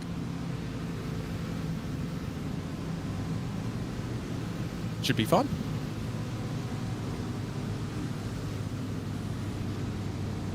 And 80 kilometers an hour is pit lane speed limiters at this track? Sounds right. Yeah, I know for the endurance pit lane it used to be 60, but now it's 72, and I don't know how I feel about that. No, actually, I know exactly how I feel about that. Yeah. One of the topics that you came into the broadcast booth with off the bat was this one of the top 3 tracks in the world? David, what else compares to Spa? So the 4 greatest pieces of racetrack anywhere in the world are in 4th place, Circuit Spa-Francorchamps. In 3rd place, Sector 3 of Mount Panorama. In 2nd place, Sector 2 of Mount Panorama. No, in 2nd place, Sector 1 of Mount Panorama, and in 1st place, Sector 2 across the top of the mountain of Mount Panorama. All right. Now I've got to qualify things a little bit. Mount Panorama can only count as 1. How does that change it? Genuinely, I'm a very big fan of the Nordschleife, and all the races I've ever done there has been very good to me. It suits my skill as a driver, so it allowed me to feel more competitive than I otherwise am. Obviously that is an immense track, but also that I really, really enjoy driving and have like won some races at, farmed some safety rating at. So it's a dead heat for first between Bathurst and Nordschleife for me. Spa is up there. VIR's in like 6.5th place in this list. Not a bad time for some of those GTP machines. VIR, the question often becomes, do you include the infield section of it as well? Because I've done the infield, the Patriot course and the full course, so there's only a few teeny tiny bits of VIR that I don't have. So I think when you include those infield parts, it instantly rockets up the list, in my opinion. For smaller cars, because you like to. Not because you like to say the corner names out loud. Not that particular corner name, no. I prefer the one at Snetterton. That one's fun. Yep. No, but genuinely, you know, especially you having raced around those. You don't want to wipe out on that one. No, you definitely don't. At least the skid marks, that would be bad. The MX-5, for example, around the infield at VIR, must be so much fun. That genuinely must be like one of the top 3 in the US in terms of tracks. That's pretty easy. The US has got plenty of great tracks, though. It's not like it's got a shortage. Road America, Road Atlanta. Those are just 2 off the top of my head. The Indy Road course as a racetrack actually isn't that great. But as like, if we built a racetrack, you know, in the Vatican City or on the moon, you'd still be like, damn, that's a crazy racetrack. And that's what Indy Road Course gives me, is the layout itself is a 6 out of 10, but being inside the grandstands of the Indianapolis Motor Speedway with the pagoda and the yard of bricks and the all of that lifts it, you know, to a 8.5, 9 out of 10, because, well, damn it, it's Indianapolis. And as much as I'm going to begrudgingly admit this, it does produce usually a good race. The new version of it, not the F1 version, the one where we've updated the final sector. So, you know, anyway, Indy. I've got mixed opinions on Indy because the oval is so great, but the road course just doesn't have the same character or soul, in my opinion. Other great American racetracks, I'm going to be biased. My former home track, Laguna Seca, first ever real track featured on a video game back in, 1999 in Gran Turismo 2. It's not a great track for racing necessarily, but it's a great track. It could be a good track for racing, you know, MX-5s and GT4s and, you know, maybe, IndyCar and some of the bigger sports cars have outgrown it a tiny bit. But there's still lots of categories of car that put on great racing there.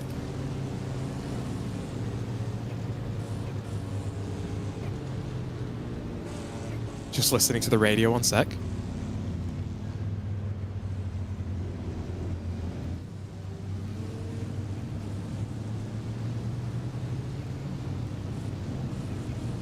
Just listening in.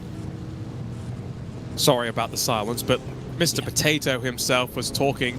It sounds like he got a donation towards this cause on his personal team page from someone who clearly has a personal relationship and connection to the cause, to the project, and really drove home just how significant it was. And great to see Mr. Potato himself, as much as it's sometimes humorous to call him that, but letting the rest of the drivers know exactly why we are here. $11,511, 84 cents as well.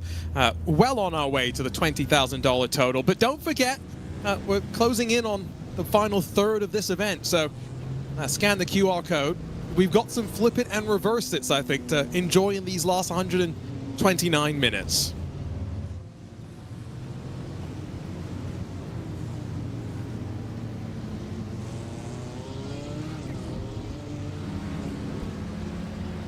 There's a look at Charlie Douglas in the 691 Vortex Motorsport machine. One of the incentive... the helmet, Charlie.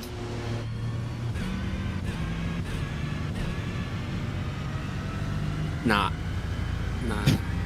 I wanted to see the helmet, not whatever flavor that is.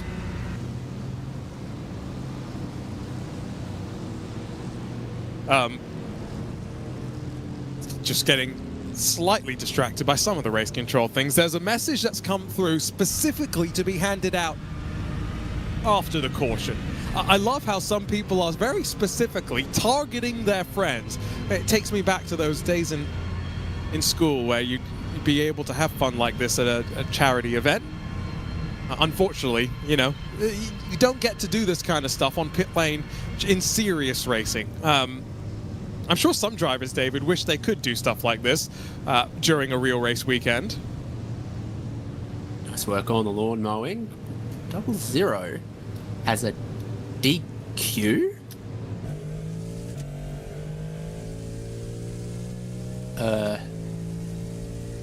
Is that driving backwards too far? Is that something you've done? Not on our end. Might just be an automated thing. It's okay, I can right-click and clear those penalties. Nice and easy. Yeah, I was thinking earlier about like school fun runs and exactly how little fun they were. This is way better than that. Oh, if we could turn the school run for parents into looking more like this, the amount of fun they would have. Yeah, this is my encouragement, by the way. Scan that QR code in the top right of your screen. If you've got a friend in this race that you want to make them have some fun, well, it's very simple. Just scan that QR code, flip it and reverse, it's $35. If you want to send them to pit lane, that's $20. Just move aside, give position to the team behind them. Well, that's $10. And all of those are options until we get into the final 30 minutes of the race, at which point, David, you and I, we have to get a little bit more serious. Not possible, I don't know how to do it. You left the seriousness behind you after Bathurst, huh? And I'm all out of serious for this financial year. When's your financial year reset? When does serious David Haynes return? 1st of July. Oh, good. So we've got a couple more months to enjoy this, and then the tax man will take his due, I guess. Single file restart, and the lights. Well, it's more a homologation calendar for me. Ah, the new model's going to get approved by the wind tunnels. I see. Lights are off on the pace car. And as it sits, 3 prototypes, then separated by the rest of their class by interspersed MX-5s and GT3s. So this is about to be a racy restart.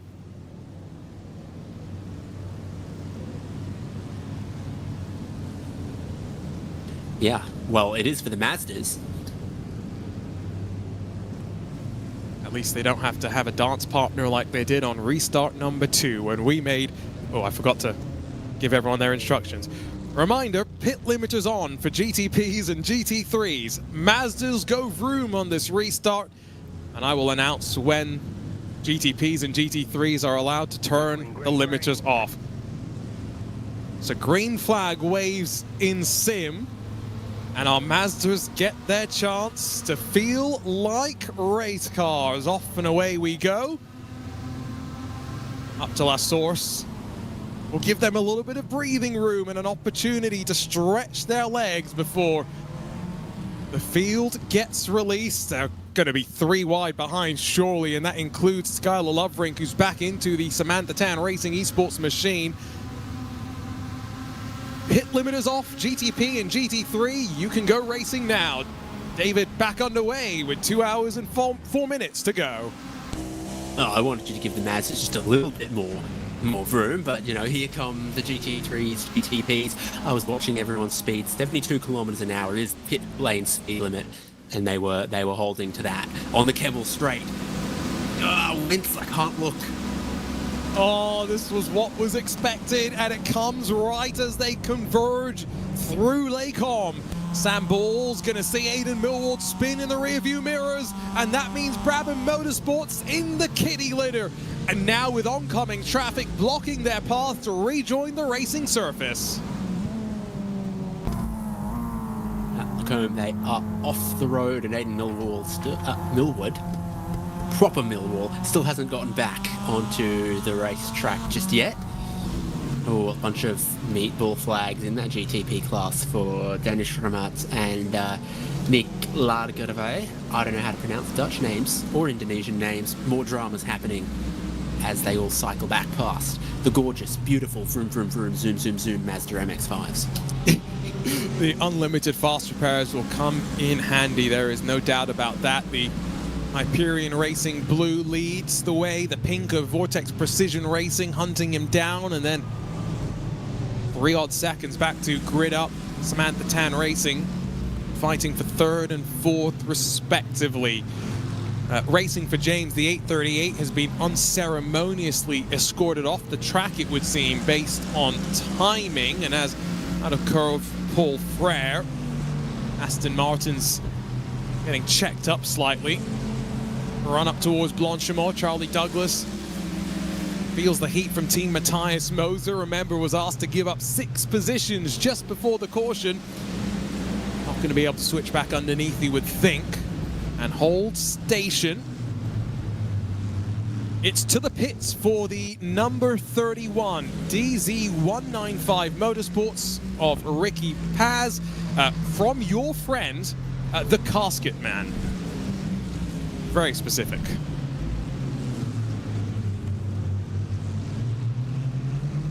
A bit of a response to that one as well, to their friend who's given them the pit lane penalty.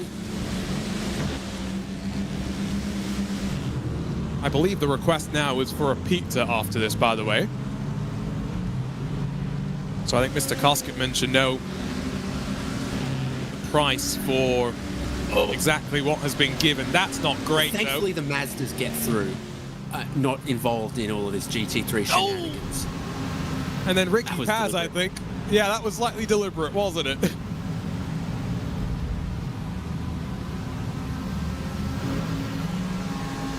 Here come the 2 MX-5s that survive unscathed. Loverink and Wolf. Now 6.5 seconds off of the top 2. Closing on 2 hours left to go. No offense shown here. Here's the replay as the BMW makes it for a beam momentarily. Oh, that could have been even more dramatic than it already was. And maybe not as intentional as we first thought. Well, that was actually dodging the BMW. They ended up in the grass and clipped the Aston Martin. So everything falls off the 31 DZ195 Motorsports. Driven by Mexican Ricky Paz. Can you imagine? We just sent Ricky to pit lane. He leaves pit lane, only now to be having to head straight back with damage this time on his car as Mike Marchand slips in front of Jacob Little. That's the Vanderlei Community Racing Cadillac in 3rd, passed by the Ferrari for Mivano. And good timing to jump back into the race control chat. Flip it and reverse it for the Mivano number 75. Make Cosmo proud for us, please. Is he going to do it now? Is he going to wait? Straight away.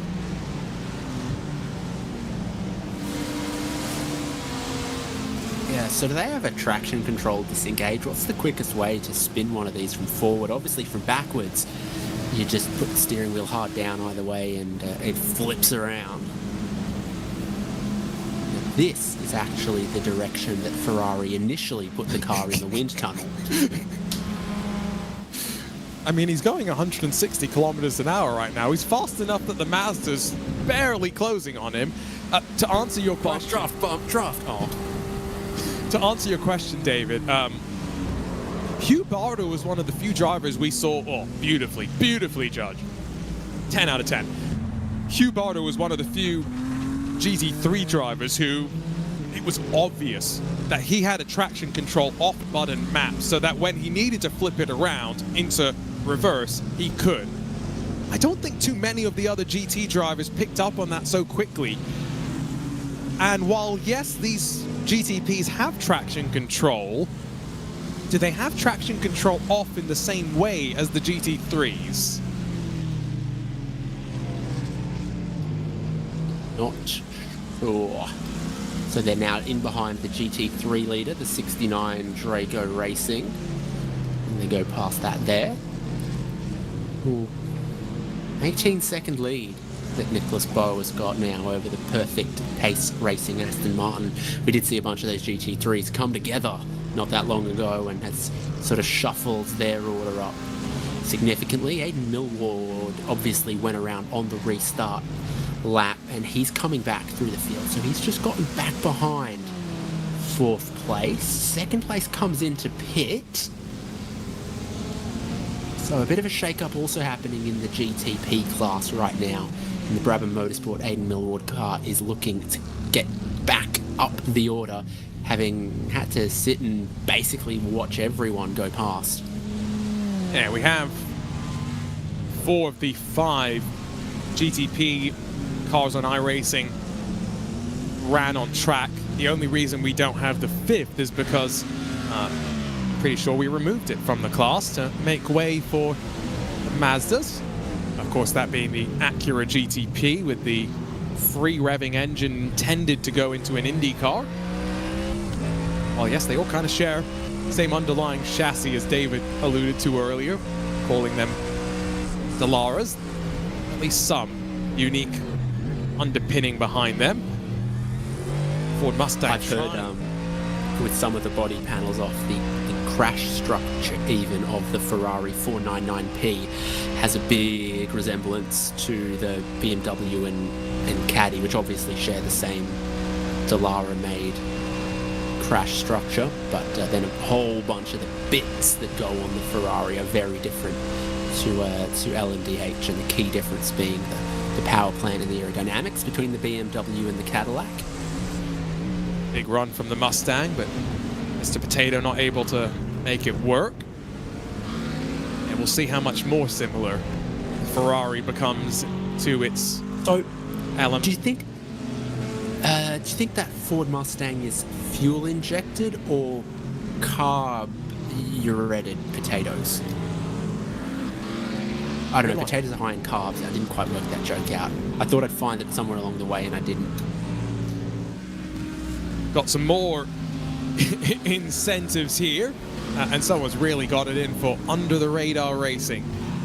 Under the Radar Racing, number 17 GT3, you have been given 3 move aside, so please drop to 16th position behind Team 922 Racing Team.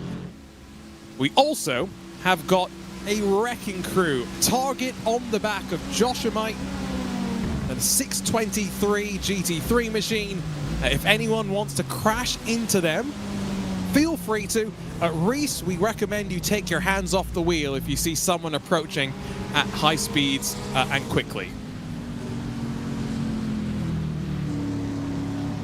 Haven't seen Wrecking Crew used too much.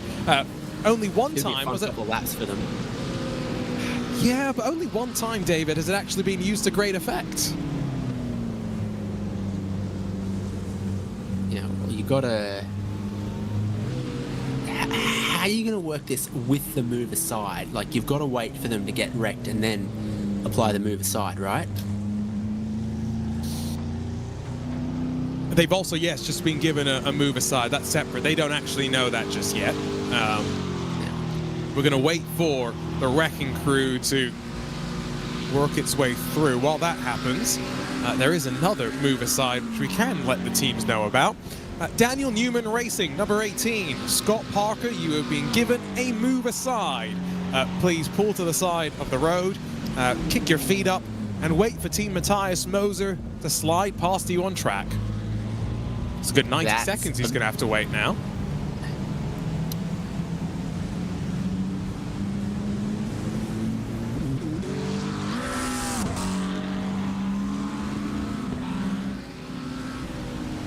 That's a give a bit of confirmation on the radio to the triple mover side team. Exactly who they've got to drop behind. Okay, here comes. Come on. Come on. Got to remind some of these GTP drivers as they approach the GT3 as well, I reckon.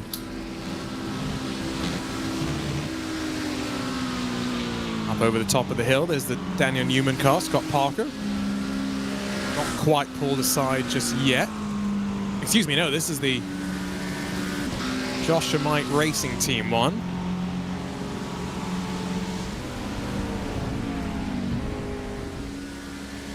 It's an interesting... Oh, never mind. There's two very similar liveries, Josh Schumite and Daniel Newman Racing. That's not confusing at all, is it? Simple commentator struggling.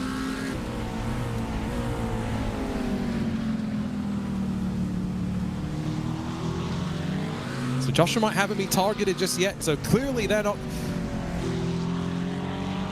going to find themselves on the wrong side of anything just yet, David. Hasn't been too nervy for them.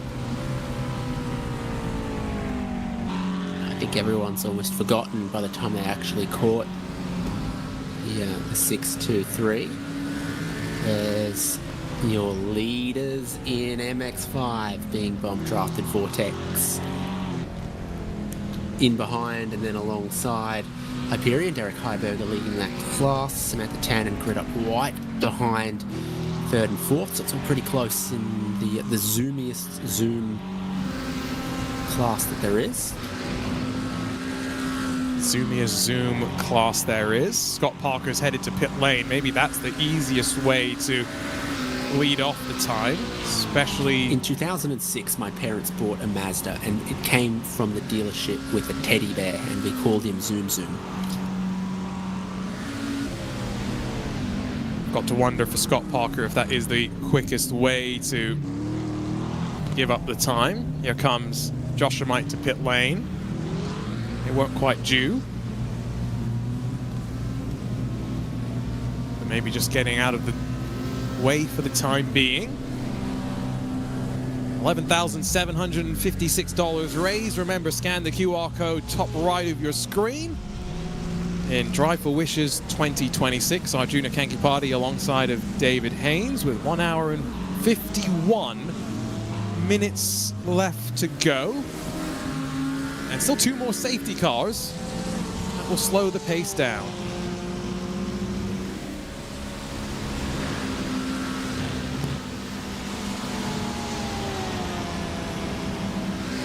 David.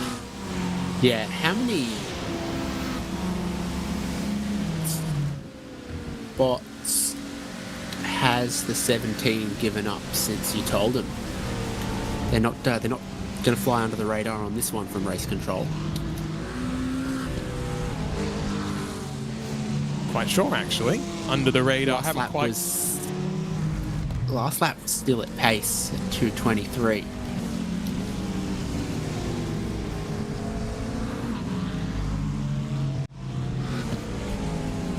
Yeah, so maybe still waiting for some clarification. We'll get word on that, but again, as mentioned, they've got that penalty already. At the front of the field, it's still Drago Racing leading in GT3 by 18.5 seconds.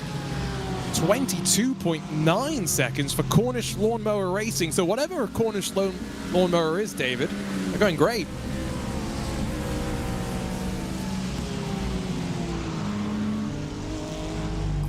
I am amazed that I found a forum for Cornish lawnmower enthusiasts, though. Like, oh, if you go to this agricultural museum, they've got a great old lawnmower and bladed tiller.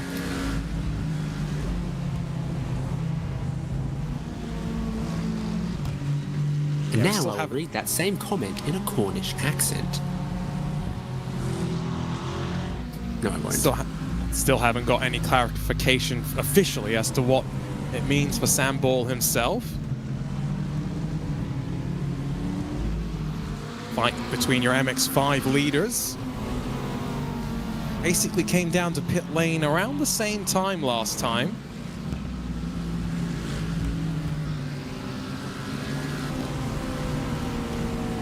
Got a 9-second gap back to Skylar Loverink in the Samantha Tan Racing Esports machine. Grid up white. Levi Wolf a little bit further behind as well.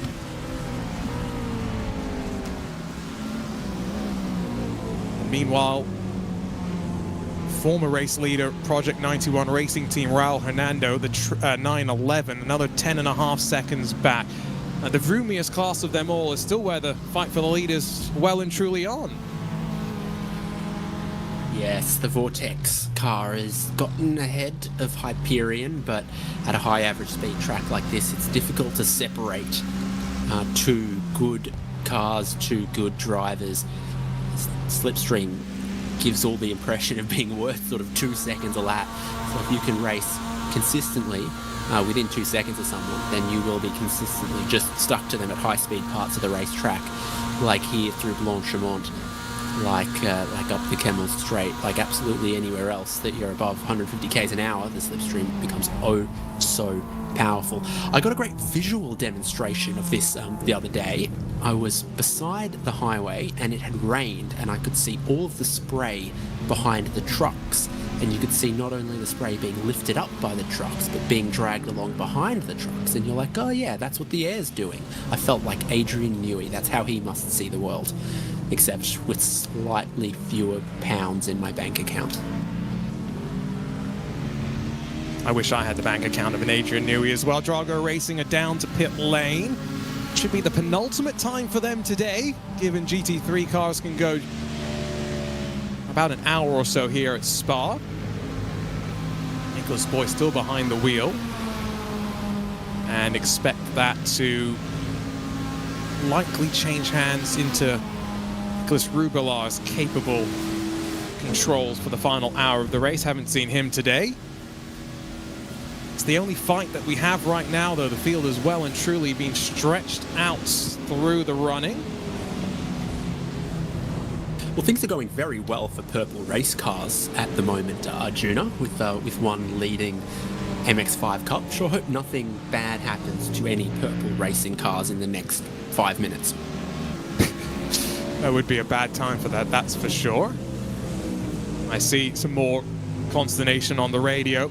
Might get even worse when I announce the couple more things that we've got. Move aside, please, to Cornish Lawnmower Racing. Sam Ball, please drop behind Grid Up's number 15. That's our race leader in the GTP class. Also, race leader in GT3. Please also move aside Perfect Pace Racing. 161, please drop behind Drago Racing's number 69. Someone else was on the radio when you tried that one, Arjuna, and it didn't go through. I'll say that one again in a sec. Penalty, please, for the Perfect Pace Racing. 161, please drop behind Drago Racing. Oh no, something bad happened to a purple race car. Who could have seen that coming? Kim Werner driving the 161 at the moment. In fact, it's all German flags in the top 3 of GT3, with Nicholas Boe and Matthias Moser in second and third. And Moser is another one of those GT3 teams that has been targeted. He had 6 consecutive move-asides at one point. Meanwhile, as Sam Ball finally drops behind Grid Up Black, Ivano for Wishes head to pit lane, and with Meatball, so I'm not quite sure if they've also been tangled up in something. We still have all 36 cars that started this race out there on track right now. Ivano for Wishes with a Meatball, and the 161 still needing to give up about 30 seconds here. That's the gap in GT3 at the moment. And a swap has just happened in GTP. So Sam Ball dropping in behind Grid Up Black. The number 15 now leads GTP. The ring around the roses that is leading this race continues. back in the running through traffic. Sam Ball directly onto the case. Still have not seen the perfect pace racing give up any time. Now, even if it gives up 30 seconds, it's still going to be a full 78 seconds clear of those behind. The timing of the safety cars has really been crucial, I think, for many, David, because you get caught behind the leader in a specific place, you lose a lap here and there, it all starts to add up over time, and I think that's what's happened to a couple of our contenders through the day. iRacing's race control is also mighty busy with the number of sort of slowdown flags, meet door flags. We had the DQ flag out there. And Newman Racing, the 29 Matt Lass, has picked up a black flag, and this is side by side for the GTP lead, having inherited the race lead. Got a black and not going to give it away easily back to Sam Ball. Looked around the outside of the bus stop, nothing doing there. Perfect pace on pit lane. The purple Aston Martin is going to make a pit stop. Well, and I would assume that this is also strategic because it's an easy way to lose 30 seconds without doing so on track. Had that happen with our MX-5 contenders slightly earlier, and they had to give up a full 3 odd minutes. So no surprise that this is a chance for them to continue pushing their pace. Still pushing the pace as Sam Ball. I held off on any interruption. Oh, as Atenwa Theba goes deep and through like Colm scampers over the grass, but a good chance for me to interrupt this battle. To the pit lane, please, for the Cornish Lawnmower Racing number 99. And just like that, battle over.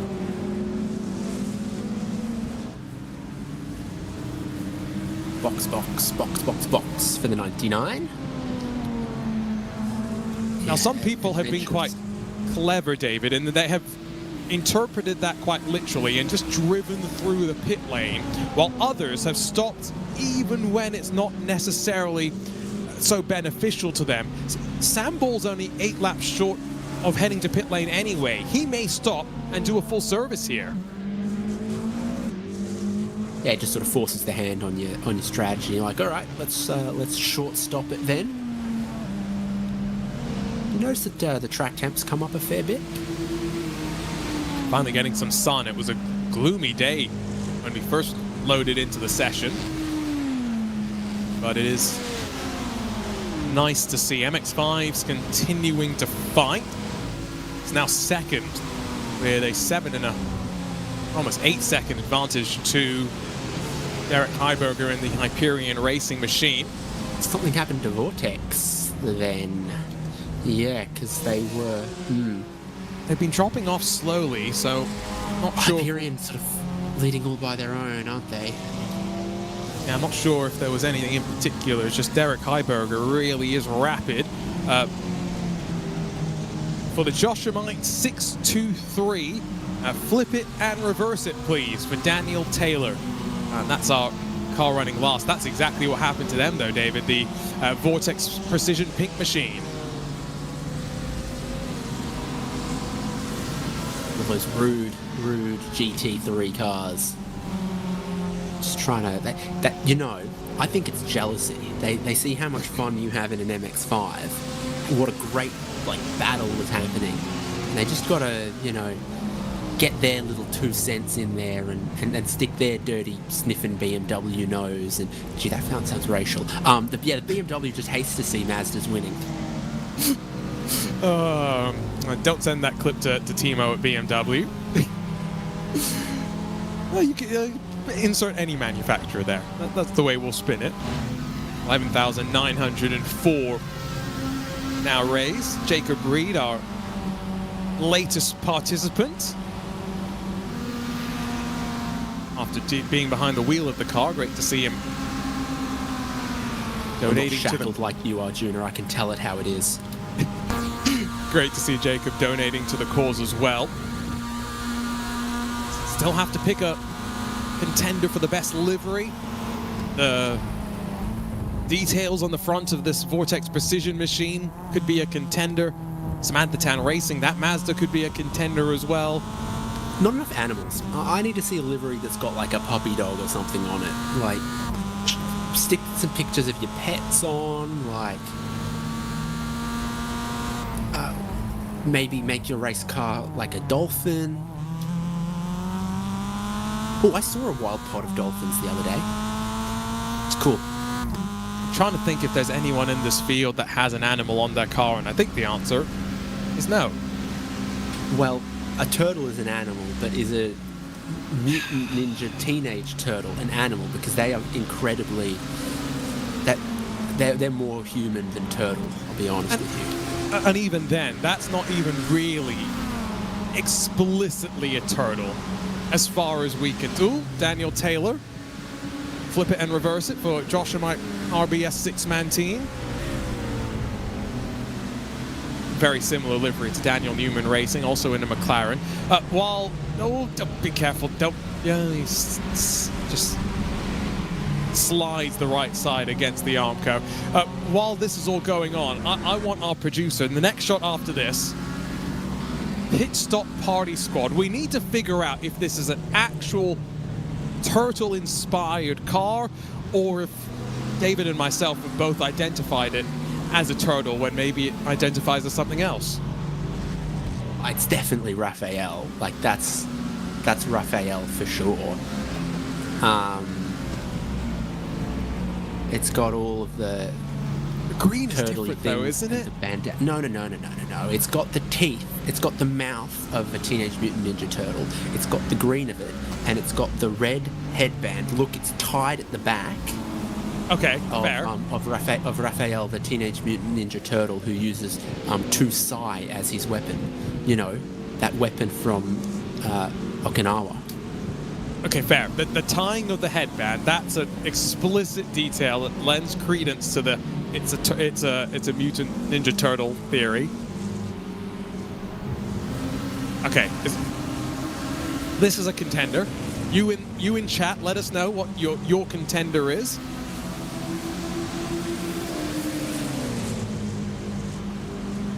Would it score higher if it was a different ninja turtle? Oh, yes. Around the traffic. What was the cooler weapon? What's the coolest weapon, though? Now I'm wondering. Well, I'm sorry, it's nunchucks, right? One of them's got nunchucks. You are wiser than me in this one, my friend.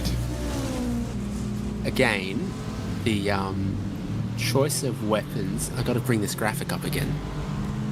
While you're doing that, I've got some more move-asides to announce, so let me quickly do that. Move-asides. One for the Daniel Newman Racing number 29. Please drop behind 9th place JR3 Racing. Also, move aside for Drago Racing number 69 for Perfect Pace Racing 161. So effectively, please both drop behind Team Matthias Moser. And those GT3 move-asides will mean that top three are going to be on top of one another as Raphael is off the track. Okay, so Raphael has two sai, which are a stabbing implement. Pretty cool. Cooler than Donatello, who just has a staff, like a stick. But Michelangelo has nunchaku, but Leonardo with two katanas. I mean, there's nothing cooler than a katana, so I think Leonardo with the blue headband is the coolest Teenage Mutant Ninja Turtle vis-a-vis color of the headband and the weapons. And that's Raphael there, his red headband and his two stabbing implements. He'd be good at a barbecue, though. He's the one who'd be best at a barbecue. Oh, that's it. That is right for just putting over the fire. See, the problem is, by putting that image up, have we just copyright striked ourselves? Who knows? At least we're not playing the music. That would have been a guarantee. Yeah, we'd only be in trouble if we said any of the trademarked phrases like "cowabunga, dude," or "man, I'm hungry for some pizza." Oh, there we go. The algorithms have been tripped up as nearing on 90 minutes left to go. We've just crossed the $12,000 barrier in our Drive for Wishes 2026 and into the closing stages with still 2 more safety car periods to come. You have 1 hour and 4 minutes left to join the action with various incentives, asking a team to move aside, maybe more significantly asking a team to flip it and reverse it. Once we head into the final 30 minutes, those unfortunately no longer, well, applicable to on-track action, although your donations still very much encouraged. Could it be a determining factor in the MX-5 lead, where Samantha Tan Racing and Vortex Precision have started to work together to great effect and have cut the lead in half now, David, and last lap another 8/10 they chewed away. Yes, a 2-minute 50.5 from your race leaders Hyperion, while Samantha Tan were pushed to a 2:49.7, closing the gap to them and then applying the push. Vortex Precision Racing laid down a 2:49.5, so they, for their efforts, also got a 1 second closer to the race leader. Bit of drama here in GTP. Former leader Attenwa Faber has ground to a halt. Usually the sign of a technical issue as opposed to anything else, but gets going once again. Was it the old, you know, plug in the USB device again and hope it works? Maybe in an incident, because he's lost a lot more time than just coming to a complete stop there. But wait and see. Sebastian Kern is headed to pit lane, by the way. It's a chance for him potentially to give up some of that time to Matthias Moser. Oh, well, I guess that's a form of technical issue, but not the type we usually talk about. Or was he just applying the targeting from earlier? It's tracked out a bit wide and into the McLaren GT3. Yeah, that was... Bring back the old flamethrower, I say. Can you imagine iRacing if we added banana peels, flamethrowers, combined Mario Kart and Mad Max? I mean, that would be a fun thing. And iRacing Arcade, I think you can get your pre-orders in soon. I think you can get your pre-order already on Steam, actually. Releases on Tuesday. Nice. The most I can say about that is I was given access on Thursday night. 24 hours later, I looked at my Steam record, and I already had about 11 and a bit hours of gameplay. So, I can highly recommend the iRacing Arcade experience if you want to kick back and have a bit of fun. It's a really nice way to do something a little less serious. What's just happened to Nicholas Boy in the Drago Racing Machine? Because timing screen has come alive, and not in the good way. He's lost a good 40 seconds. Oh, that's Brabham Motorsports, isn't that? That's Aidan Millward. That's our two leaders, GTP and GT3, come to blows.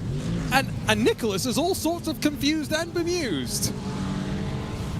Yeah, so that's off the road towards the bottom of the hill for the race leader, who's missing a whole bunch of panels and has lost the leader class because of that. Yeah, that car does not want to go right. It wants to go left to go right.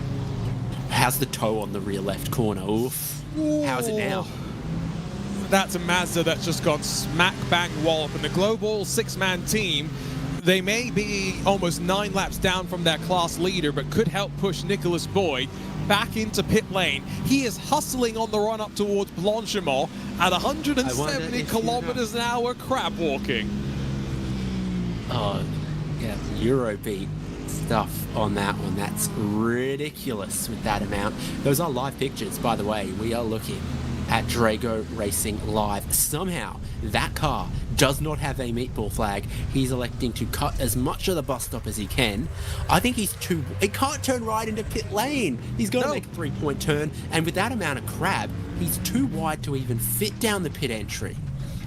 I told you he's got to turn left to go right. Yeah, so there we go. And now, the other problem he's going to have is if we go on board... Mr. Producer, it's not just that. It's not just that. Wait. Now it's going to go right, and he's going to go straight into the wall. He's not going to be able to steer into his box. Nicholas Boy. Holding his wheel upside down. Is indeed. Yes, and now holding the steering wheel upside down. Multiple moments today that genuinely, in a 6-year stretch in sim racing commentary, now a year plus in motorsports, I've never seen some of the things that we've seen today.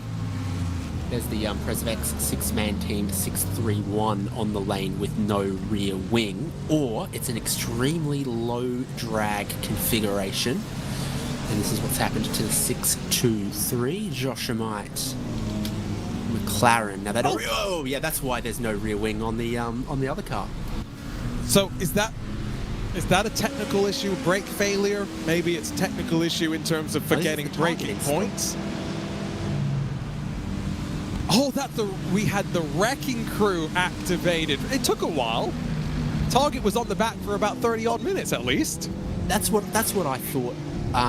That's what I thought one of the other GTPs was trying to do when they tracked out wide into them. So wasn't that Lefebvre going for that? Maybe. Well. Ooh, yeah, okay. Raphael goes for a spin at turn 1. That's Ali Madi at the wheel right now. Team Matthias Moser by... Oh, that was, I think, just misjudged slightly. Perfectly great job. Executed dive bomb. Yeah, great job to thread the needle and avoid the wall as well. That's about as good as it gets. These two have stalled out, though, in their chase of Derek Heiberger. Vortex Precision and Samantha Tan pushing each other up the Camel, but still 4.7 back.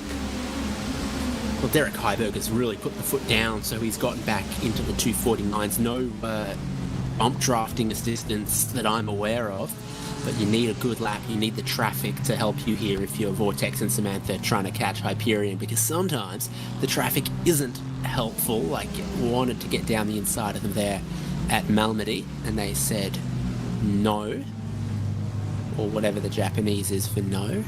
I only know how to say yes, which is height. To the pit lane, please, for Daniel Newman Racing, number 18. And also flip it and reverse it for the 691 Vortex Motorsports crew. Last but not least, Wrecking Crew has been activated. Target placed on grid up black. The number 15. Wrecking Crew mode activated. Feel free for the next lap or two to target that car, and if you see someone coming, take your hands off the wheel, Mr. Thaber. That's a GTP leader, and already I think they've been given just a little bit of a hello in the bus stop. Now they can try to give plenty of space to the Mazda. Is that the face of a man who fears for his life? It's the man with a clearly direct drive wheel, because David, have you noticed the yellow warning sticker on top of his wheelbase? Oh, did you hear? Bring it on, come get me. Amazing, amazing. It does help when you're in the fastest car and you are a bit more in control. If you're the Wrecking Ball target and you're an MX-5, it's a bit more difficult. That's the flip it and reverse it. Hey, this is Wrecking Crew versus Wrecking Crew right here. So this is, you know, pay-per-view boxing. And they both enter the ring. And they both have a swing. Tables turned. Favor returned. Although that was about as minimal a damage as you could get. What I think this has done in some ways, Sam Ball's only 1.5 seconds in arrears now, and Cornish Lawnmower Racing will take the lead of this race back in 5 laps time, because Attenwa owes us a pit stop. He's on lap 20 of the stint. But maybe here comes the Samuel wrecking ball. Consider that. You are now encouraged to move the other guy out of the way for the race lead. Not only is it allowed, it would be against the spirit of charity to not do it. Are you saying we need to get on the radio and encourage Samuel to just slightly... No, I think he heard race control, and then he probably heard Attenwa as well. So that's 2 pieces of encouragement. He's 0.6 of a second behind. Lap traffic will be difficult for Grid Up Black as well. That'll help second and third close up to him. And yeah, just worry about what's coming here, mate. Into the final corner. Bit of spacing between them. That kind of helped. But now 3 within 0.6 as we cross the line, and a big smile. Oh, loving this action. Final 83 minutes to go. Movano for Wishes popped to the outside in the white with tealish highlights on the tail end. Down the hill they go. Hybrid spooling up as they begin to flick the car left then right over the top of the crest. By definition, the hybrid's electric and it doesn't need to spool up Arjuna, but the slipstream is so powerful. They're closing in. The highest straight line speed I've seen from anyone is that Cornish lawnmower, and if I was them, I wouldn't notice any of the braking markers. No, you are correct. It does not need to spool up. Tell you what, though, that even... Oh, there goes Barolaro to the inside, and Sam Ball gets pushed out into the gravel. The way they can race in these cars at speed, David, they aren't nimble through slow speed corners, but once they get up to speed, they just look so aggressive, so shifty. It's such a great era of sports car racing we live in. And Barolaro to the inside at Pouon tries to use the downforce to his advantage. Traffic in front of them that they'll try and split either side.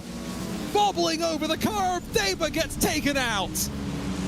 And he took his hands off the wheel at the perfect time, but the wrecking crew does its job, and the wrecking ball gives him just another hit. Oh, big smile on the face. He had some fun with the target on his back. Meatball for Sam Ball as well. That comes at a inopportune time. But you know what? Oh, good one, Sam Meatball. You know what might just make Faber feel just a little bit better? Caution, yellow flag. Caution, back out, David. Movano for Wishes lead GTP. Team Matthias Moser cycles to the lead of GT3 with the wreck for Drago and everything else that was going on. And that will close up MX5 Cup. Derek Heiberger's lead will be evaporated, and you'll end up with Samantha Tan and Vortex Precision Racing in behind. I think there's 2 other MX5s that are on the lead lap to their class leader. So Project 91 Racing and Grid Up White will get closer. This is actually pretty good news for everyone with a meatball flag. So Attenwa Faber and Samuel Ball and Amir Assad, the Sim Pit Racing Team GT3, have only been in the lane for a minute, so I think they've towed, and this will actually help them because it slows everyone else up, but a safety car does not extend how long it takes you to tow your car to pit lane. No, it does not. Timing of the caution does mean that for GTPs, come in, one more stop afterwards, relatively simple. GT3, there's a bit more of a question mark. MX5 should be pretty simple to come in and pit, no question about that. We'll see who takes advantage of the other side of this lengthy caution period, because the laps will take us about 4.5 odd minutes, even if it's 3, best case scenario, more likely 4. That's close to 15 minutes that we burn off the clock. And why is that important? Go back to the GT3 fuel window. David, we got one more caution in the final hour of the race. Does anyone think they can get to the end after a pit stop under this safety car period? It depends what happens after the safety car period. Like if you had a Mazda go Zoom and they all stayed on their pit limiter for 5 minutes, then yes. If they... Oh, I'm trying to think what else. I don't think you save fuel flipping and reversing it, to be honest, because then they're banging the rev limiter in reverse gear. That must be horrible for fuel consumption. Yeah, I think so. Probably not good for the gearbox itself, to be fair, but good thing we don't simulate the reverse gear braking, because yes, that is a thing that happens. Do you have a sync? A lot of cars, manual transmissions, classically didn't have a synchro on reverse gear, I think. So, I don't know how it works on a racing sequential. No, I don't know either, actually. Something I'll go and explore a little bit. I think some of the racing sequentials don't really need to worry about the synchro stuff, because if you've just got... They go into the gear with the automated shift cut or automated blip, like rev cut or blip. So they kind of force their way into each gear as it is anyway. So yeah, I don't know how reverse gear works. I think this is Loic Marchand, by the way, in Twitch chat that says he can confirm you don't save fuel from going in reverse. You do gain style points, and maybe that matters more. Priorities. Toyota Prius has no reverse gear because the electric motor just runs backwards in one of the forward gears. So that's how the GTPs should do it if Toyota made one. Really? Truly. So I guess the gear itself isn't in reverse. Well, at some point it's still got to do something to reverse the direction of the torque to the wheels. Yeah, I mean, however the inverter or whatever controls the electric motor is able to power the electric motor backwards.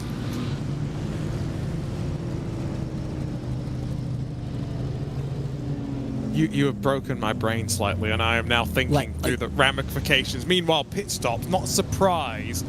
Maybe surprised that Andrea Barillaro in the Movano for Wishes machine does not decide to come down onto pit lane. It's a stampede elsewhere, though. GT3 saw at least one McLaren followed in by an Aston Martin.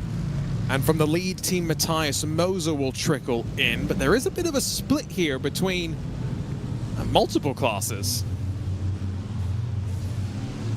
Yeah, so a bunch of cars driving at 72 kilometers an hour down the pit lane. The BMW's headlight flash when the limiter is on, but not all of the cars do that. All of the V8 supercars flash their headlights when the limiter is on. They also have a light that comes on when the engine is blown or stalled, and that gives you so much information. But in the race off of pit lane, there goes the Cornish lawnmower to blend in ahead of Brabham Motorsport and pit stop. Meatball flag now gone because of the unlimited fast repairs. I'm still surprised that Movano didn't come in, David. I think that was a golden opportunity just to cover off the rest of the field. Well, maybe they're just thinking we're good enough, there's another safety car to come. Don't know. Well, maybe Loic can give us an answer. He does confirm that that was him in Twitch chat. They're working through the... Well, I was going to say shuffling of the classes, but that looks a little uncoordinated. Movano ground to a complete halt there on the inside of Les Combes. Is this intentional? Don't know what's going on for Andrea Barillaro in the 75. The steering wheel is moving, but the car was in neutral. Now it's in first. Now we're going places. You could hear the car going between gears. That was not technical. Loic has just said, we like gambling. They must have some sort of strategy in mind. Park up, see if it waves you back past these cars into the same spot, and you'll have more tyre temperature on the restart.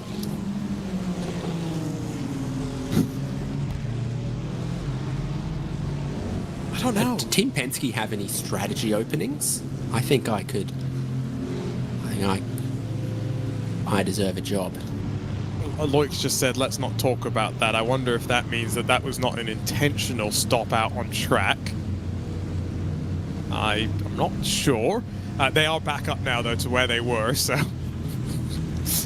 driving through the grass. And imagine how warm their tyres must be. Yeah. It's not Cornish lawnmower racing. Instead, it's the Italian lawnmower services right now.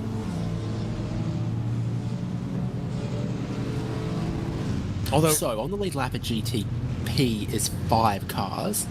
On the lead lap of GT3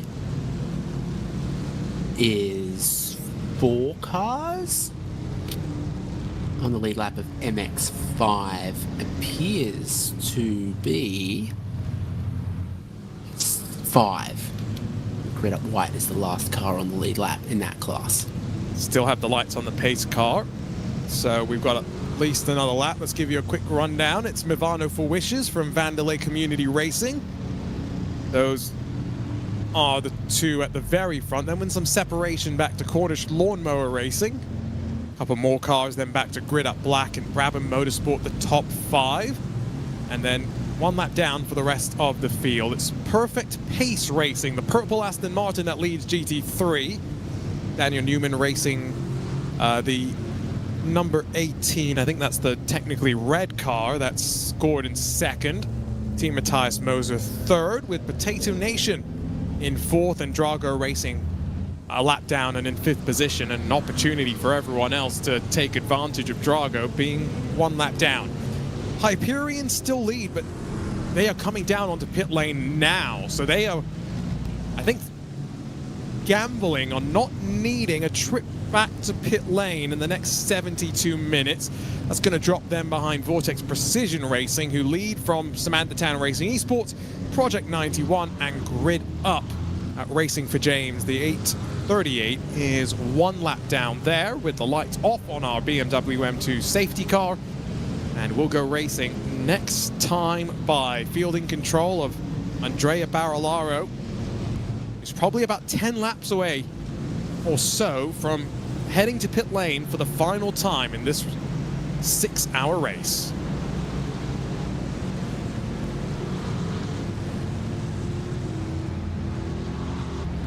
Got a new flag that's appeared on my timing screen.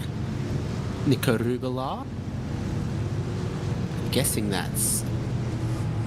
No, I'm not good at my vexillology, so I need to hover over it. Chile, I thought so. Yes, he is a Chilean, former Gran Turismo World Series player. Say player, should say driver. Player driver. What's the appropriate word, David? Hey, well, you can be a racing driver and be a player too. It's true. I guess. Who am I thinking of? Kimi Räikkönen, circa like early 2000s. Certainly not any sim racers. You never know. Oh, those are the stories that I need to hear more about. Where's the books about that? There's books about James Hunt, books about, I'm sure, Kimi Räikkönen. Where's the books about all the parties at Sim Racing Expo?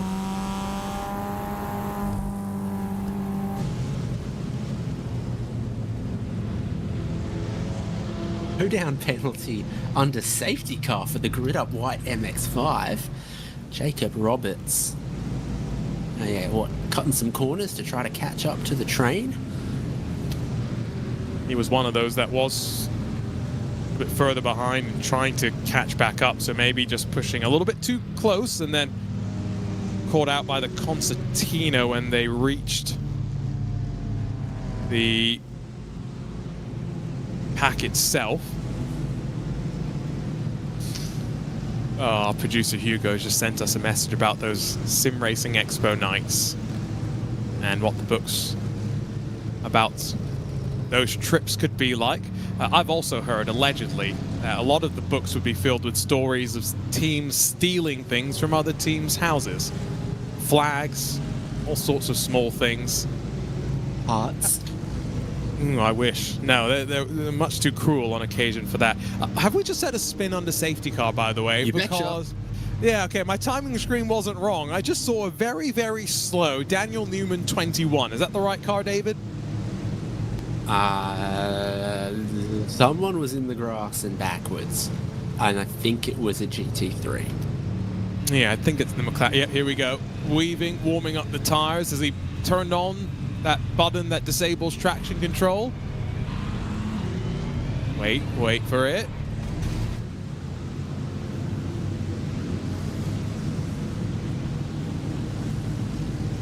Not the greatest of rejoins either, unfortunately. All the great drivers have done it. Scott McLaughlin before the Indy 500. Oh, breaking my heart. Have you done that before recently? No. That's what I look like driving down the highway trying to not hit any kangaroos. I did it literally last week on RaceSpotTV. Starting a qualifying lap, spun the tires up before I even saw the green. It happens to all of us. Slightly jumping the launch there was under the radar racing. And now it's going to leave them vulnerable. They are 4 wide on the run to La Source. Challenge for the lead from Ben Williams as our 2 hypercars up front look to stretch their legs and pull away from those that made their way down pit lane. Already Brabham Motorsports, I think, have lost bodywork on their Cadillac V-Series R. But critically, with a safety car still to come, Nico Rubilas just put the Drago racing car back on the lead lap. He's gone and passed the class leader, and he's back on the lead lap by about 20 meters. That's important. If the caution came out now, that would cycle him back around. Has to give room to the BMW that slices through. And as the MX-5s crest over the hill, there was one into the wall hard, and there's the Brabham Motorsports car still with the damage. Oh, and it caused some chaos in the Samantha Tan machine. It's Cam Martineau that's now pushing Vortex Precision Racing. Did Hyperion Racing get tangled up in something? They're back in pit lane, David. Yes. Oh, dramas across our MX-5s. You saw one of them spun out at the top of the hill there before Mr. Millwood. So a few things happening at the top of the hill. And yeah, Vortex Precision Racing lead class. Take a look at this. Just a little bit of helping hand from a Mustang. Hey, that's not a kangaroo. Don't hit it. Oh, so unfortunate. It's the pits for Vortex Motorsport, the 691, and for Perfect Pace Racing, the 161. There's a couple of our incentives that have now struck the early stages of this restart. And just a reminder, we have 36 minutes left. If you want to contribute to the outcome of this race, well, make sure you do so before those final 30 minutes. Only only two incentives will be left available in the final 30 minutes. That's Mazda's Go Vroom and the Wrecking Ball incentive. So a lot of the fun things we've been having, David, go out the window as we get closer to the checkered flag. No, one just got hit going into the bus stop. A GT3 car. There are 2 cars stopped. Was it Team 922? Lots happening across GT3. You just read out one of the penalties, but then also they've been getting into each other there. And they are bump drafting for the lead of MX-5. Take a look at this. Uh-oh, indeed. Into the bus stop chicane under the radar racing. How did that not end up worse? Oh. Slotted the gap perfectly. That's precision driving.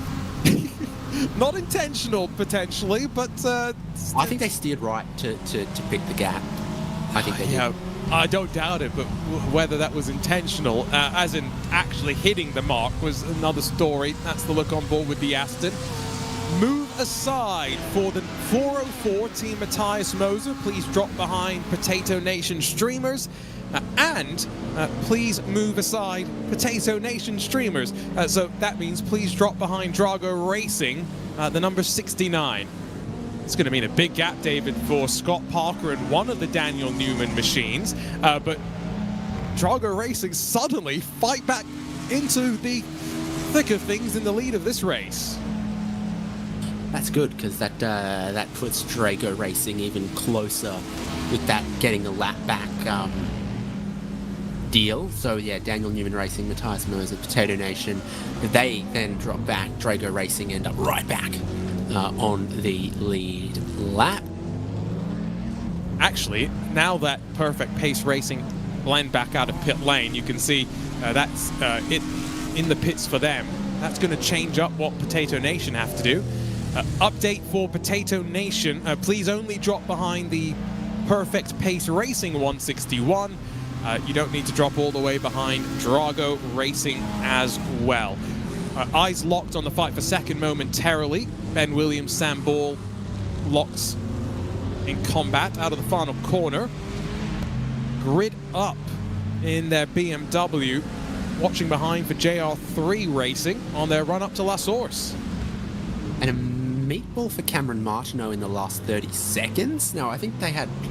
That car was dropping back to Samantha Tan Racing MX-5, but I think they've just had another drama as top of screen. You're watching GT3 bottom of screen, a bit of action in GTP. Cornish Lawnmower up into second ahead of Vanzalay Community Racing.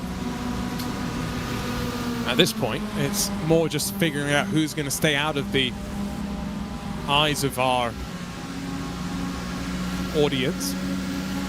Top two MX-5 contenders. Raul Hernando's been targeted previously. He knows what that's like. I do see that Cam Martineau needed to use the flatbed to head to pit lane, so that seems like a rather big incident for that particular MX-5 machine. And Derek Heiberger is out on track, but former race leader for Hyperion far out of contention. It's a couple more things that have just come out. Here's the look on board with one of our prototypes. Oh, this former race leader, Grid Up Black, heads into Fania, and you could just see a track limit's a bit of a suggestion for him. Move aside, please, to the number 30, Accelerate Awareness, drop behind the number 29, Daniel Newman Racing. To the pits, please, for Team Matthias Moser. And last but not least, 2 pit lane trips for Ivano 4 Wishes. I was just thinking about ways that you could tow a car more quickly. And I remember that actually, at one point, A1GP used a helicopter instead of a crane to lift stricken cars. So let's get that. Let's get some helicopters going. I need to go see footage of that. This is another look at Grid Up Black. Oh, front end launched into the air as they skip past that traffic. Oh, very lucky that landing didn't get even more squirrely.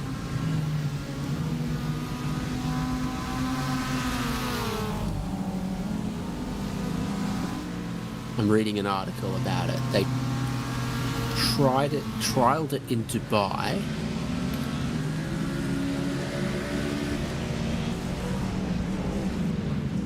While you're doing your research, move aside, please, to the Drago Racing number 69. That means please drop behind the number 31.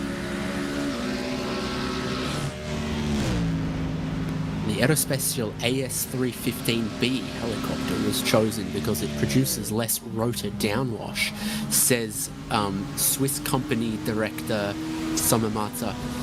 With the 49-meter cable we use, there is almost no downwash.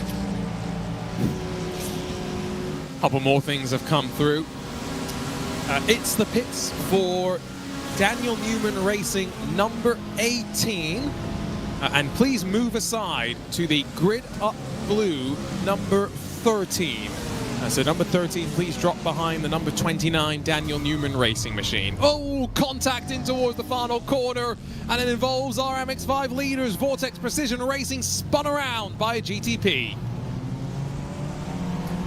Not the first time, not the last time that'll happen to an MX-5, I reckon, through there. Again, they hate to see how much fun it is in an MX-5. Don't get bitter, get better. Get yourself a Mazda MX-5. This is the lead of GTP, at least for the moment. Ferrari in the slipstream, a move from left to right on the Kemmel Straight. Andrea Barillaro, Movano to the inside of the Cornish lawnmower, Samuel Ball, who breaks deeper in the BMW and will not be giving that up until they serve the penalty. That's how this race goes, isn't it? You don't have long to wait before something else chops and changes around. Tell you what, it's a bit of a hassle trying to keep an eye on all of these penalties and making sure that not only do we announce them, but they actually get served as well. Barillaro, so much speed at his disposal, but tight on the entry of Pouon. Off the track for Sam Ball in the BMW. Large sniffer model, as David quite aptly put it. And back into line. That large sniffer is going to be now sucking up as much of the draft as it can as they work through traffic on the run back up towards Blanchimont.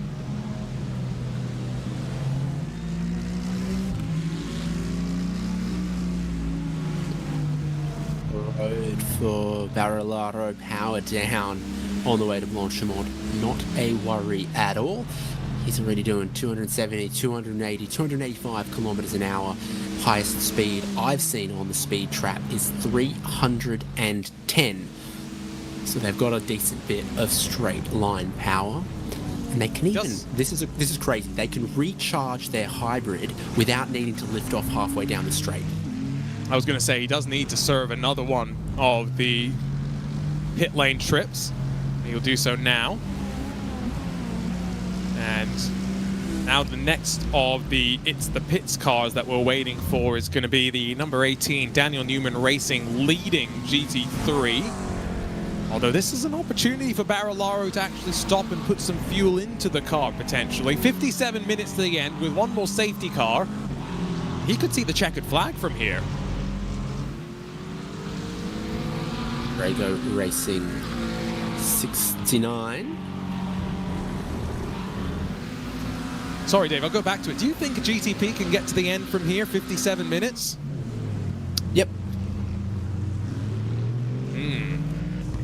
That's nice and easy, actually. Because there will be shenanigans. Yes, the safety car is going to definitely come and help him out. There's no question about that. Drago Racing, trying to count. They are off the lead. That we're still waiting for Daniel Newman Racing to come in. So his It's the Pitch trip for the number 18 actually will stand as the last pit stop, knowing that GT3 cars can go an hour as well. And guess what? Right on cue, here comes Scott Parker. Yeah, so we were just looking at second and third, and then the leader from their class comes in. So amongst all the GT3 cars, the McLaren takes a stop. Scott Parker has driven Daniel Newman Racing 18 in. Not seeing any sign of a driver change just yet until I start that sentence, and then I do. David McRoberts gets in. So Kim Werner is back in the perfect pace racing. He got out and was replaced a stop ago, and now he's back. And the Potato Nation Mustang runs in third. That Mustang with the biggest windshield banner you could display an IMAX film on it. Couple of move-ups as pit stop sequences roll through. Move aside, please, to the grid up black number 15. Drop behind Movano for Wishes, the number 75. Also, move aside to Vanderlei Community Racing. Ben Williams dropped behind Brabham Motorsports and Aidan Millward. Last but not least, move aside for the DZ195 Motorsports team. Please drop behind Vortex Motorsport at the 691. And last but not least, while I'm rolling through all of these, Movano for Wishes, sorry, you've got another It's the Pits penalty for you. Busy boy, Mr. Arjuna Race Control, as we're in this final hour Plenty of time for people to donate, though, to impact not only families and the charity, but this race. We've got one more, actually, that could end up really helping settle some of the battles into the final stretch in GT3. One more, it's the pits for Daniel Newman Racing, number 18. In the next couple of laps, please head back to pit lane.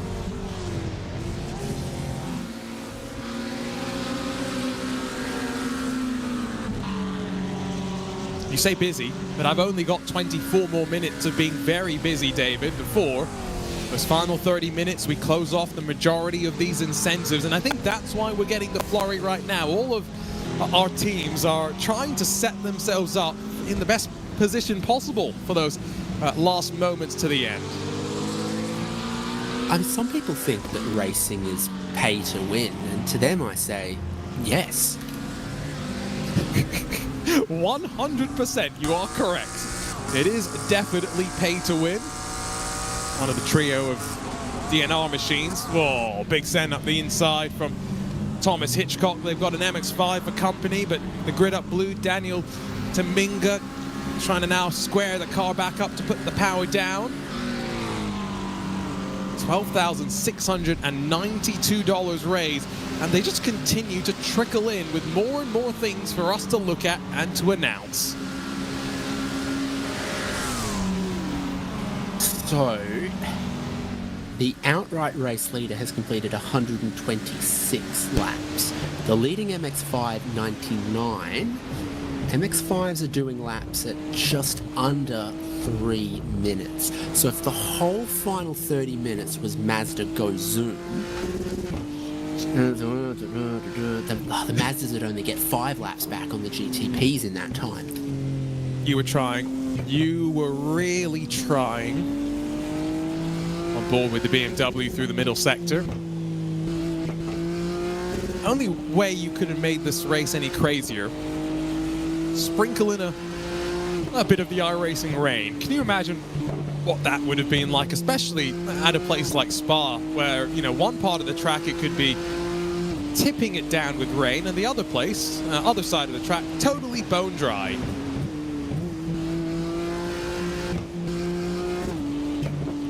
Yeah, that'd be fun. Grid up, blacker off the road as they're trying to serve what's about a 30-second move aside, because Movano for Wishes have just pitted. So for grid up black, they've got to wait a long time to get off that third place. They'll want to do it before Movano for Wishes serve their pit stop. I think Movano for Wishes have actually cycled through all of their pit stops at this point. But didn't you just give them... And they went straight in. They instantly went to pit lane to serve it. They are... Being proactive is probably the best way to do it. And describe what we're seeing right now. We've got another move aside. So if I can find the right screen. Move aside for Perfect Pace Racing. 161 drop behind the Potato Nation streamers. Also, move aside for the number 99. Please drop behind second place Movano for Wishes, the number 75. It's going to spice things up in GTP, but the Cornish lawnmower are going to have to drop behind Movano and then take their final pit stop. Movano for Wishes, at the moment at least, are fuel-wise in a decent place. Red up black. Still, I think, need to take a stop too. It is, I think, 20... Ooh, wait, no, I can't decide how many laps there are to go. Is it 23? Is it 25? I think it might be 23. We're not that far off the back of a safety car either, which can kind of muddle the average lap speeds and confuse these things. So I think 23 laps to go for the GTP leader.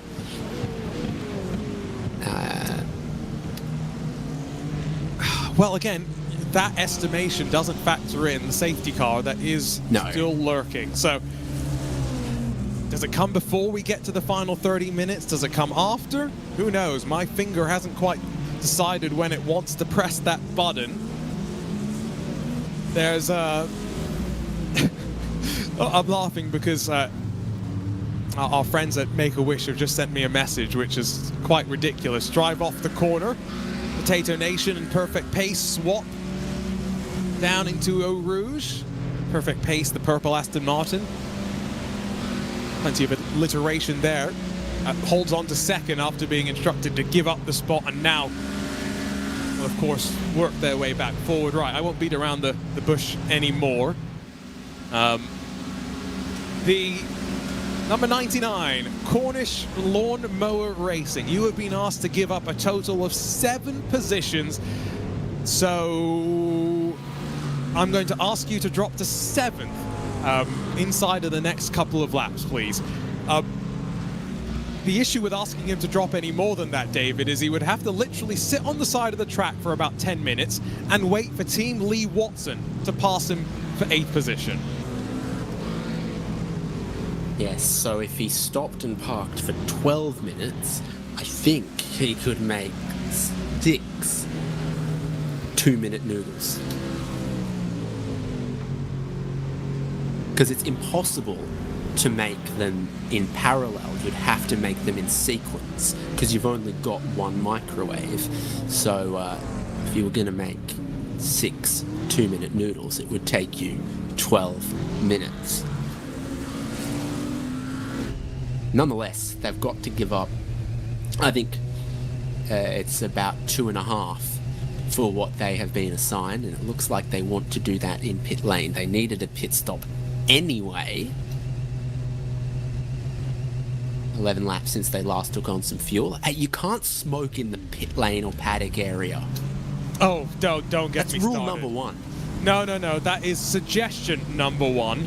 The first thing you learn in motorsports is if you really want to follow that rule number 1, you'd have no opportunity to to hire people in motorsports, unfortunately. Final stages of this race, $12,893. Remember, scan that QR code top right of your screen to join us in Drive for Wishes 2026. Vortec Precision Racing, David, have just headed to pit lane. Of course, Shay Adams smokes cigars like a chimney, doesn't she? No, fair enough. Yeah, we've got 47 minutes to go. Has the 623 Joshamite just put wet tyres on? Yeah, they've done that. That should have been something we could get people to pay for. You know, you have to do a stint on wet tyres. That's a genius idea, actually. Not the first time they've done it today, by the way. But yes. Move aside, please, to the number 69, Drago Racing. Please drop behind Vortex Motorsports 691. Drop behind DZ195 Motorsports, because Vortex Motorsports, you also need to drop behind DZ195. I'll hand out my instructions with a double whammy, as there goes a very, very slow Cornish Lawnmower Racing. They're continuing to trundle around and give up all the time they need to. Well, they've given up 3 spots. They need to give up 3 more. So the next that's going to come past is Brabham Motorsport. Aiden Millwall is just a couple of seconds away. Here comes his Cadillac to shoot straight down the inside of Rivage and maybe lock up an inside tyre as he does it. And then pit stop party squad Raphael and his Sai are going to come along, and then it's team 922, I think, is the last car that they've got to be looking out for, which at the moment is about 30 seconds behind them. Well, Cornish Lawnmower Racing are doing 80 kilometres an hour. Pit stop party are doing 220, so that shouldn't take too long at that differential. Here's pit stop party squad. Still David Haynes' vote for best livery. We've just got a message that they were going to do turtle outfits for the party squad. That would have been nice. Always nice seeing the full effort. A couple more things to announce. Sorry, I'm distracted because there's so much being thrown my direction by our audience right now. Flip it and reverse it, please. For Movano for Wishes, the number 75, and for Under the Radar Racing, the number 17.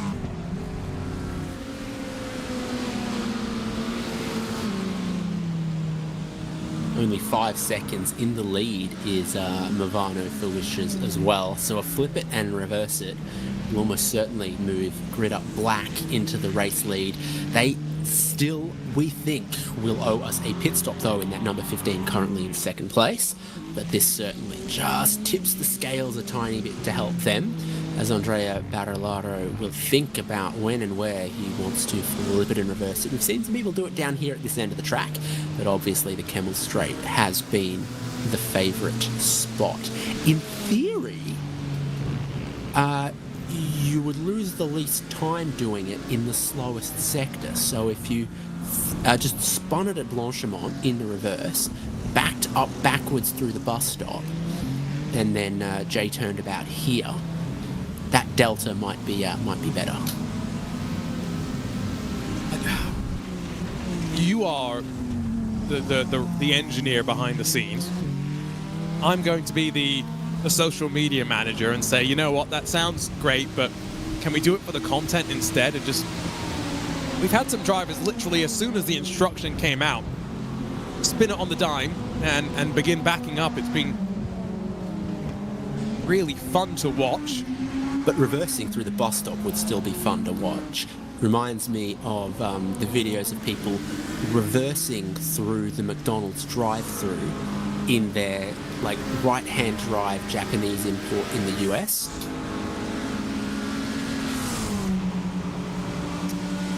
Ivano for Wishes, great job driving in reverse, but you have been asked to give up 3 positions, so please drop to 5th on the road in the next couple of laps. Also asked to drop 3 positions, Vortex Motorsport, so please drop to 10th position in the next couple of laps. And last but not least, Daniel Newman Racing, number 18. You've been asked to give up 1 position, please drop behind Perfect Pace Racing. 12.5 minutes to go until the drivers will be very relieved that they no longer have to listen to my voice. 43 minutes for me, Arjuna. Yeah, you've still got a bit more time. Yeah, that's changing up things, of course, in the lead for both classes. So Grid Up Black now lead GTP after Movano flipped it and reversed it, and now moving aside, and you've just given the instruction to the GT3 leader, Daniel Newman Racing, that they need to offer the lead of class to Perfect Pace Racing's GT3. So into pit lane comes Danish Ramat, I think. And Movano for Wishes are doing whatever it is that they're doing, trying to give up those spots. Daniel Newman Racing, are they giving up the time quick enough? When are we going to see that lead change as they pick up a little bit of extra weight on the gravel? Oh, no, sandpit party. What do you make on the beach or in a sandpit? I make a castle. I was going to say a burger, something like that, but that works too. Mud pies?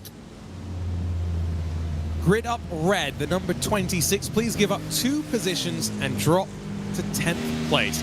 These move-asides are going to get more and more, I think, frequent in the final stage of the race. Is he a bassist? Is he a guitarist? It doesn't quite matter. Jacob Reed now leads this race. If we look bigger, you just, you count strings. What I do know is he's a cyclist based on that exercise bike. There is something about the Zwift and iRacing crossover, not just Tony Kanaan.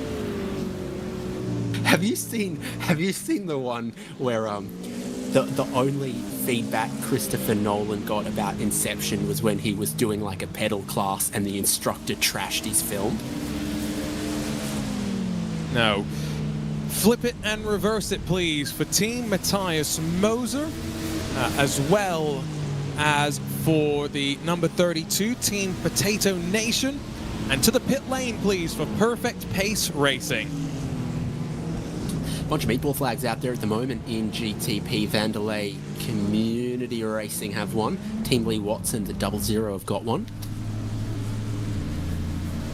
I did see Vanderlei getting tangled up with something. Now, unlimited fast repairs doesn't really help you this late in the race, unfortunately. We are into... I see the problem. I can see the problem. The front has fallen off. They lost a big chunk of that bodywork. Also stopped on track right now is the number 18, Daniel Newman, racing David McRoberts. That's what happened at turn 1, and blindsided as well here. That's the danger at La Source. You turn right, you punch the throttle, and you're not always gifted clean track in front as Andrea Barilaro gets in front of Arturo Morrison in that pit stop party squad machine. This is the aftermath of everything as it unfolds. 39 minutes to go. I'm struggling now to keep on top of everything happening in this race. Absolutely chaotic, and it's side by side here for 3rd, 4th, 5th in GTP. Movano for Wishes completed their move on pit stop party, but all of that battling allowed the Cornish lawnmower of Samuel Ball to get closer. He's also passed Raphael. Here in GT3, the race leader had to move aside, but then they appear to have encountered further problems. So Potato Nation lead class, but this is 2nd, 3rd, and 4th you see right here. Perfect Pace Racing blocking out their former race leader, Daniel Newman. Team Matthias Moser just a little bit up the road, on board with McRoberts in the Daniel Newman Racing McLaren. Remember that Team Potato Nation have not done the flip it and reverse it just yet, although heading to pit lane now. Wonder if he maybe got confused. 3 wide at the apex of Radion. We've 4 wide. We are not watching that just yet, though. It's still side by side, half for a moment as they head up towards the bus stop. This could end up being a 3 wide parade that was taking place. This could be important, but I think Perfect Pace Racing will peel off to pit lane this time by. Yes, remember, they also got the call to head to pit lane. Potato Nation are in and out, still in the lead of the class. So which cars were going 3 wide, David? Well, at least 3 of them, and then 4 of them. I don't know. I didn't quite catch it, but there was one of each class, and it might have been like a 6-man team who I think have a car in each class, or a team like Grid Up that have multiple cars across the classes. It's all comment. We're going 3 wide at Radion and MX5 speeds. That was the comment in the chat. Yeah, and it wasn't just MX5s involved in that. Oh, that was the 31 DZ195 Brad Carlott that slips through. To the pit lane, please, for Daniel Newman Racing, number 29. And for the number 32 Potato Nation streamers, please drop back to 3rd position behind Perfect Pace Racing. And with that, it gives me great delight to be able to say, David, we have passed $13,000. Yeah, that needle is moving quick. Thank you so much, everyone. Now at 13,300. And of course, there's people watching this Racespot stream across the iRacing platforms and everywhere, but also you've seen a lot of the drivers with their streams are calling on people to donate and doing extra and going above, and it all gets counted and moves the bar. It's beginning to move it quickly. And of course, it's a narrow window left to be able to get competitive advantage, which I'm sure many of the teams and drivers and their friends and family will be eager to make use of.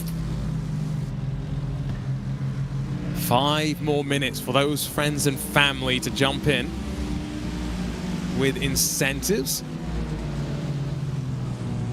And while we wait for Potato Nation to slow down and give up the lead of this race, Potato Nation, while you slow down and give up a couple of positions, you also have a flip it and reverse it, so may want to do that now as well.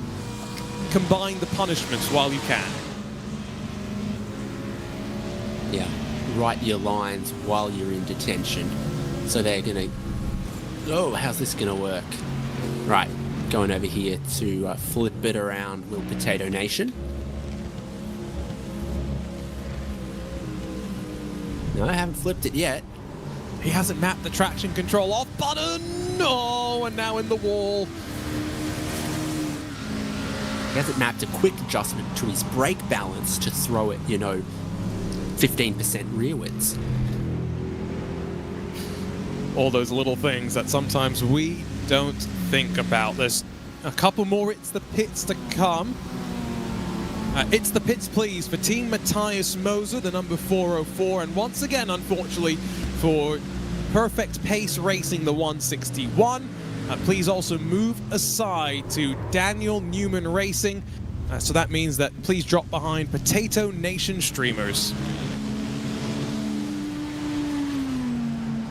It is really now a battle of the checkbooks, isn't it? Yeah. I mean, it goes back to my point earlier, can you get a competitive advantage in racing with more money? Yes, absolutely. But only for a limited time. That sounds like an ad where, only for a limited time you could get 15% off race winning incentives. Only at participating racetracks and only for a limited time. Exactly, you got it. Move aside, please. JR3 Racing, number 24, drop behind the number 26. And it's the pits for Potato Nation Streamers. That means that Daniel Newman, you are going to have to be dropping back as much time as you can give. Potato Nation, you can stay out there on track until Daniel has given up the place to be behind you.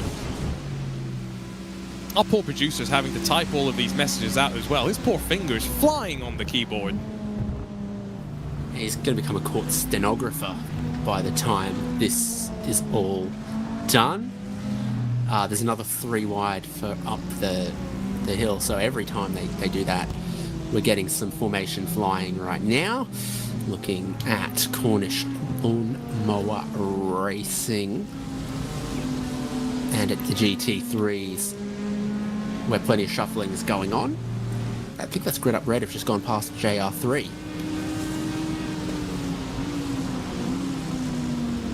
On pit lane now for Potato Nation Streamers. Got a black flag. Followed in by Team Matthias Moser. So those two have cycled through as expected. 2 and a bit minutes left to go. It's a good thing we're running the short pit lane here instead of the endurance layout. It means it's only 20 seconds in and out of pit lane as compared to the closer to full minute.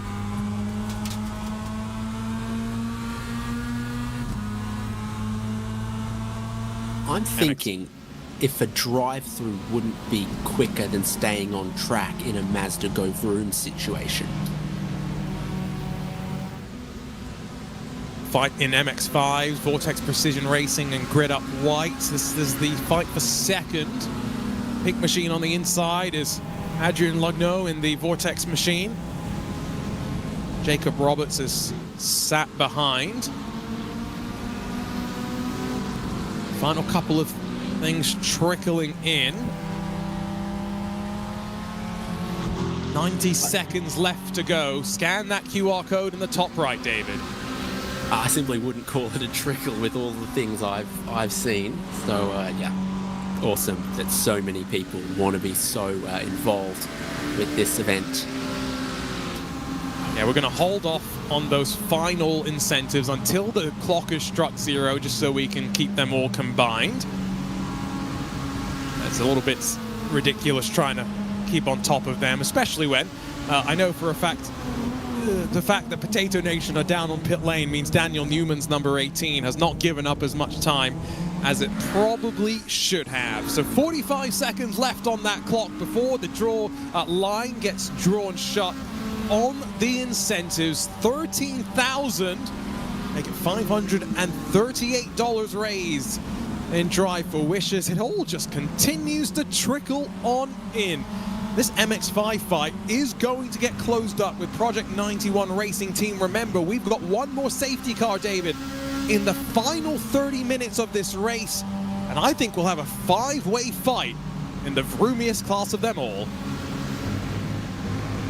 Yeah, the greatest class of the greatest racing cars for only the most attractive and talented drivers, and rattled off who was on the lead lap across all of the classes, because that's what's going to matter post that final safety car. Both of these are on the lead lap, and they're bump drafting second and third up the Kemmels straight. Oh, 190 k's an hour is not bad moving. No, it's not. Still plenty of speed, even if they are slow relative to the other classes on display. Let's see if we can begin to consolidate our list of remaining incentives. Right. We've got a long list of final incentives, drivers, so bear with me as I work through this list. Pit Stop Party Squad, number 10. Please drop behind Movano, number 75. Brabham Motorsports, number 1. Please head to the pit lane in the next couple of laps. Team Matthias Moser, number 404. Please drop behind Potato Nation Streamers in the next couple of laps. Daniel Newman Racing, please drop behind Potato Nation Streamers as well. I'm going to come back to you in a couple more minutes when I work through the rest of them. David, it actually froze my brain for a second there, trying to figure out who's got what. Everyone's got everything, but it's all for a great cause, so that's giving up at least one of the spots for Pit Stop Party Squad. Not sure it's how they meant to do it. They needed to let Movano go, which they did, and now they are smoking it at the end of the Kemmel straight there. I'd rather fry my chips than smoke my tyres, but he was offline. He caught too much of the curb and then caught a little bit too much contact, so that's more than was asked of Pit Stop Party Squad. As they continue to tussle around the track, let's see if we can continue working our way through the lists of incentives. That does include, of course, the just announced It's the Pits for Brabham Motorsports. Let's continue working our way through then. So for the number 31 DZ195 Motorsports, please drop behind Daniel Newman Racing number 29. Drago Racing number 69, please also drop behind the number 29. The number 32 Potato Nation Streamers, now please give way and let Team Matthias Moser past you. And the 911 Project 91 Racing Team, please head to the pit lane when you can. Daniel Newman Racing number 18, you must drop to 5th position in the next couple of laps. Daniel McRoberts, still waiting for him to give up the amount of time required to drop to where he needs to be.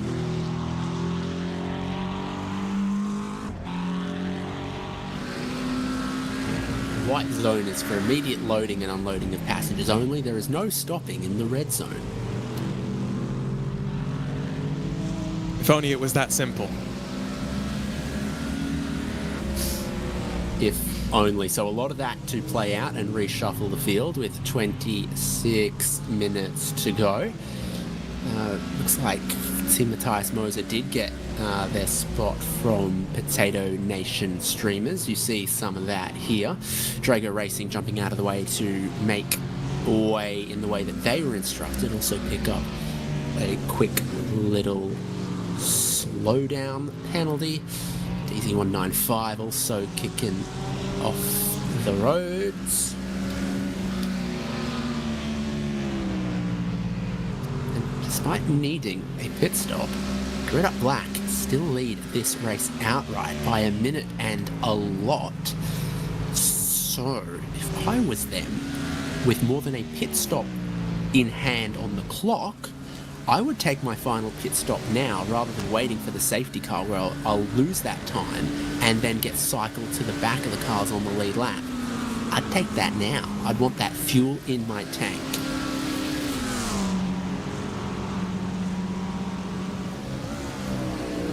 Yeah, especially not knowing when that safety car will be and how much time we'll have on the restart. It's It's a nervy thing for a lot of these drivers. There's no doubt about that. A couple more incentives to talk about. Number 15, Grid Up Black, please drop to 3rd position behind Movano 4 Wishes. And see, stuff like that is why I would have pitted a lap ago for fuel. There's Drago Racing staying out of the way. Well, actually, they can pit to give up the race lead, so that's actually what I'd do.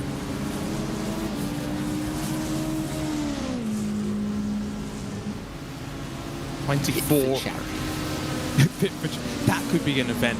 A race in which the more time you spend in pit lane, the better off you get.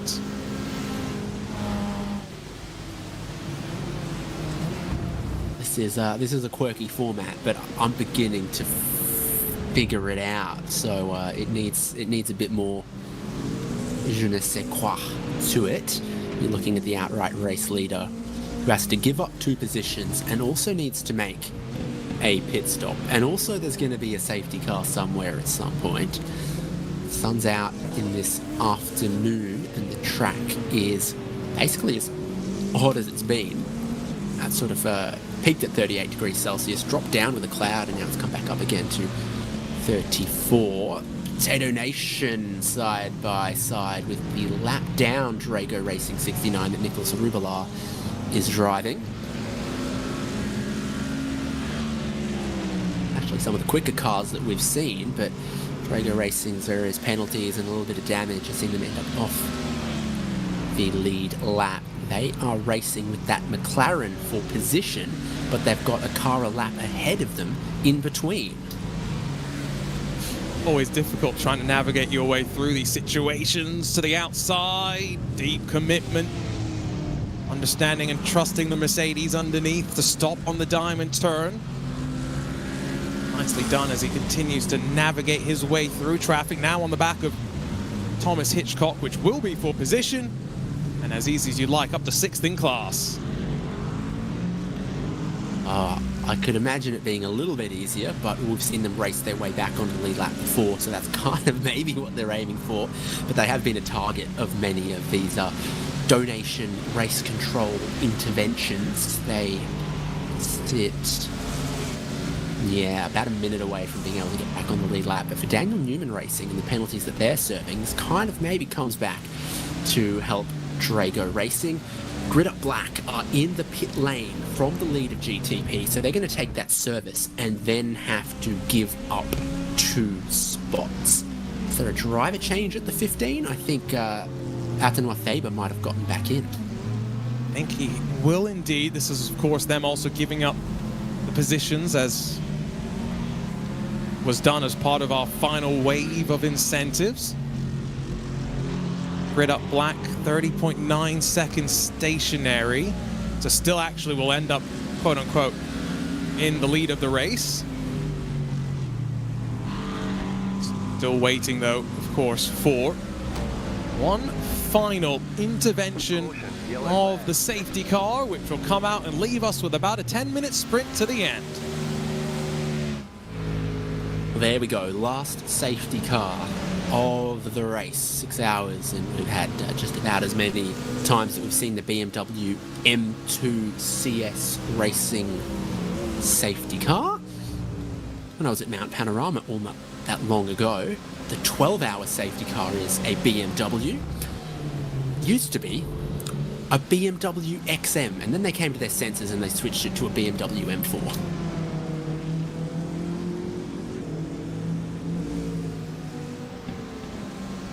So, single file restart to come.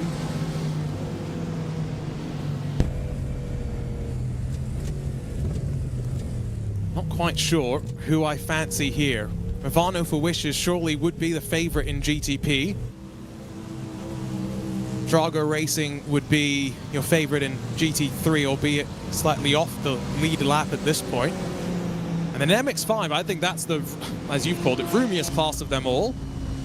It's also the one where I'm expecting the most amount of fighting at the front. You don't need leg room when you can have leg vroom. That's what I say about a compact sports car.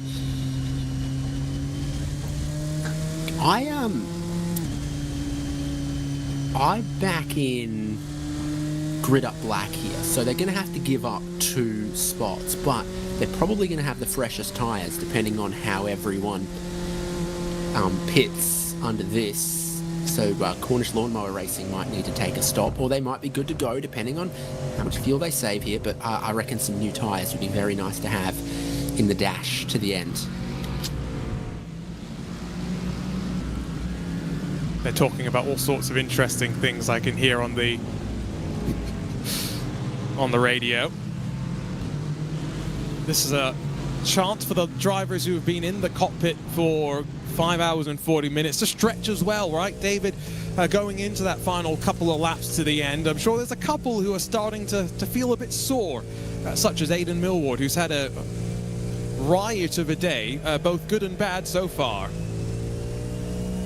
I would love to know how many fast repairs have been used by different drivers. Now, there are circumstances where we've been able to know how many are remaining, but how many have been used is a whole different thing here today.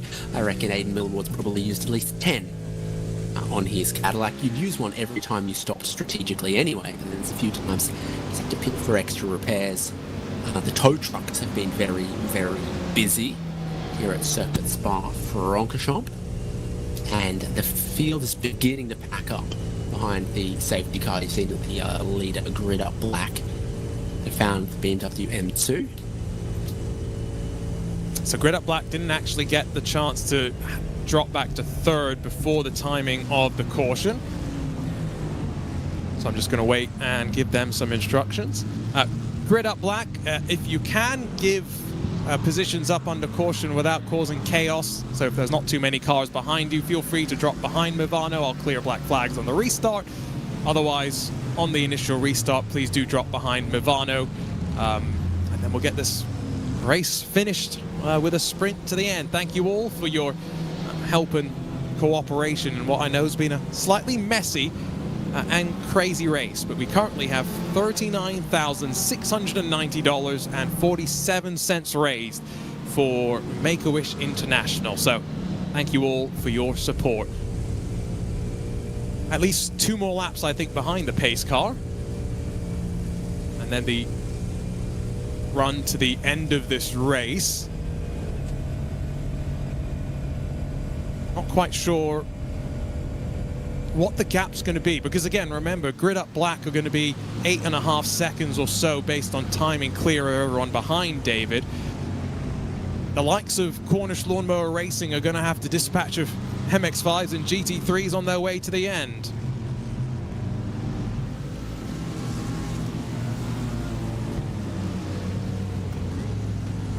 So you've got all of these cars in the train behind the safety car, but there's another group of cars that are stuck behind an MX-5 on the pit straight, and they're only able to catch the tail of the safety car as quickly as the MX-5s can. So you're a GTP just waiting for the MX-5s, but eventually everyone gets packed together.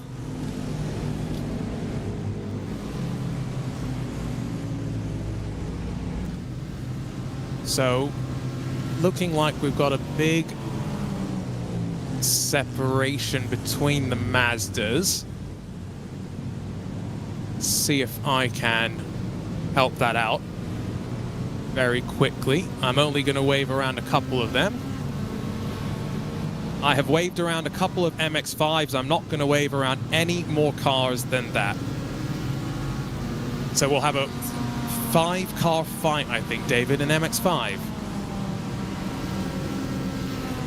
Yes, I see at the moment 4 cars on the lead lap in GTP, 4 cars on the lead lap in GT3, but in the greatest, best class of racing that's ever been invented, there will be 5 Mazda MX-5 Cups on the lead lap to battle it out to the checkered flag at the end of this 6-hour race. Project 91 Racing Team lead that class, but Vortex, Hyperion and Samantha Tan Racing will be on the lead lap, and they have been very, very quick Mazdas at their times. But a black lead with Cornish Lawnmower second. Movano for Wishes in third, with Grid Up Black need to give up 2 spots. And as the BMW M2 safety car crosses the start-finish line, what are its flashing lights still doing? They remain on. We may get one more lap regardless, just to let the MX-5s pack up as well now, so that's also something to keep in mind. GT3, Daniel Newman have ended up in 4th through all of that. And it's just them, Potato Nation, Team Matthias Moser, and Perfect Pace. At bottom of the screen, you can see them trying to work around the track as fast as possible. A GT3 car stuck behind the MX-5. Probably still not at speeds 100 k's an hour, and the fastest the Mazdas ever get to is 190. So in theory, it would take at least 2 laps for the MX-5s to be able to lap the safety car. But they'll get most of the way around to catching the tail of the train, no doubt. And I think in a few places the safety car does slow down slower than its 100k limiter. So at La Source it checks up a little bit, at Bus Stop it checks up a little bit. I'd love to see it go through La Source at 100. That would be crazy. So they used to do that. I do feel as though we are going to get probably one more safety car lap after this, and then I would assume we get 3 laps to the end for your GTPs, something like that maybe.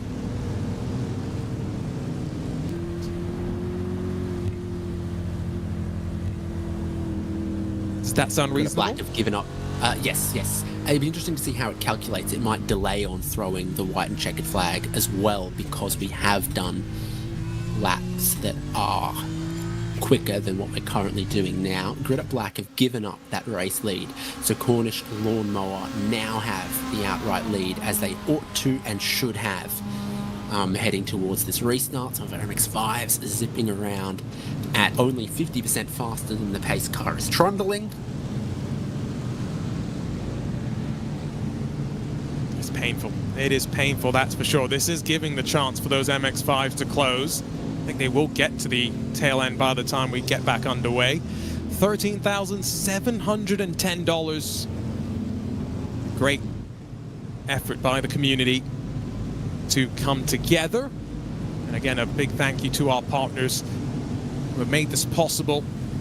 Gomez Sim Industries, IMB Racewear, Secret Lab, Trophy AI, Boosted Media, all helping to power this Racespot broadcast.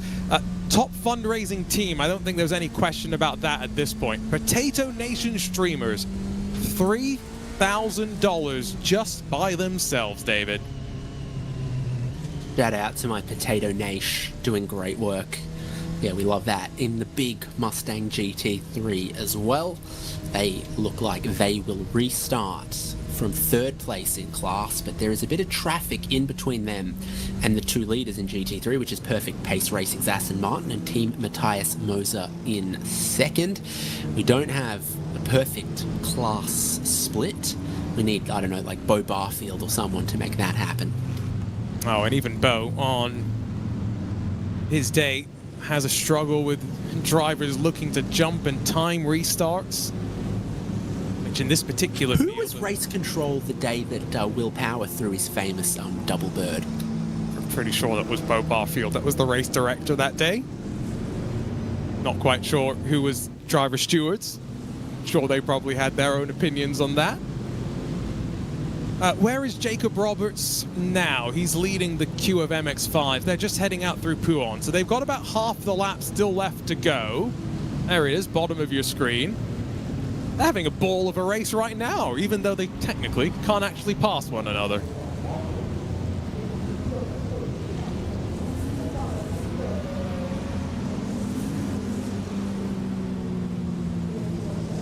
Too late in this race for me to be Googling too much about Bo Barfield. Yeah, what a good-looking group of GTPs at the front of this field. Lights go off on the pace car that's been doing 4-minute 18s.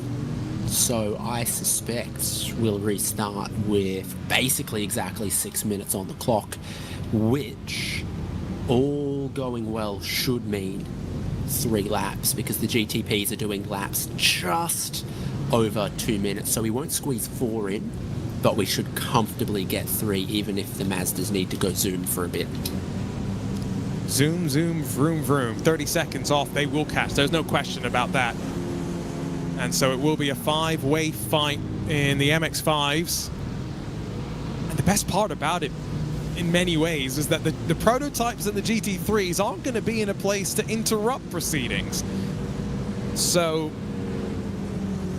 it's all going to be about racecraft, using the draft, just typical Mazda racing.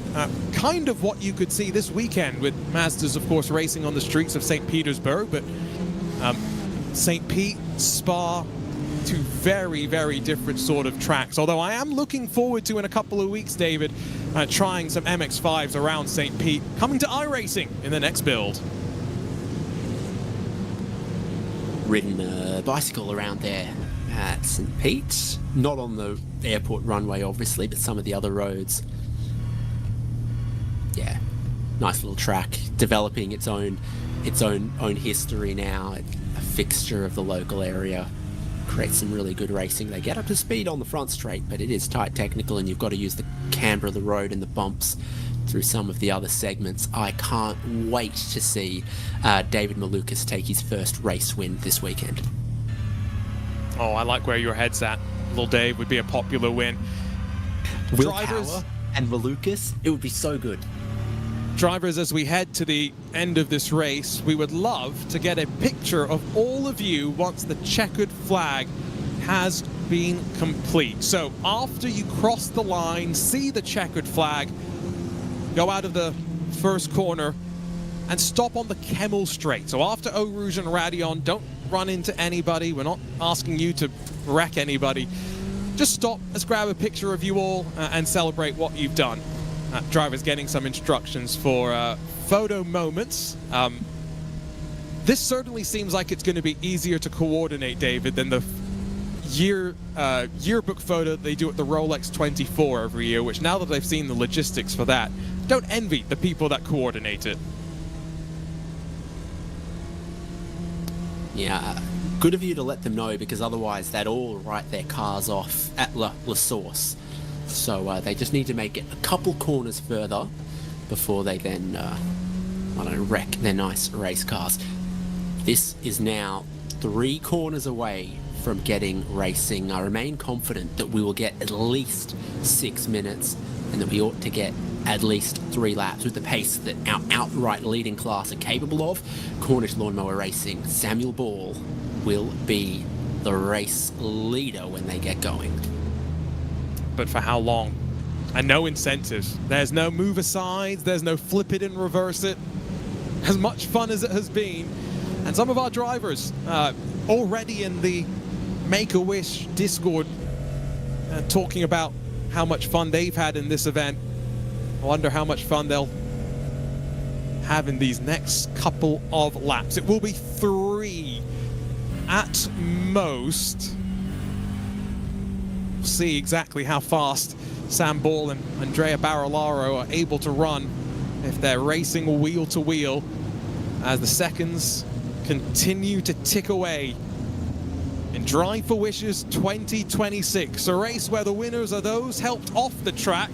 Who wins at the checkered flag? Sam Ball gets the jump on the field and up to the line. Andrea Barillaro, a little bit of a wiggle from both as somewhat cold tires. They unsteady themselves and now down the hill they plunge in towards Eau Rouge and Radion. Barillaro's through and now feeding drafts as they work their way up the Kemmel Straight. This BMW's been the fastest car at the end of straight all day, but I don't think they get a perfect exit. Grid Up Black are going to try to come back to them. You've got to be careful managing your energy as well in these cars. Lavano for Wishes moving one side, then the other, trying to break the slipstream, trying to hold that race lead. Cornish Lawnmowers are going to lose second as they get squeezed out by Grid Up Black. Great stuff. MX-5s, bottom of your screen, a big gap already between first and second and third, fourth and fifth, trying to push and shove and hunt them down. A BMW's going to make it 3 abeam as they flick out through the Kemmel Kink. GT3s Perfect Pace Racing, that purple Aston Martin, leading from Team Matthias Moser. All three of our classes up for grabs in the closing stages of this race. Change in GT3 as well. The Perfect Pace Aston Martin's dropping down the timing order. Matthias Moser hits the front. The Aston Martin has been off at Rivage, and now there's a gap in the GT3s, but no gap in the MX-5s. This is what happened. Barreling down the inside, Drago Racing tried to leave room, jumped across the curb, but then bounced out and into the Aston Martin. Drago Racing trying to battle their way back onto the lead lap.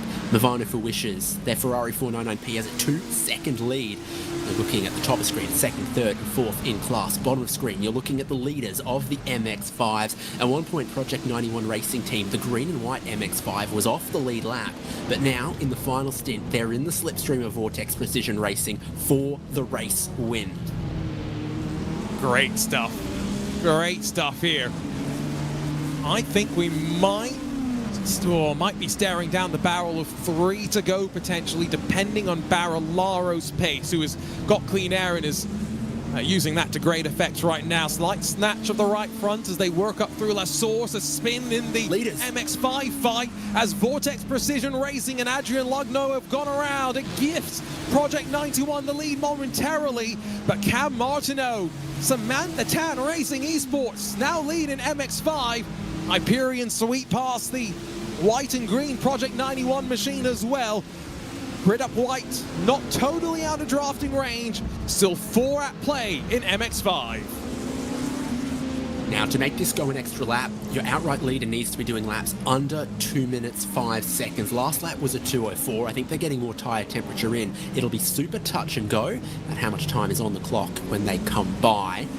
And the MX-5s, I mean, high drama for the lead there, but Samantha Tan Racing had the momentum. Project 91 had lost theirs in and amongst the fracas, and they've come through to lead MX-5 Cup. This is what happened, and it was a touch, a bump at the apex. 91, by going off the track there through the gravel, they lost their momentum, and they lost the race lead. In GTP, by the way, Atan Watheba jumping back into the grid up black. Porsche 963 doing a great job to defend. Remember when he had the target on his back, he did a great job defending then too. Didn't end so well. Slightly different state. As mistake there from Sam Ball. It means Aidan Millward might get the chance to close up, but he made a similar mistake as well, and both third and fourth positions lost their momentum.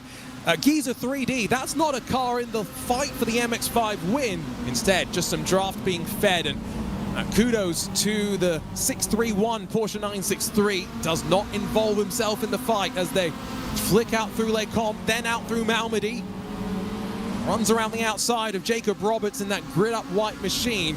Recognizes what he's inserting himself into, but does slip past Raul Hernando. Separates the top 2 from third. Movano for Wishes crossed the line with 2 minutes 4 seconds left. They've just done a 2:03, and I don't know if the white flag waved for them or not. I think we get an extra in this, but in this circumstance it's so hard to know unless your eyes are on Barney. And this is the battle up front in GT3. Matthias Moser have just a couple of seconds over Perfect Pace Racing and Daniel Newman Racing, the McLaren just behind the purple Aston Martin, a lapped Porsche in front of them. Sometimes you don't see Barney? I was going to say, sometimes you don't actually know if Barney is waving the white flag or not. Sometimes he doesn't start waving it until they come into the final sector. I've been caught out before. I made the cardinal sin of a commentator. I've called a race 1 lap early, thinking it would be a checkered flag. No, instead, it was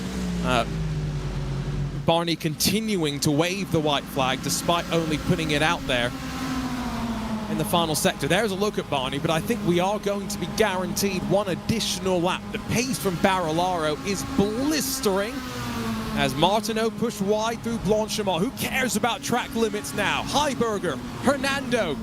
They'll run 1 and 2 as Martineau has to give room and maybe serve a slowdown penalty as well. Will they get 1 more lap beyond this? Andrea Barilaro is coming out through Blanchimont. and will put a lap on these drivers if he gets back around to them. So guaranteed to be the last lap in the MX-5 lead. Here comes Barilaro with seconds left on the clock.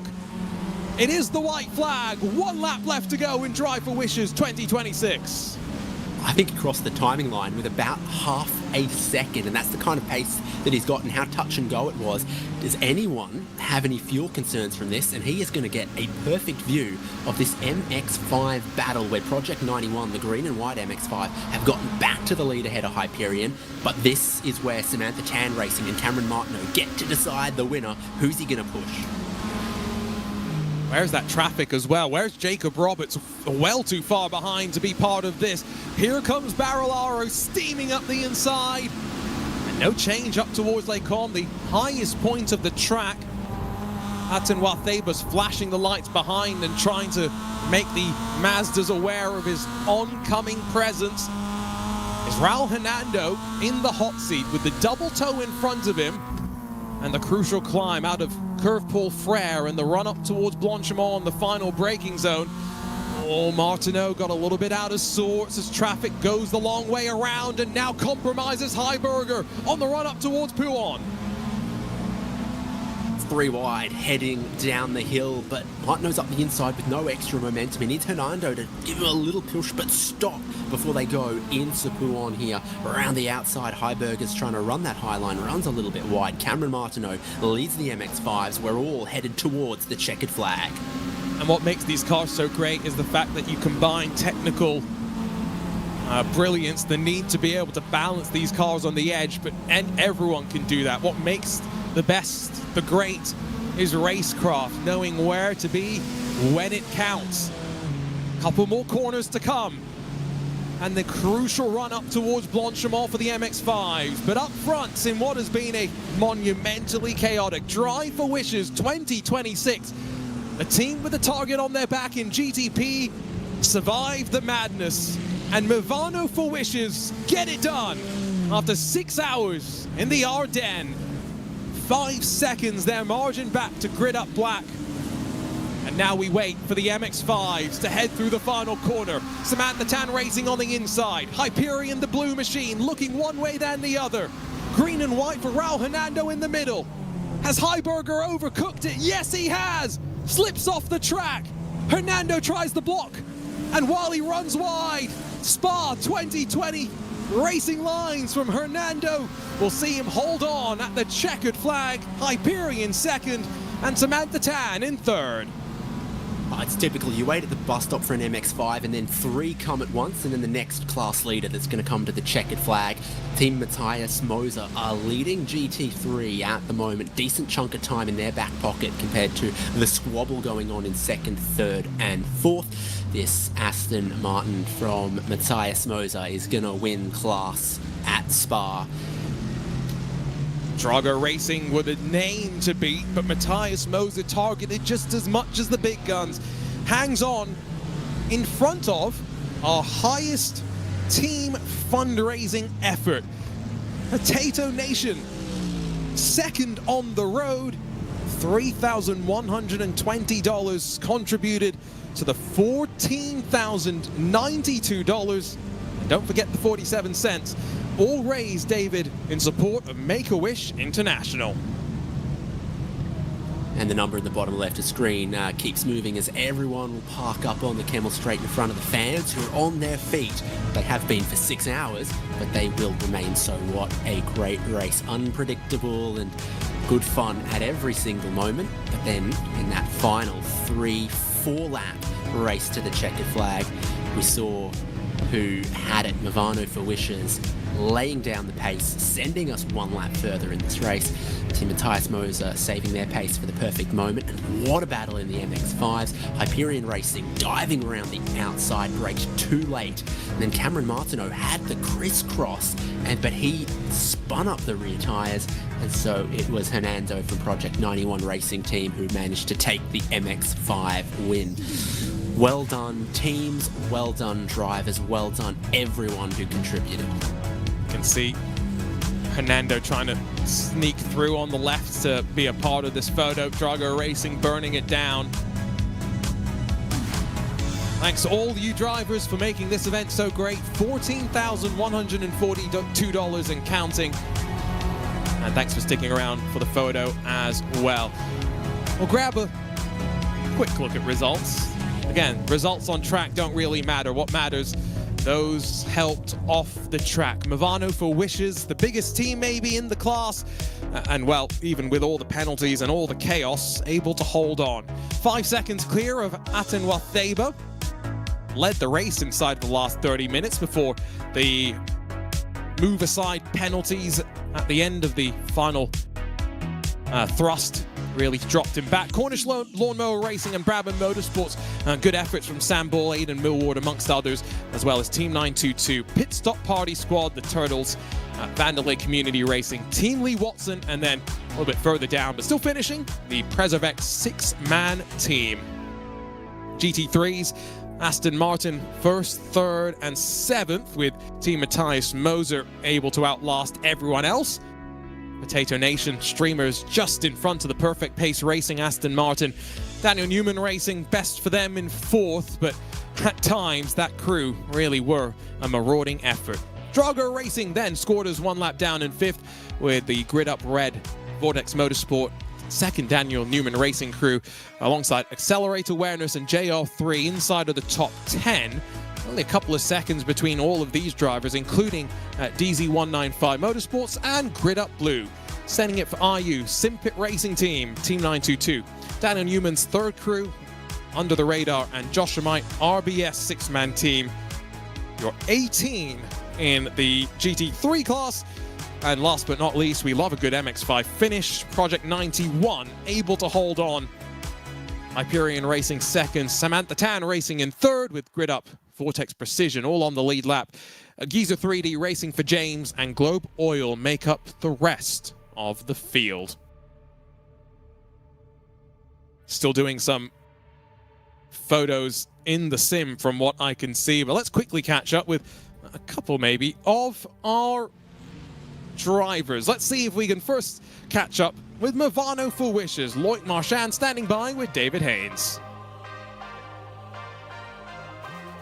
Yeah, joining us after a big 6 hours, and what a big race it was for you guys. Congratulations. What was the attitude? How was the feeling?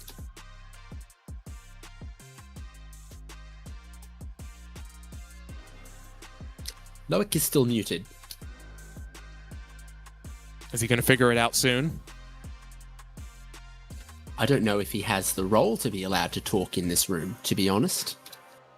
It's a good question. We'll let him sit here and try and figure it out. Maybe we'll figure it out. It was on our end the entire time.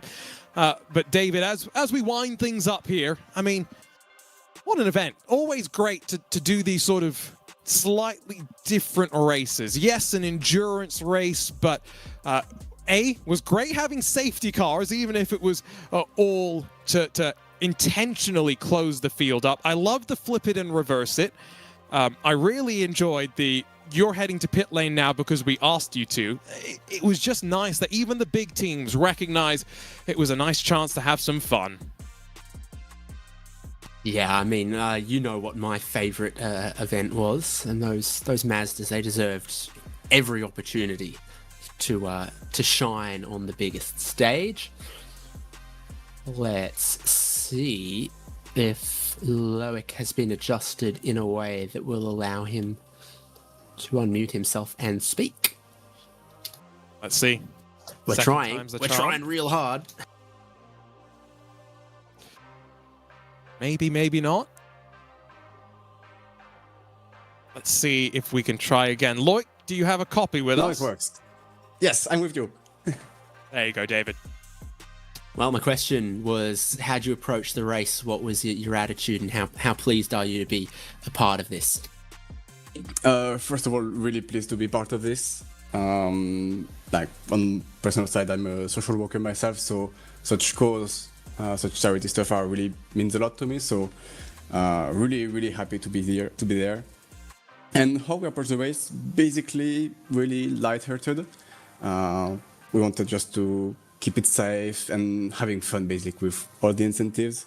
We knew it would be chaos, especially with the MX-5 that are like 40 to 50 seconds slower than GTPs. And it was chaos. But it was really, really fun. And then you had your teammate Andrea Barillaro. He put in 97 laps, it seems, and you guys came away with the fastest lap of the race. Do you know at the end how close it was to being 1 lap shorter? I think it was like up to 5 seconds. I think when he crossed the line for the extra lap, there was 2 minutes and 6 seconds remaining, 6 or 10, so right on the edge for the extra, but we had plenty of fuel to make it. Maybe too much. And of all of the things to serve in this race, which one was the most fun? Definitely flip it in reverse. I had a lot of free opportunities to practice my U-turns, and I think I made some good ones at the end. Good. Well, you just need to then brush up on your parallel parking, and you'll be able to go anywhere, fit anywhere. Tell us about the choice to make the Ferrari 499P. It's purely personal preference for the weight drives. At Mivano, we drive the Acura a lot, but for Andrea and I, it's it's not the funniest one to drive at the moment. But the Ferrari, the way drive is kind of close to it with a really responsive front end, which I personally don't find in the 2 other cars. So between the Acura and the Ferrari, it was kind of straightforward to go with the Ferrari. And the hybrid wine is big positive for me as well. Well, you are Race for Wishes GTP winners in 2026. Great racing, great fun for a great cause. Thank you so much and well done. Thanks for having me. And also the biggest winner of the race are Make-A-Wish for raising $14,000. They are the biggest winners of the race, and such charities need to be supported. So for everyone on the stream, just support charities, no matter which they are. If you don't have the money, there's plenty of ways to support them. So just go for it. There is a lot of good causes that need support. Thanks, Loic. Congratulations. Thanks again. Thanks for having me, and thanks for the broadcast. I think he said it best. If you don't have money to support, there's still plenty of different ways to support. Look at someone like John Cena. The most valuable thing he can give is his time and all the wishes that he has helped to give along the way. Let's see if we can also catch up with, I believe we have someone from Matthias Moses' camp. Matthias, do you hear us?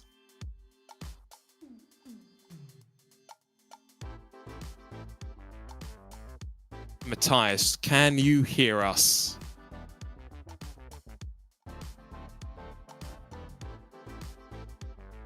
Not sure if that's technically related or not. Let's try again. Matthias, can you hear us?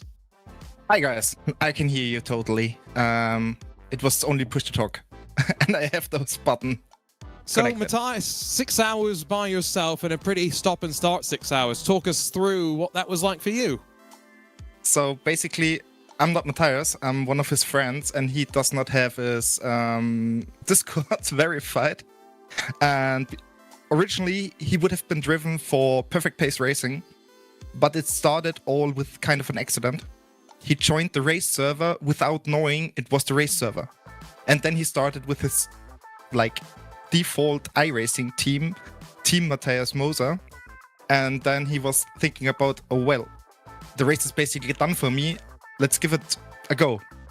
And then he said, yep, let's drive 6 hours alone, and he absolutely crushed it. He went 2 times to the toilet, was managing everything, and it was awesome, guys. Well, great to follow along. Great to hear that story as well. Matthias Moser running by himself, accidentally, David.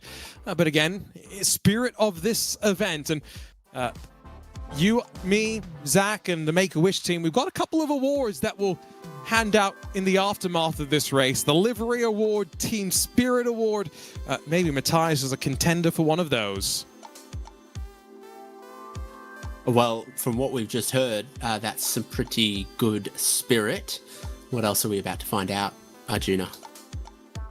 Not quite sure. $14,272 raised. Thanks so much for joining us for Drive for Wishes 2026. Glad we got to do this again. Can't wait for next year. All in support of Make-A-Wish International. For Zach Sweeney, Hugo Luis, David Haynes, Arjuna Kankipati, signing off on behalf of the Make-A-Wish team. Thanks for your support. Can't wait to do it next year.